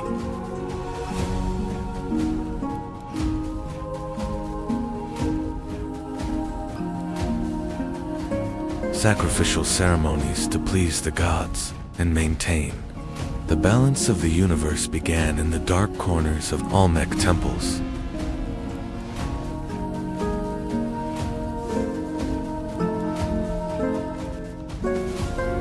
These bloody rituals were seen as a price to be paid for the continuation of life.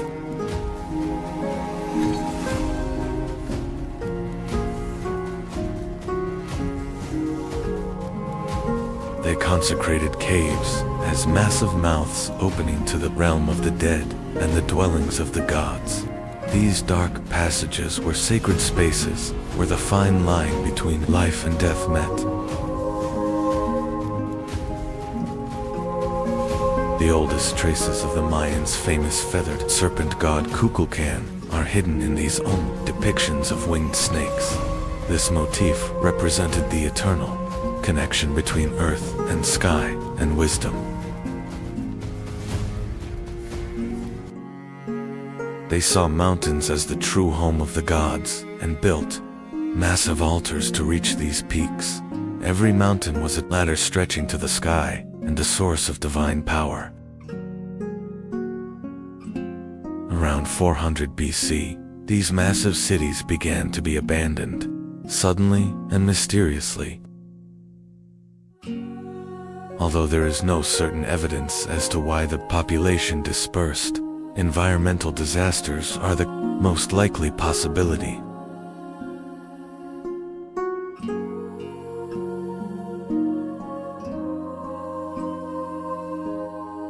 The shifting of riverbeds and volcanic eruptions may have completely collapsed their agricultural systems.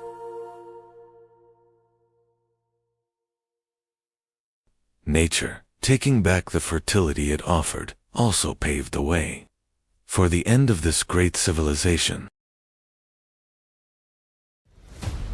This was not an escape, but a farewell ceremony.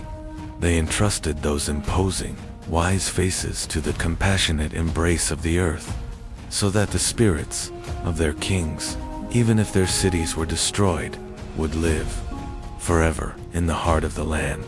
This was not a defeat, but an act of preserving memory and honor.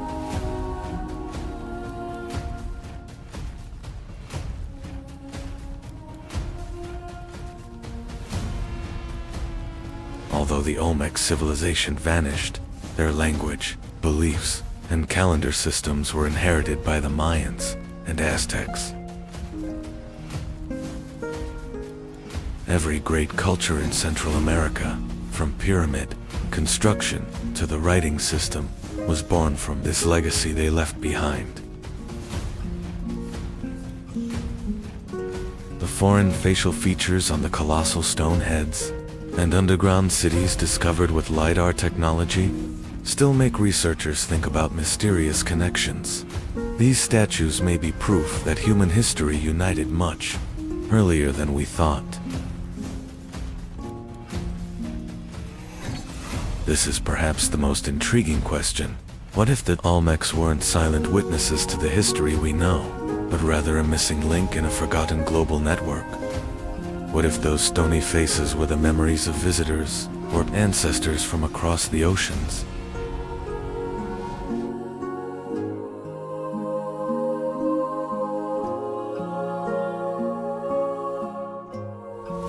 Olmec, the beginning of civilization, mystery itself, and the common heritage of humanity. Remember, these colossal, heads deep in the jungles, continue to whisper the truth and ancient knowledge to us. The beginning of civilization, mystery itself, and the common heritage of humanity. We will continue to trace these ancient secrets. Don't forget to subscribe to the channel to join us on this journey into the depths of history and not miss the rest of the series. Hundreds of thousands of years ago, in the caves of Zhoukoudian, primitive humans control fire for the first time. The struggle for survival begins amidst dark forests and wild animals. As the Ice Age ends, people leave the caves and settle. Along the Yellow River, the first millet fields are planted, and the art of painted pottery leaves the first marks of civilization.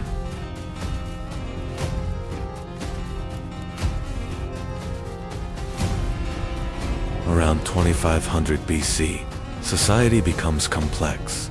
Longshan people build high walls and produce technological marvels: pitch black, glossy, eggshell-thin pottery.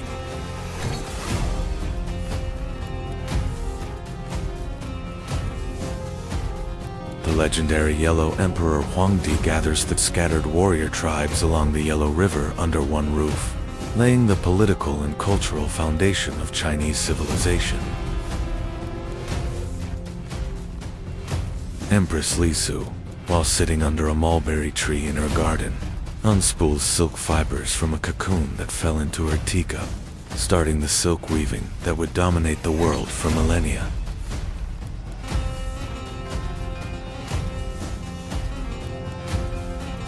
Let us witness how the fate of a river, the fate of a people, and the determination of one man intertwined, and how a dynasty was born. Here, we understand how Great Yu transformed into a legend by harnessing the destructive power of nature to serve humanity. Great Yu, working for 13 years to stop the deadly floods of the Yellow River, drains the water to the sea by digging massive canals and establishes China's first official dynasty, Xia, with the people's gratitude. Shang priests cracked turtle shells in fire to read the will of the gods. The symbols engraved on these cracks become the earliest ancestors of Chinese writing.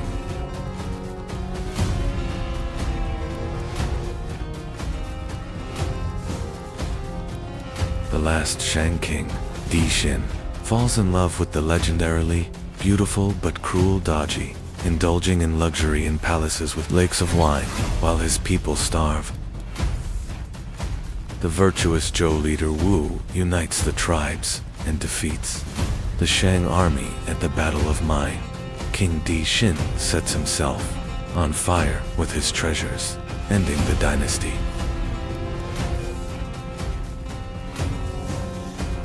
Zhou kings declare they have received the mandate of heaven. They establish China's first major feudal system by distributing land to nobles gathered in the palace square. Amidst political turmoil, the sage Confucius teaches morality and loyalty to his students under a willow tree as philosophies that will forever change China's mindset begin to flourish. As central authority collapses, China divides into 7 great states. Technology shifts from bronze to iron, and massive armies clash to rule all of China.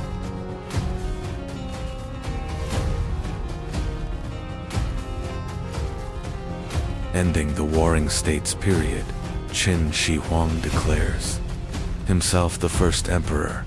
He unifies the 7 kingdoms under one flag while standardizing weights, currency, and writing.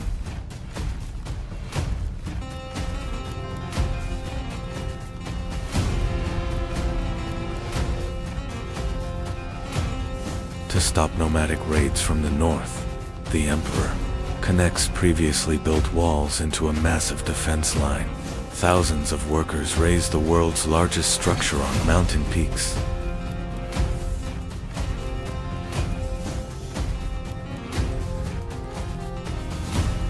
Fearing death, the emperor buries thousands of clay soldiers underground, each with a unique face, to protect him in the afterlife.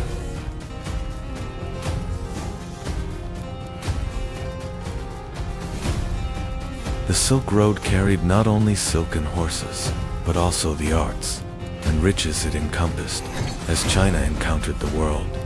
Beyond its walls, it was also experiencing an enlightenment.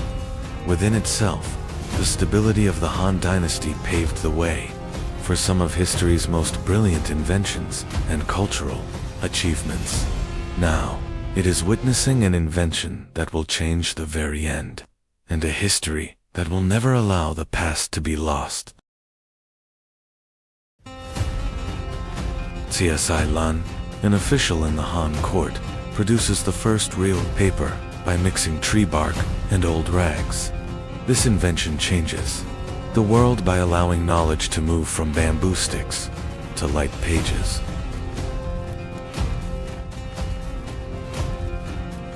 The capital Tianjin becomes the largest and wealthiest city in the world, in palaces with vast gardens. Poets, musicians, and scientists produce the most elegant examples of Chinese art.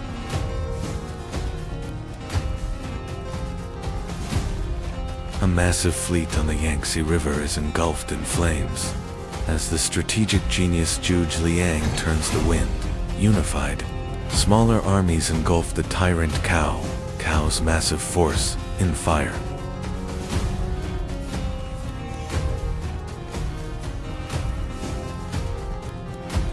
Three legendary warriors under blooming peach trees, Liu Bei, Guan Yu, and Zhang Fei, swear an oath to remain brothers until death, to protect the people and save the empire.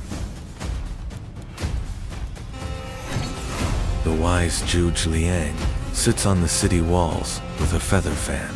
Stopping the enemy with a single musical note, he proves to the world that intelligence is superior to brute force.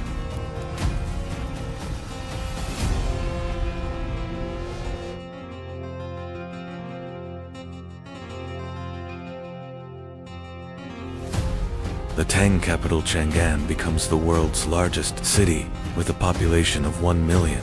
Arab, Persian, and Indian merchants from the Silk Road gather in markets filled with silk and spices.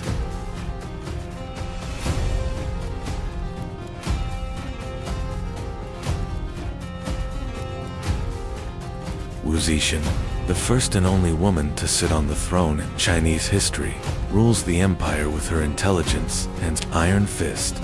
She takes the power of women in society and the grandeur of art to its peak.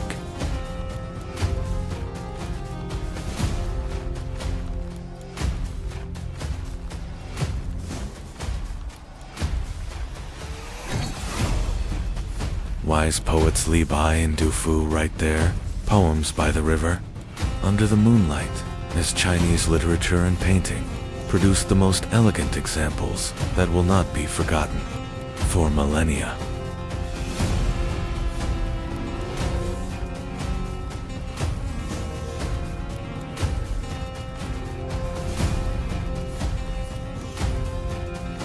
Towards the end of the Tang dynasty, in the 800s AD, 9th century Chinese alchemists accidentally invent gunpowder while searching for the elixir of immortality in their laboratories. Although this explosive mixture was initially just a matter of curiosity, it ignited the fuse of a fire that would radically change human history. This revolutionary secret is carried to the Arab world and then to Europe via the Silk Road. Caravans setting out from China carry not only silk and spices, but also the formula for this destructive power that will shape the world on an intercontinental journey, forever changing the nature of war.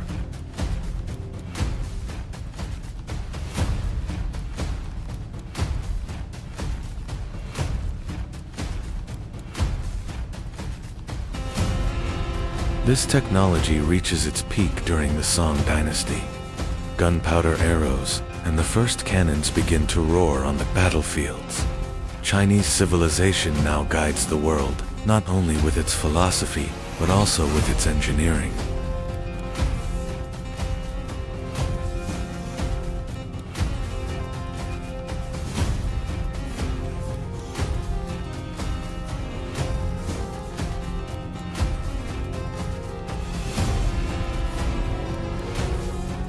From the first fire by the Yellow River to the world shaking invention of gunpowder, Chinese civilization, like a river, flowing uninterrupted for thousands of years, shaped the soul with its philosophy and the world with its engineering. On this journey, we only saw the foundations, the wisdom of Confucius, the ambition of the first emperor, and the grandeur of the Silk Road.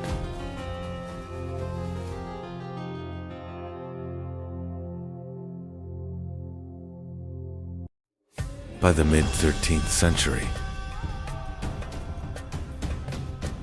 the Mongol armies were advancing toward the west. This advance was more than a conquest.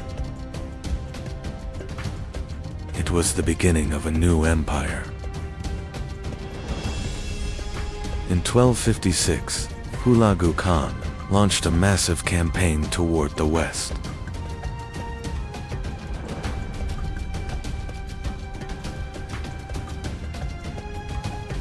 His goal was to bring Persia and the Middle East under Mongol rule.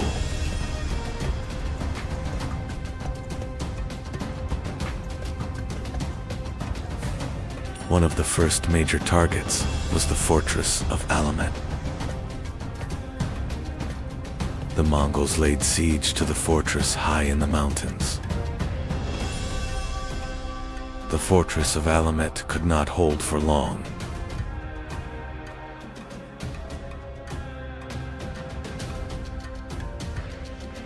The Mongol army captured the fortress in a short time.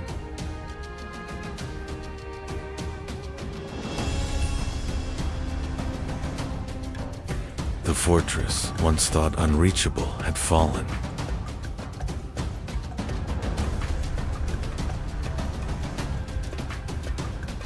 Now the gates of Mesopotamia were open to the Mongols. The Mongol army was now advancing toward Baghdad. For centuries, Baghdad had been the heart of the Islamic world. But now, the city faced an approaching and unprecedented danger. The Mongol armies arrived before the walls of Baghdad. In 1258, the Mongols placed Baghdad under siege.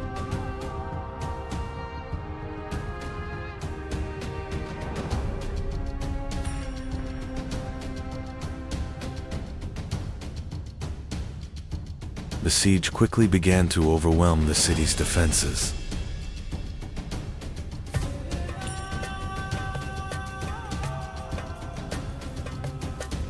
The Abbasid defenders resisted from the walls with determination.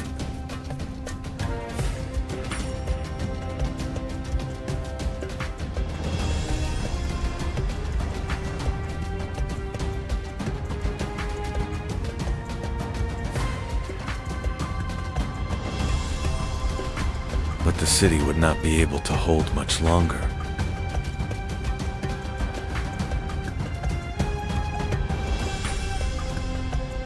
In 1258, the walls of Baghdad were finally breached.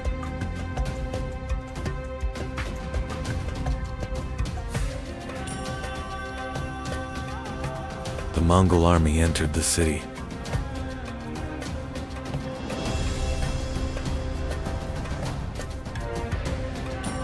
The Abbasid rule was now on the verge of collapse.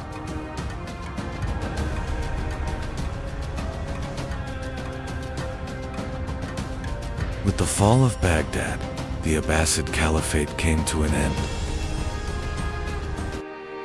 After the fall of Baghdad, Hulagu Khan established a new state. This state would become known as the Ilkhanate, stretched from Persia to Anatolia. The new state controlled the trade routes between East and West. After the fall of Baghdad, the Ilkhanate army continued, advancing westward. One by one, the cities of Syria began to fall under Ilkhanate control. But the next target of their advance was Egypt. Now they faced a powerful opponent, the In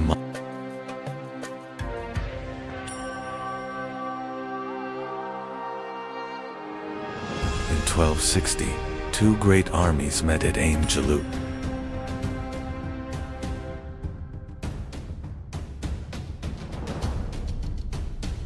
The Mamluk cavalry launched their attack against the Mongol army.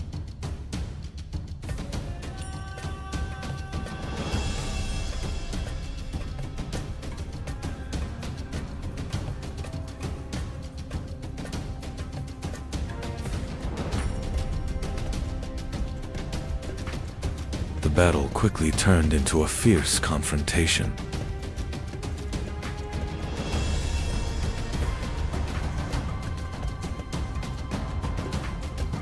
This battle stopped the Mongol advance in the Middle East.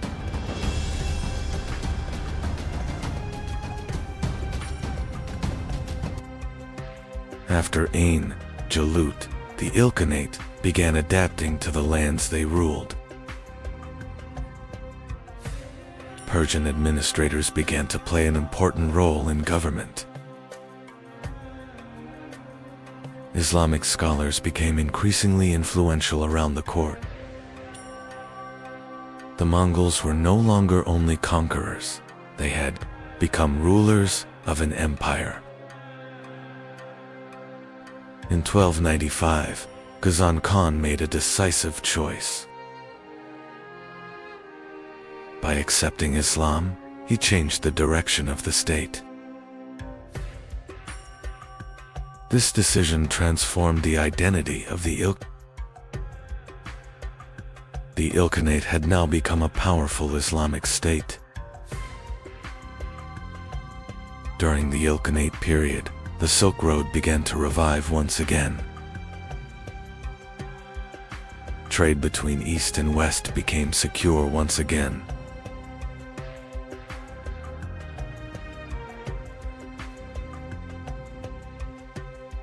The Ilkhanate administration secured control over the trade routes. These routes made the Ilkhanate one of the most important powers in the region. In 1335, after the death of Abu Said Bahadur Khan, the balance began to change. Struggles for the throne began among members of the dynasty. Regional commanders began acting independently. The Ilkhanate was losing its former strength. The Ilkhanate administration gradually began adopting Persian state traditions.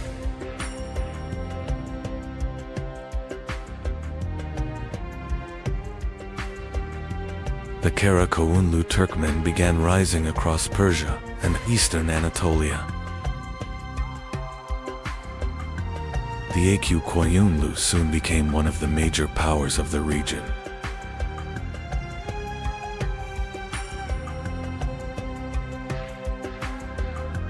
The Aq Koyunlu soon became one of the major powers of the region. Although the Ilkhanate had fallen, its legacy continued to live on. Cities, trade routes, and centers of learning continued to survive. Movement along the Silk Road continued.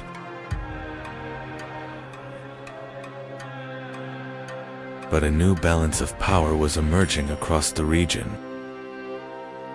After the Ilkhanate, new movements began to rise in the east. In Central Asia, new leaders began gathering strength. Across the steppes, preparations for new campaigns were underway. Soon, one name would stand at the center of this movement. After the Ilkhanate, a new power was rising in Central Asia. The leader of this rising power would be Timur. Soon, his campaigns would reshape the fate of the entire region. A new imperial age was about to begin. By the late 13th century, the world had become a stage of powerful empires. In the west, the Byzantine Empire still survived around Constantinople. Across Anatolia, the Anatolian Seljuk state was weakening under Mongol pressure. To the south, the Mamluk Sultanate stood as the only force able to stop the Mongol advance. In the north, the Golden Horde ruled the vast steppe lands beyond the Black Sea. Further east, the Chagatai Khanate controlled Central Asia, and in the far east, the Yuan Empire dominated China. At the center of this world stood the Ilkhanate, but its power would not last forever. Soon, a new conqueror would rise from Central Asia. His name was Timur. In the 14th century, across the harsh and unforgiving steppes of Central Asia, a child was born who would change the fate of the world. No one knew this child would one day shake empires. His name would be Timur. For a child growing up on the steppe, survival was not a choice, but a necessity.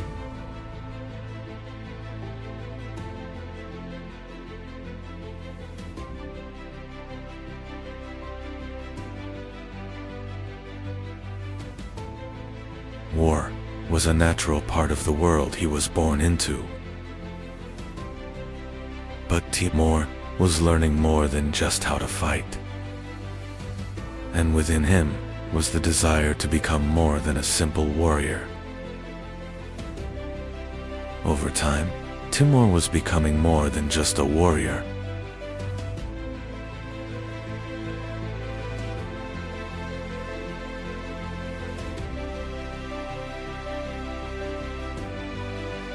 Alliances were formed, and just as quickly, they were broken.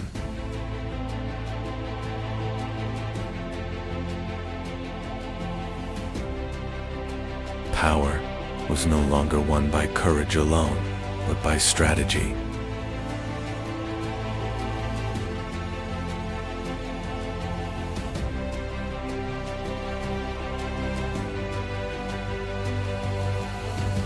And Timur had learned the rules of this game. Semir was becoming the center of Timur's power.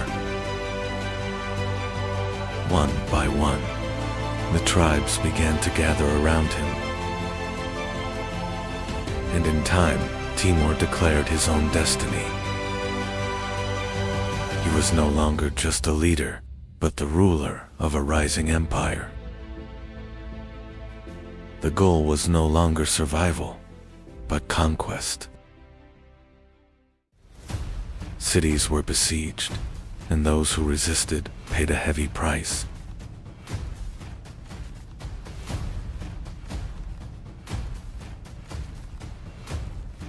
Where Timur's army passed, it left behind not only victory, but destruction.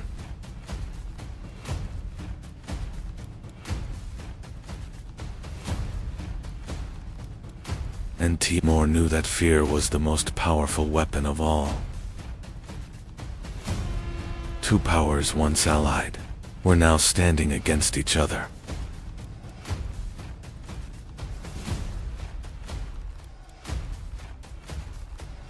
The steppes became the stage for one of history's greatest clashes.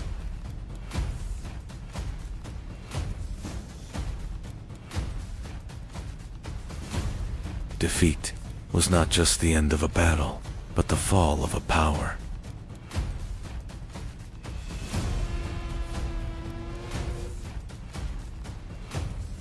And Timur was no longer just a conqueror, but a force-shaking countenance. Timur's army was now advancing into the heart of India.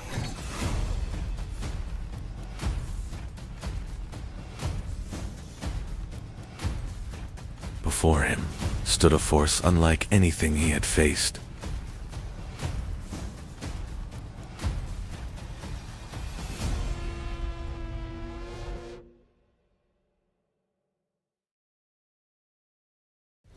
But the outcome did not change.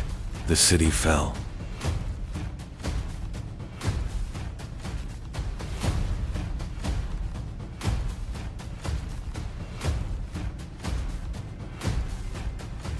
And what remained was one of the darkest marks in history. Two great powers finally stood face to face.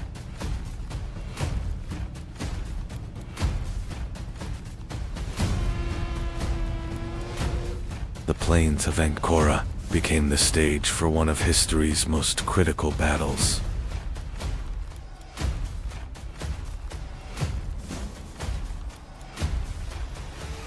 And in the end, the Ottoman Sultan was captured.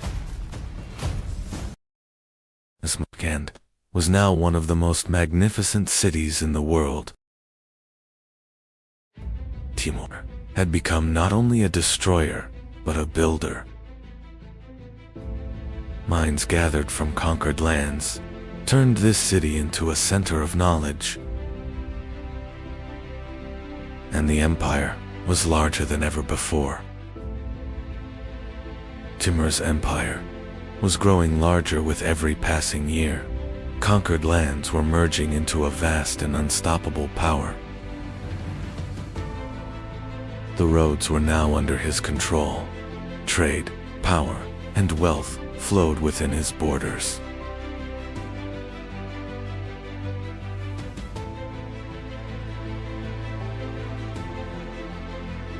Different cultures, different cities, all united under a single authority.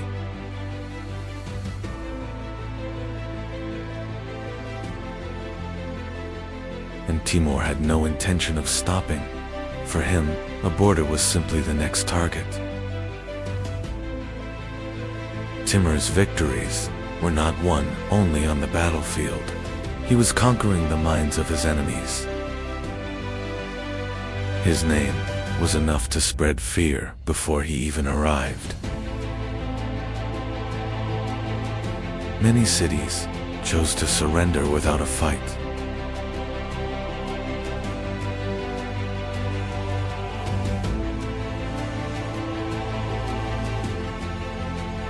Because everyone knew the cost of resistance would be far greater. Timur's armies were now turning toward the greatest cities of the world. The target was Damascus.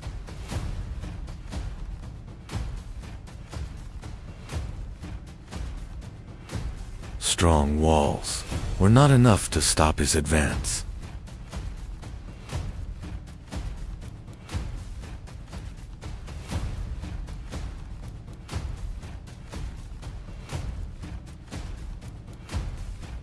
Cities fell, and once great centers were left in silence.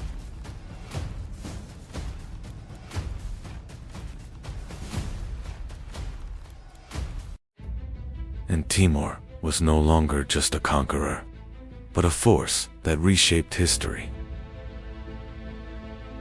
For Timur, there was still a world left unconquered, and he turned his gaze to the east. Hedef Dunyanin and Büyük Medinalarından Biridi, kin. But this time, nature itself was as ruthless as the enemy.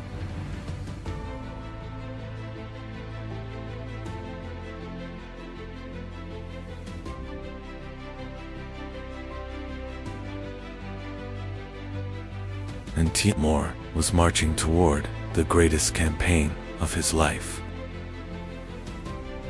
As the journey dragged on, the army began to weaken. The cold was taking its toll on everyone. And Timur was facing the limits of his power for the first time.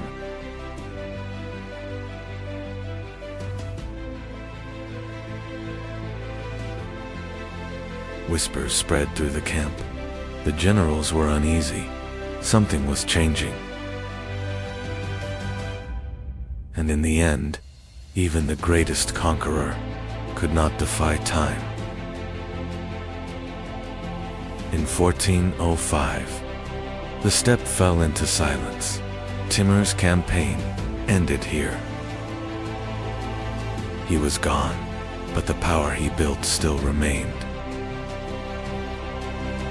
The empire was vast, but the one who held it together was gone. And Timur was etched into history as a name remembered with both fear and awe. His story was not written only in war.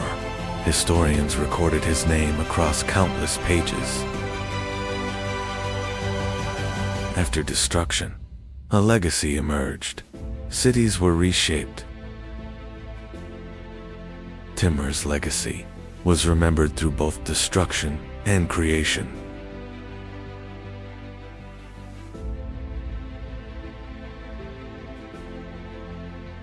And today, his name still echoes as one of history's most powerful legacies. When Timur died, he left behind a shattered world. His empire quickly began to fall apart, and a massive power vacuum emerged. And that vacuum called for new powers. In the 14th century, Eastern Anatolia was a land where power struggles began. Two great powers were rising on these lands: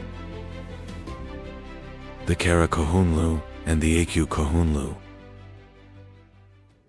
After Timur's death, Kara Yusuf returned. He regrouped his scattered power.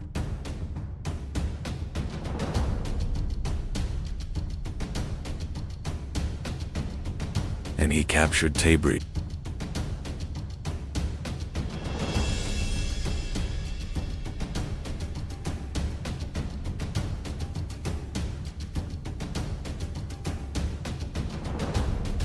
Anatolia, Iran, and Mesopotamia.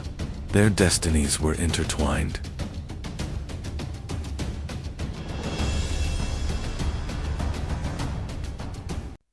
The Karakohunlu state was reborn. After Kara Yusuf, Sian Shah ascended the throne. Under his rule, the Karakohunlu state expanded rapidly.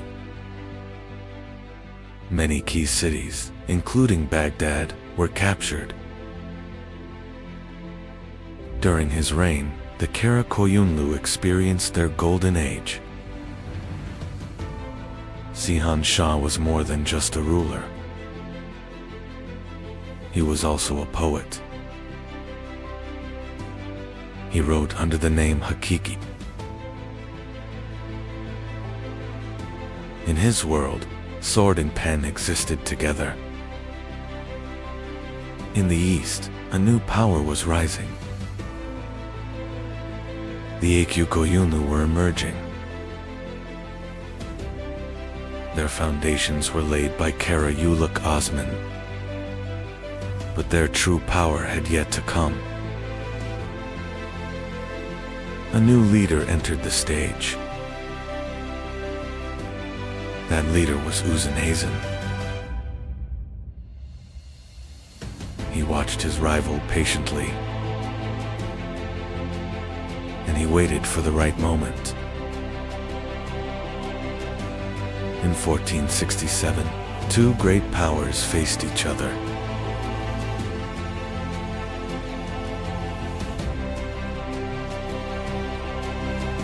The battle was fierce and brutal. Sian Shah was defeated in battle, and the Karakohunlu state collapsed. After the victory, the Akukohunlu gained power. Uzenhazen established a vast empire. Tabriz became the capital of the Aq Koyunlu state. The state reached its peak during his reign. But in the west, a new power was rising. This power was the Ottoman Empire.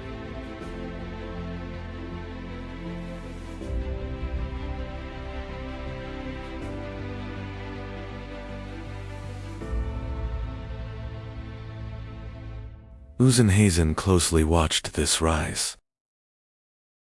Tension between the two great powers was rising. The Ottoman army was disciplined and powerful.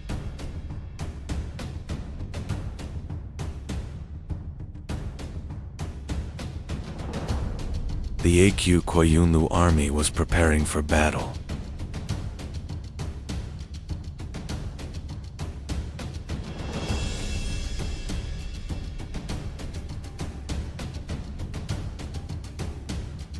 The two armies faced each other. Before the battle, there was a heavy silence. The battle began suddenly.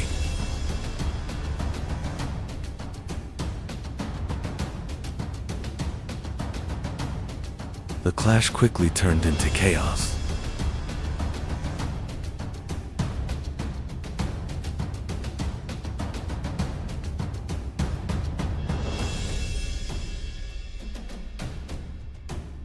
The Ottoman army used its firepower.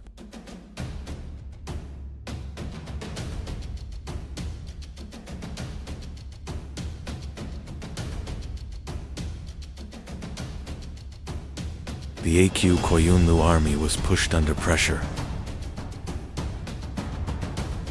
The balance of the battle had shifted.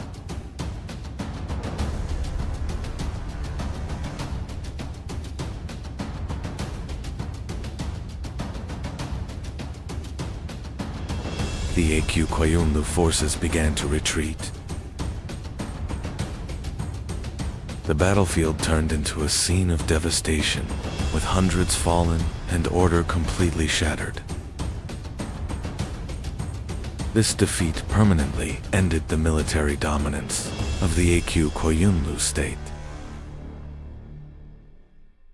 After the defeat at Otluk Belli, succession struggles began within the Aq Koyunlu court.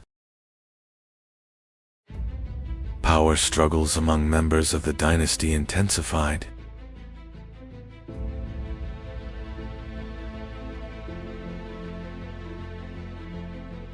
This situation further weakened central authority.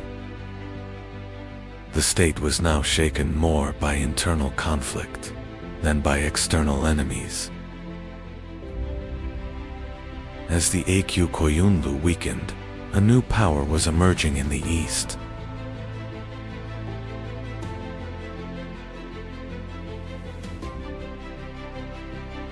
The leader of this movement was a remarkable figure, despite his young age. He quickly gathered a large following.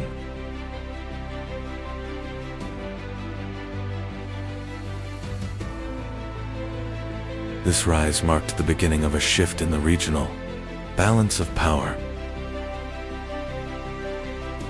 The leader of this movement was Shah Is.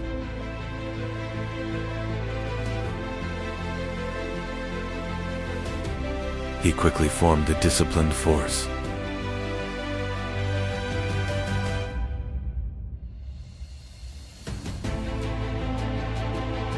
The force around him grew rapidly.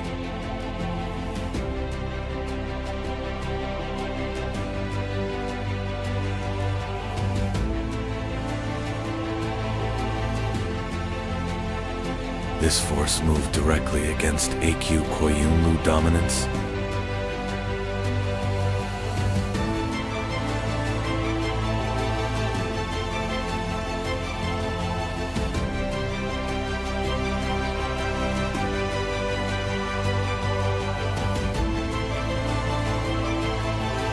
By 1501, Shah Ismail was advancing toward the heart of Koyunlu territory.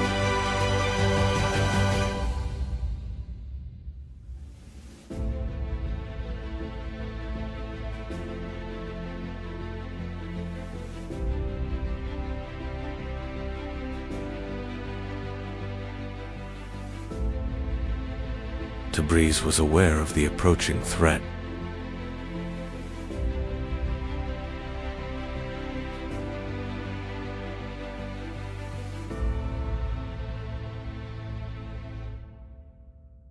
Shah Ismail entered the city with little resistance.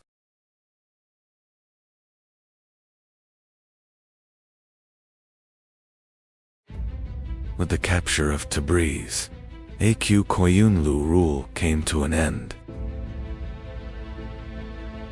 After the capture of Tabriz, a new political order began to take shape. Shah Ismail quickly established central authority. The state was built upon a strong administrative system. Thus, the Safavid state officially emerged. The end of the Koyunlu and Kara Koyunlu era led to a new balance of power in the region.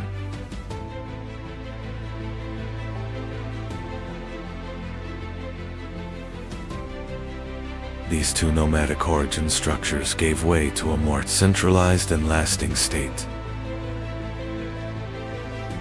The Safavid state quickly became one of the dominant political forces in the region. This transformation opened the door to a new era, Ottoman-Safavid rivalry. The year is 1204. The Fourth Crusade was no longer heading to the Holy Land, but toward one of the richest cities in the world.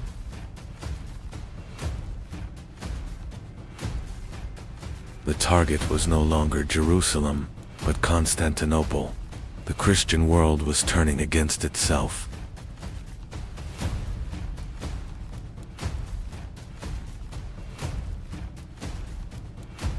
This attack was not driven by faith alone.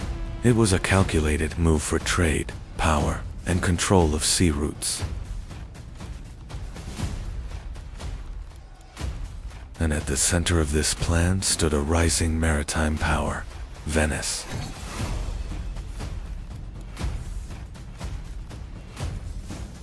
When the sack of 1204 began, Constantinople faced a catastrophe unlike anything it had seen in centuries.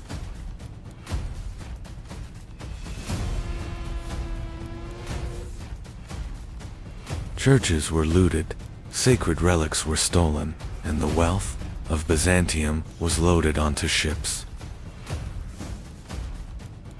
One of the greatest beneficiaries of this destruction was Venice. Constantinople had fallen, Byzantium was shattered, and the Latin Empire had been established within the city. But Venice was not the only rising power in the Mediterranean. Another maritime republic was growing in the west, Genoa.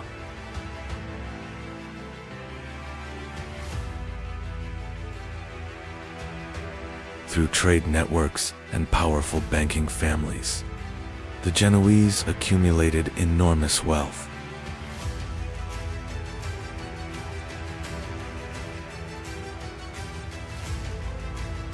Their main ambition was to dominate the trade routes leading into the Black Sea.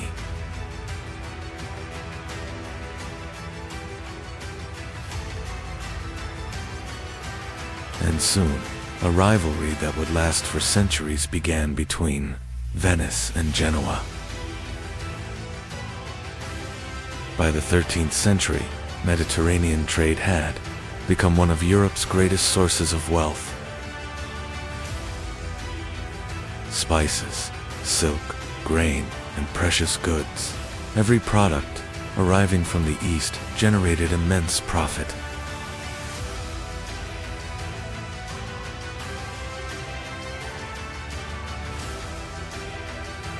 The states controlling the ports were also controlling the economic state of the Mediterranean.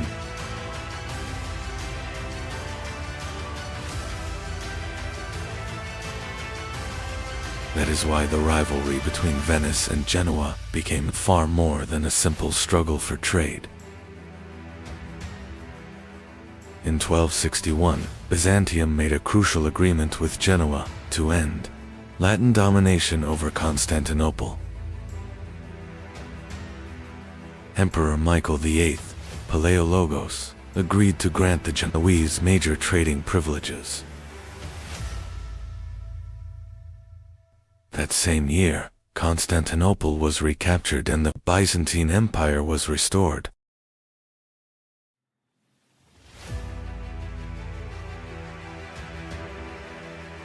But even after its return, Byzantium was no longer as powerful as before. The city's economy was increasingly falling under foreign influence. One of the greatest privileges granted to the Genoese by Byzantium was the district of Galata. Rising across the Golden Horn, Galata quickly became one of Genoa's most important trading bases. Surrounded by warehouses, walls, and towers, the district became almost a separate city within Constantinople itself.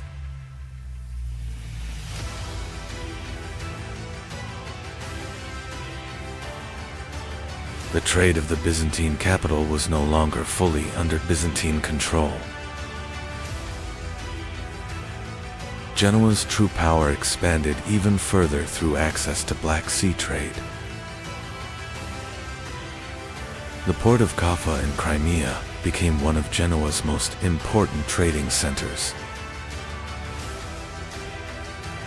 Silk, furs, grain, and slave trade, wealth flowing from the Black Sea enriched Genoa.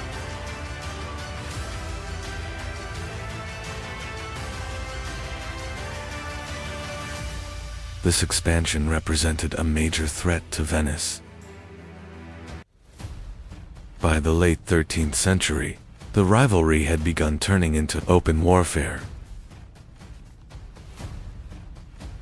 Across the Mediterranean, the two great maritime republics fought each other for control of trade routes.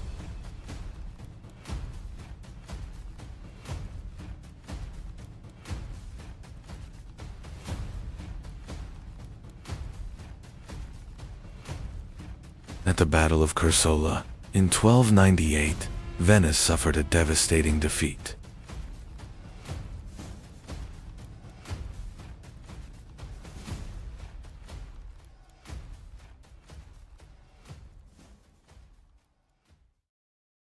It is even believed that the famous traveler Marco Polo was captured during this battle.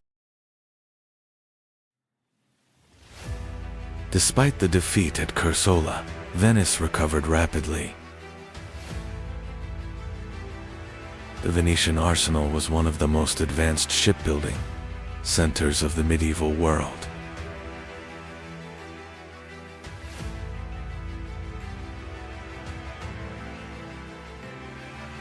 The warships produced their restored Venice's dominance at sea.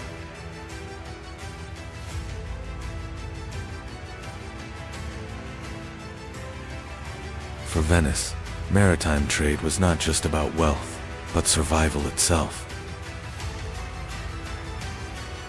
Genoa drew its strength not only from warships, but from bankers and merchant families as well.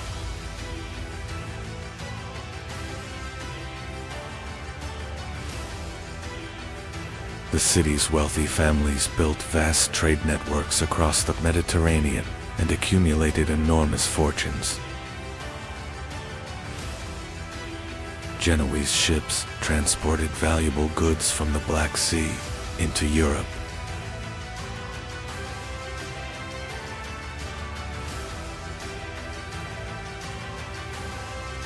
Now there were two dominant powers in the Mediterranean, and both sought to rule the seas. By the 14th century, the Byzantine Empire was far from its former glory. Much of the city's trade had fallen under the control of Venetian and Genoese merchants.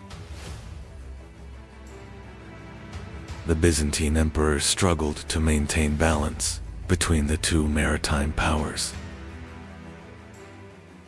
But this policy of balance only made the empire increasingly dependent. At that very moment, a new power was rising in Anatolia, the Ottomans.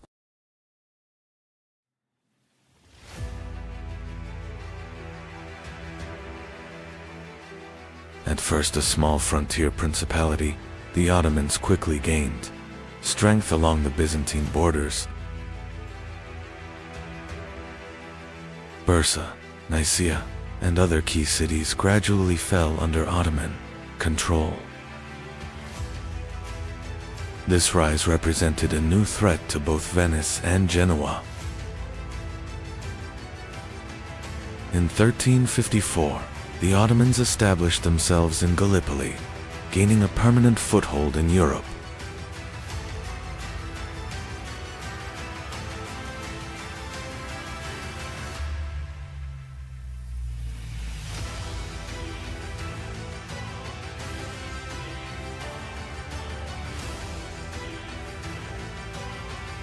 This development marked a major turning point for Byzantium. Venice saw Ottoman expansion as a threat to trade in the eastern Mediterranean. Genoa often tried to protect its interests rather than directly confront the Ottomans. But this fragile balance across the Mediterranean would not last for long, because the rise of the Ottomans was about to change the struggle between Venice and Genoa forever.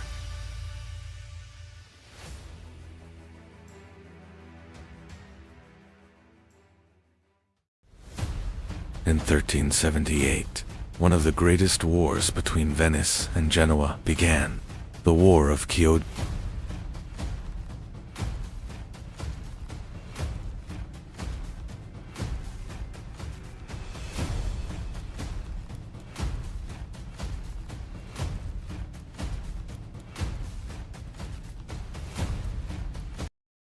The Genoese fleet advanced far enough to directly threaten Venice itself.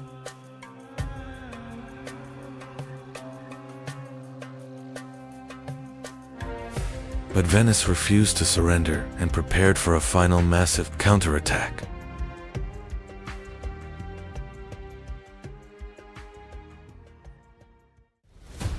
In the end, Venice emerged victorious at Chioggia, and the balance of the Mediterranean shifted once again.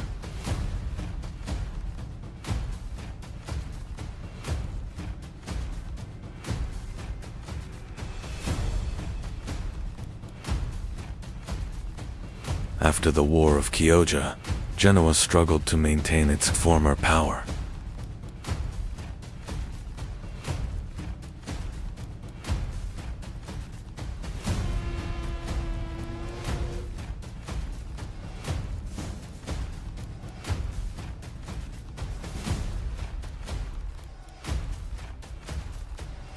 Political rivalries and economic troubles slowly weakened the city from within. Venice, however, survived thanks to its stronger and more organized state structure.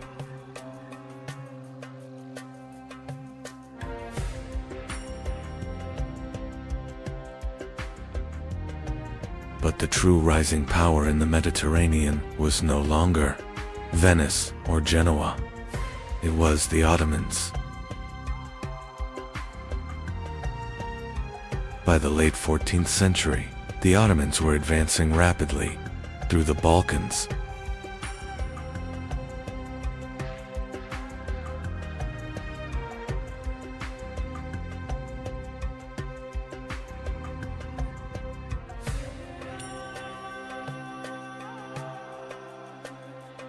Meanwhile, the Byzantine Empire continued to shrink, leaving Constantinople increasingly isolated. Venice grew deeply concerned about Ottoman influence in the Aegean and Eastern Mediterranean. Genoa continued building cautious relations with the Ottomans in order to protect its trade.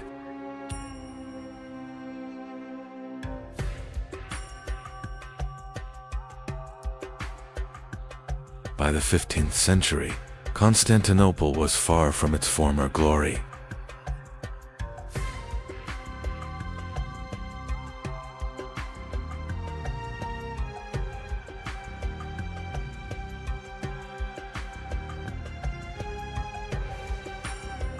The once great empire now survived only around its capital. Venetian and Genoese merchants still dominated much of the city's trade.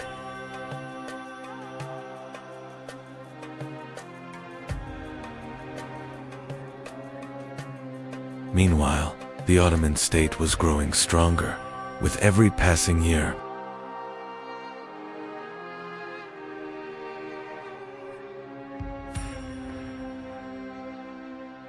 In 1451, the young Sultan Mehmed II ascended to the throne. The new Sultan immediately began preparations to conquer Constantinople. Massive cannons were forged as the Ottomans moved to control the Bosphorus.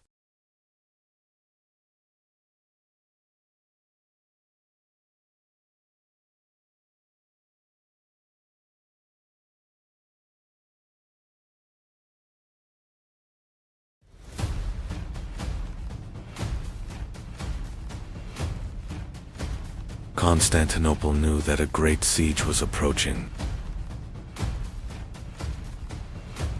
In the spring of 1453, the Ottoman army arrived before the walls of Constantinople.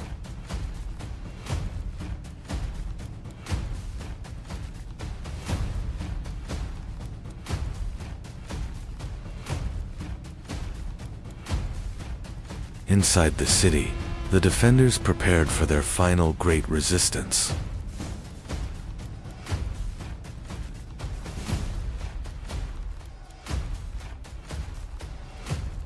The Genoese commander, Giovanni Giustiniani, became one of the key figures in the defense.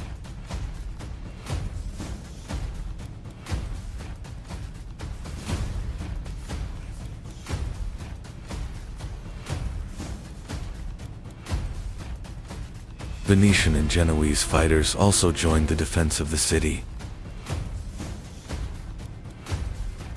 For days, Ottoman cannons relentlessly bombarded the walls of Constantinople.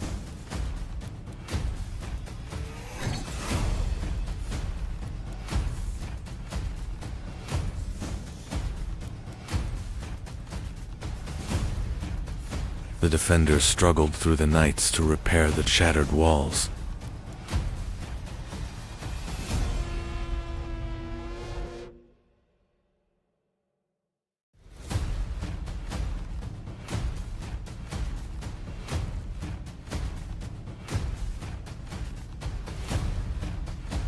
But the move that changed the fate of the siege was the transport of Ottoman ships over land.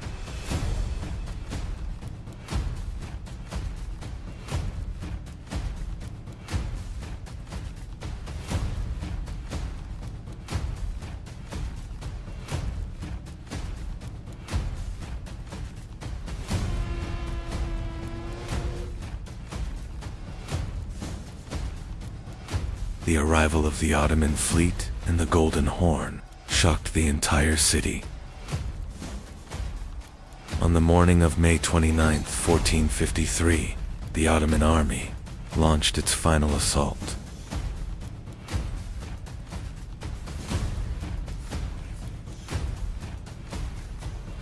The defenders resisted on the walls until the very last moment.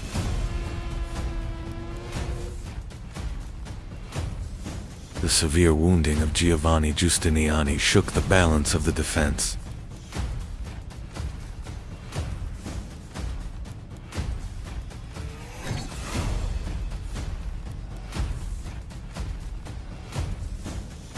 And at last, the walls of Constantinople were breached.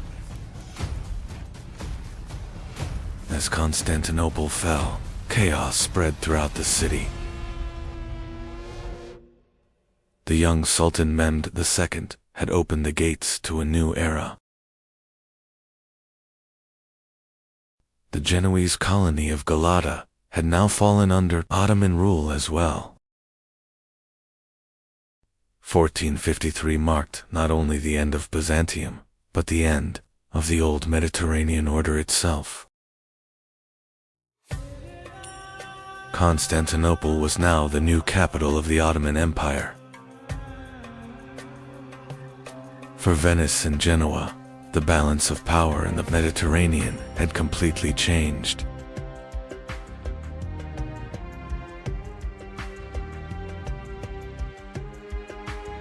The search for new trade routes would soon push Europe toward distant seas.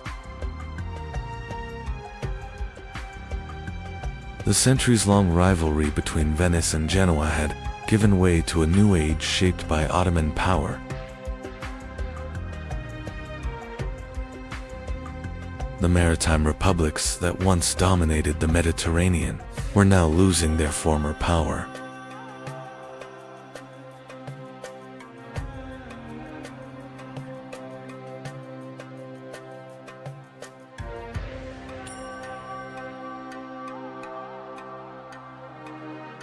Trade routes were changing, and new empires were rising.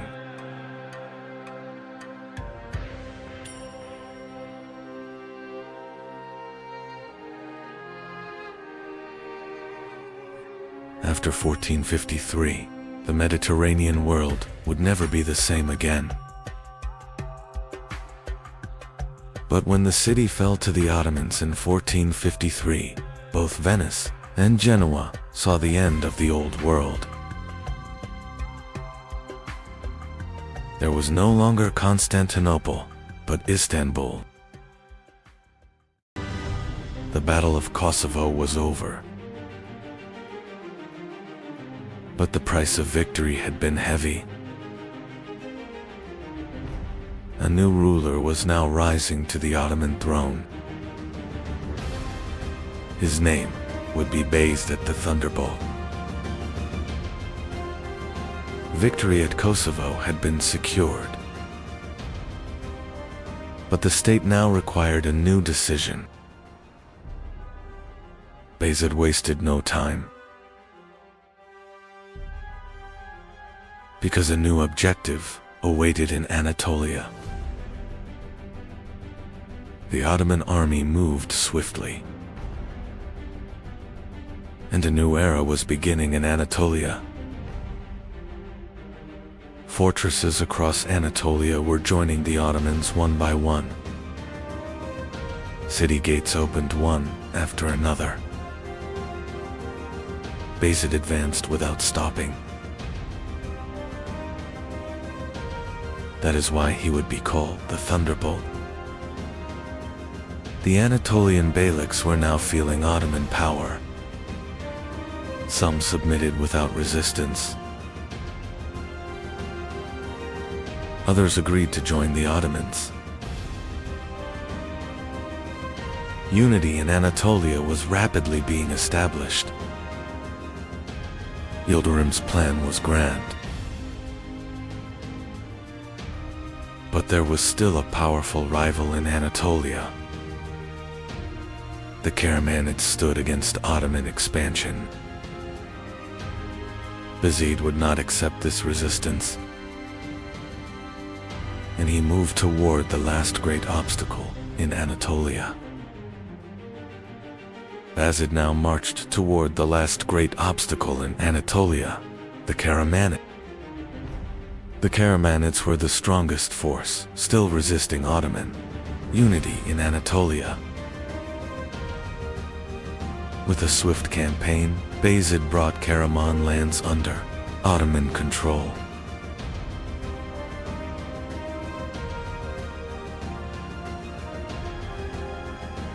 Now, no major power remained in Anatolia to challenge Ottoman authority. The Ottoman advance into the Balkans had caused deep concern across Europe. The Pope called for a new crusade to stop the Ottoman advance. Knights from across Europe answered the call. A massive crusader army began marching toward the Ottomans. As soon as he learned of the crusader advance, Bayezid moved with remarkable speed. He quickly gathered his army and marched toward Nicopolis without delay. Bayezid's rapid advance caught the crusader army unprepared. As soon as he learned of the crusader advance, Bayezid moved with remarkable speed. He quickly gathered his army and marched toward Nicopolis without delay. Bayezid's rapid advance caught the crusader army unprepared. Near Nicopolis, the battle had begun. The first lines collapsed into brutal close combat. As they advanced, the knights began losing formation.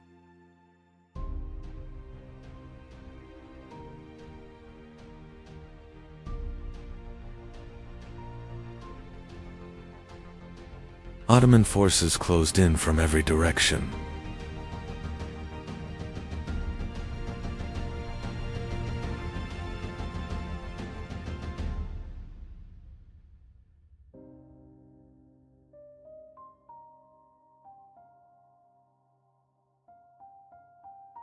Bayezid ordered the counterattack.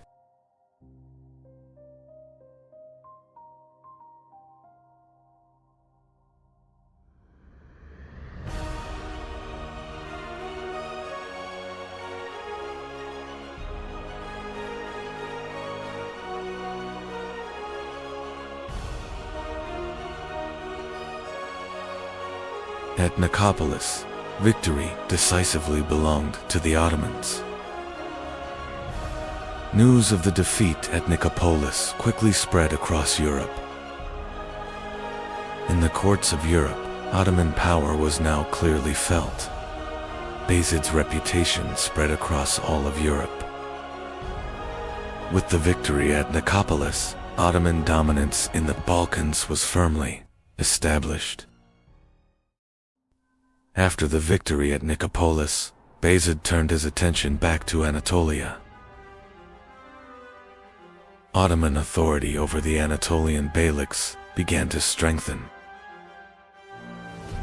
Bayezid further strengthened central authority. Now, no major rival remained in Anatolia to balance Ottoman power. Bayezid was known for his rapid decisions. His army could move with remarkable speed under his command. For this reason, he was called the Thunderbolt. Under his rule, the Ottoman Empire reached the height of its power. The Ottoman state now held authority across both Anatolia and the Balkans.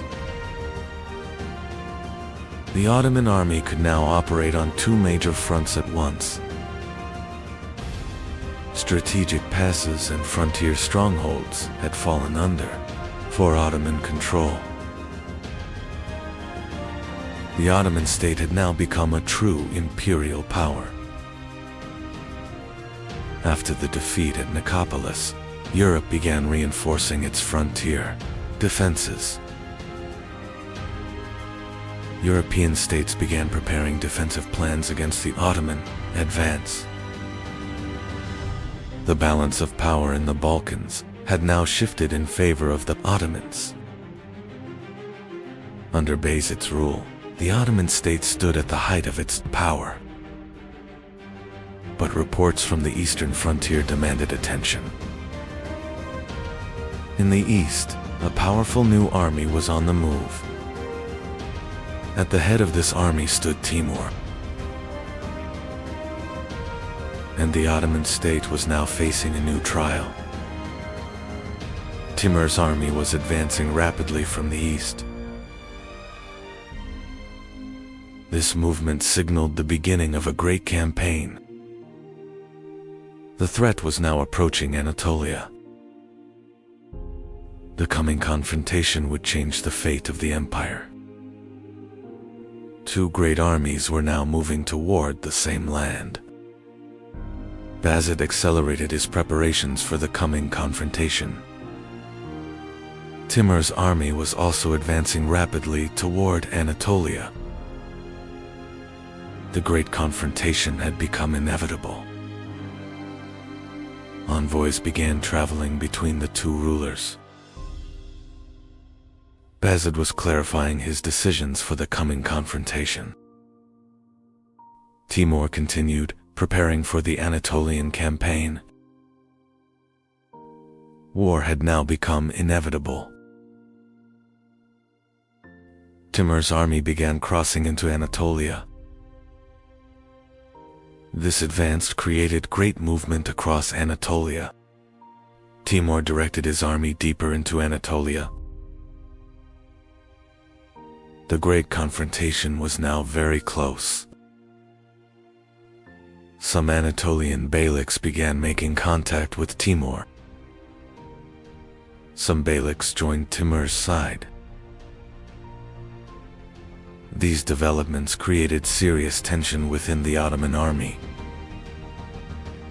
Even before the battle began, the balance had started to shift. Bayezid moved his army toward Ankara. Commanders were making final preparations before the battle. The two great armies were about to meet on the plains of Ankara. The historic confrontation was about to begin. In 1402, the Ottoman state and Timur's empire confronted each other on the plains of Ankara.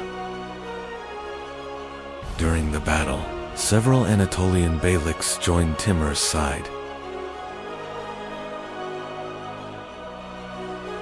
This development seriously weakened the Ottoman battle formation. The Battle of Ankara ended in a major defeat for the Ottoman state.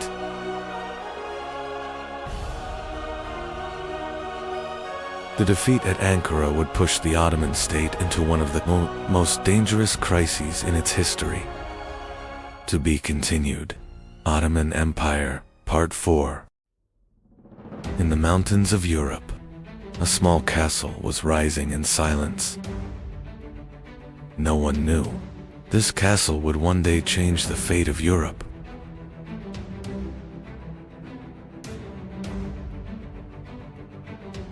The name of this family would become Habsburg. And for centuries, kings, emperors, and armies would live beneath their shadow. At the center of Europe stood the Holy Roman Empire. But this was not a single unified state. Hundreds of duchies, kingdoms, and princes were fighting for power. And the Habsburgs were searching for a way to rise within this chaos. In 1273, a decision was made that would change the balance of Europe. Rudolf of Habsburg was elected king of the Romans. Many nobles never expected him to rise this far. But in that moment, the true rise of the Habsburgs had begun. But standing before Rudolf was still a great obstacle.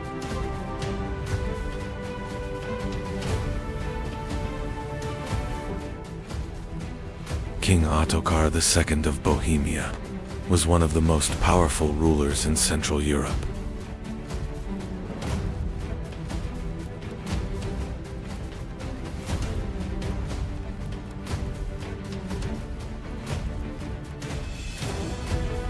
In 1278, the two armies met on the plains of Marchfeld.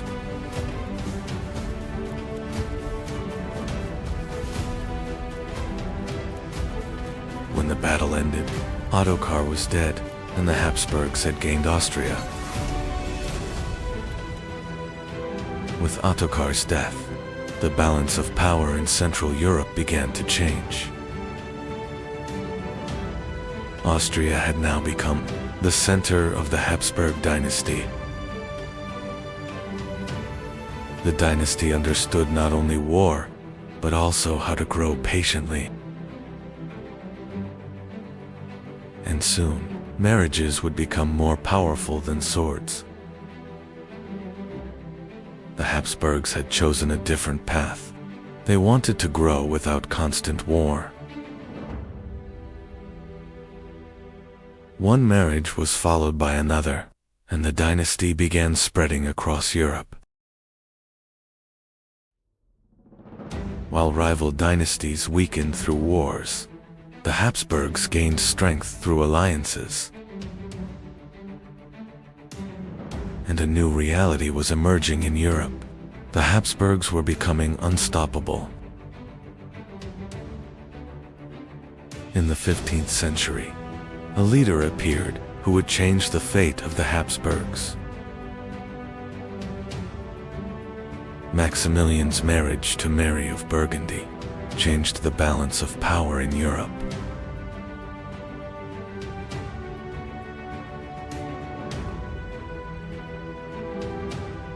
Because with this marriage, Europe's richest cities passed to the Habsburgs. And France now saw the rising Habsburg power as a threat. One of the greatest moves of the Habsburgs would be their marriage alliance with Spain.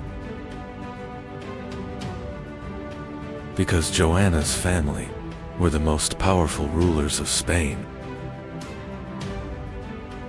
After this marriage, Habsburg power began extending beyond Europe. And soon, one of the most powerful rulers Europe had ever seen would emerge. His name was Charles V. Charles V inherited one of the greatest empires Europe had ever seen.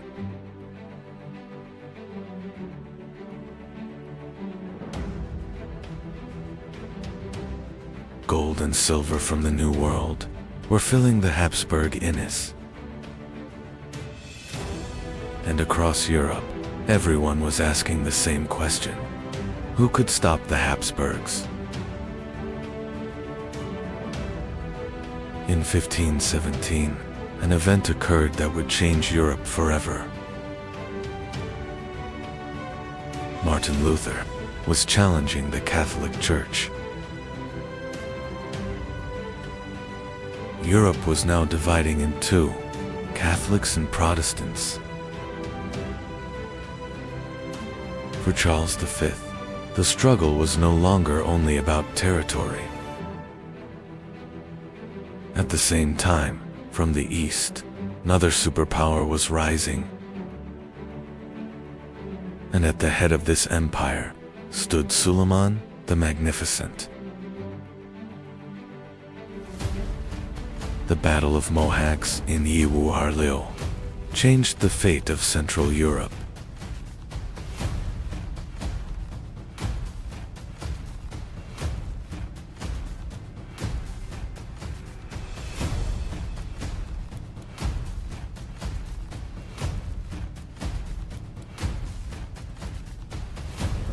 Now, the Ottomans had reached the borders of the Habsburgs.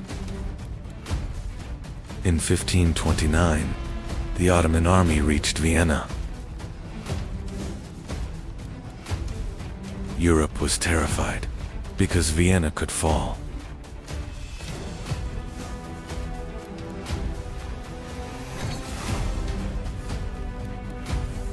For days, deadly fighting raged across the city walls.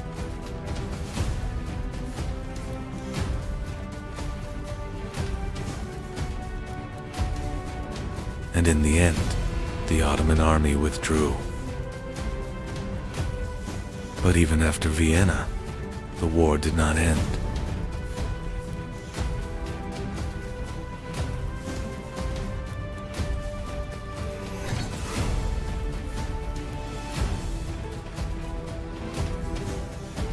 Hungary and the Balkans had become the battleground of two empires.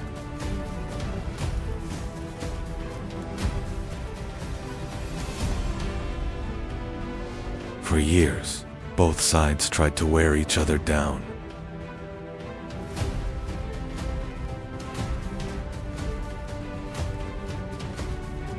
And the fate of Europe was being shaped by the struggle between the Ottomans and the Habsburgs. In 1683, the Ottoman army once again arrived before Vienna. In 1683, the Ottoman army once again arrived before Vienna. At the final moment, the arriving European armies changed the fate of the siege. With this defeat, the Ottoman advance into Europe began to slow. After Vienna, the balance of power began to change. The Habsburgs were no longer only defending, they were becoming one of Europe's greatest dynasties. Kings and ambassadors were now recognizing the power of the Habsburg court. But before the dynasty, even greater storms still awaited. In the 17th century, Europe was dragged into a new catastrophe. Catholics and Protestants had declared war on one another. Cities were collapsing, and millions were losing their lives. And the Habsburgs stood at the center of the war, shaking Europe. Across Europe's royal courts, the Habsburg name now meant power and fear. They had built an empire not only through war, but also through marriage and diplomacy. But like every great empire, the rise of the Habsburgs would not last forever. After centuries of dominance, the dynasty slowly began to weaken. New powers like France and Prussia were changing the balance of Europe. Constant dynastic marriages had caused serious genetic problems within the family. Then Europe witnessed the rise of Napoleon. In 1806, the Holy Roman Empire came to an end. A nearly 1,000-year-old empire had collapsed beneath Napoleon's shadow. A story that began in a small mountain fortress had become a dynasty that ruled Europe for centuries.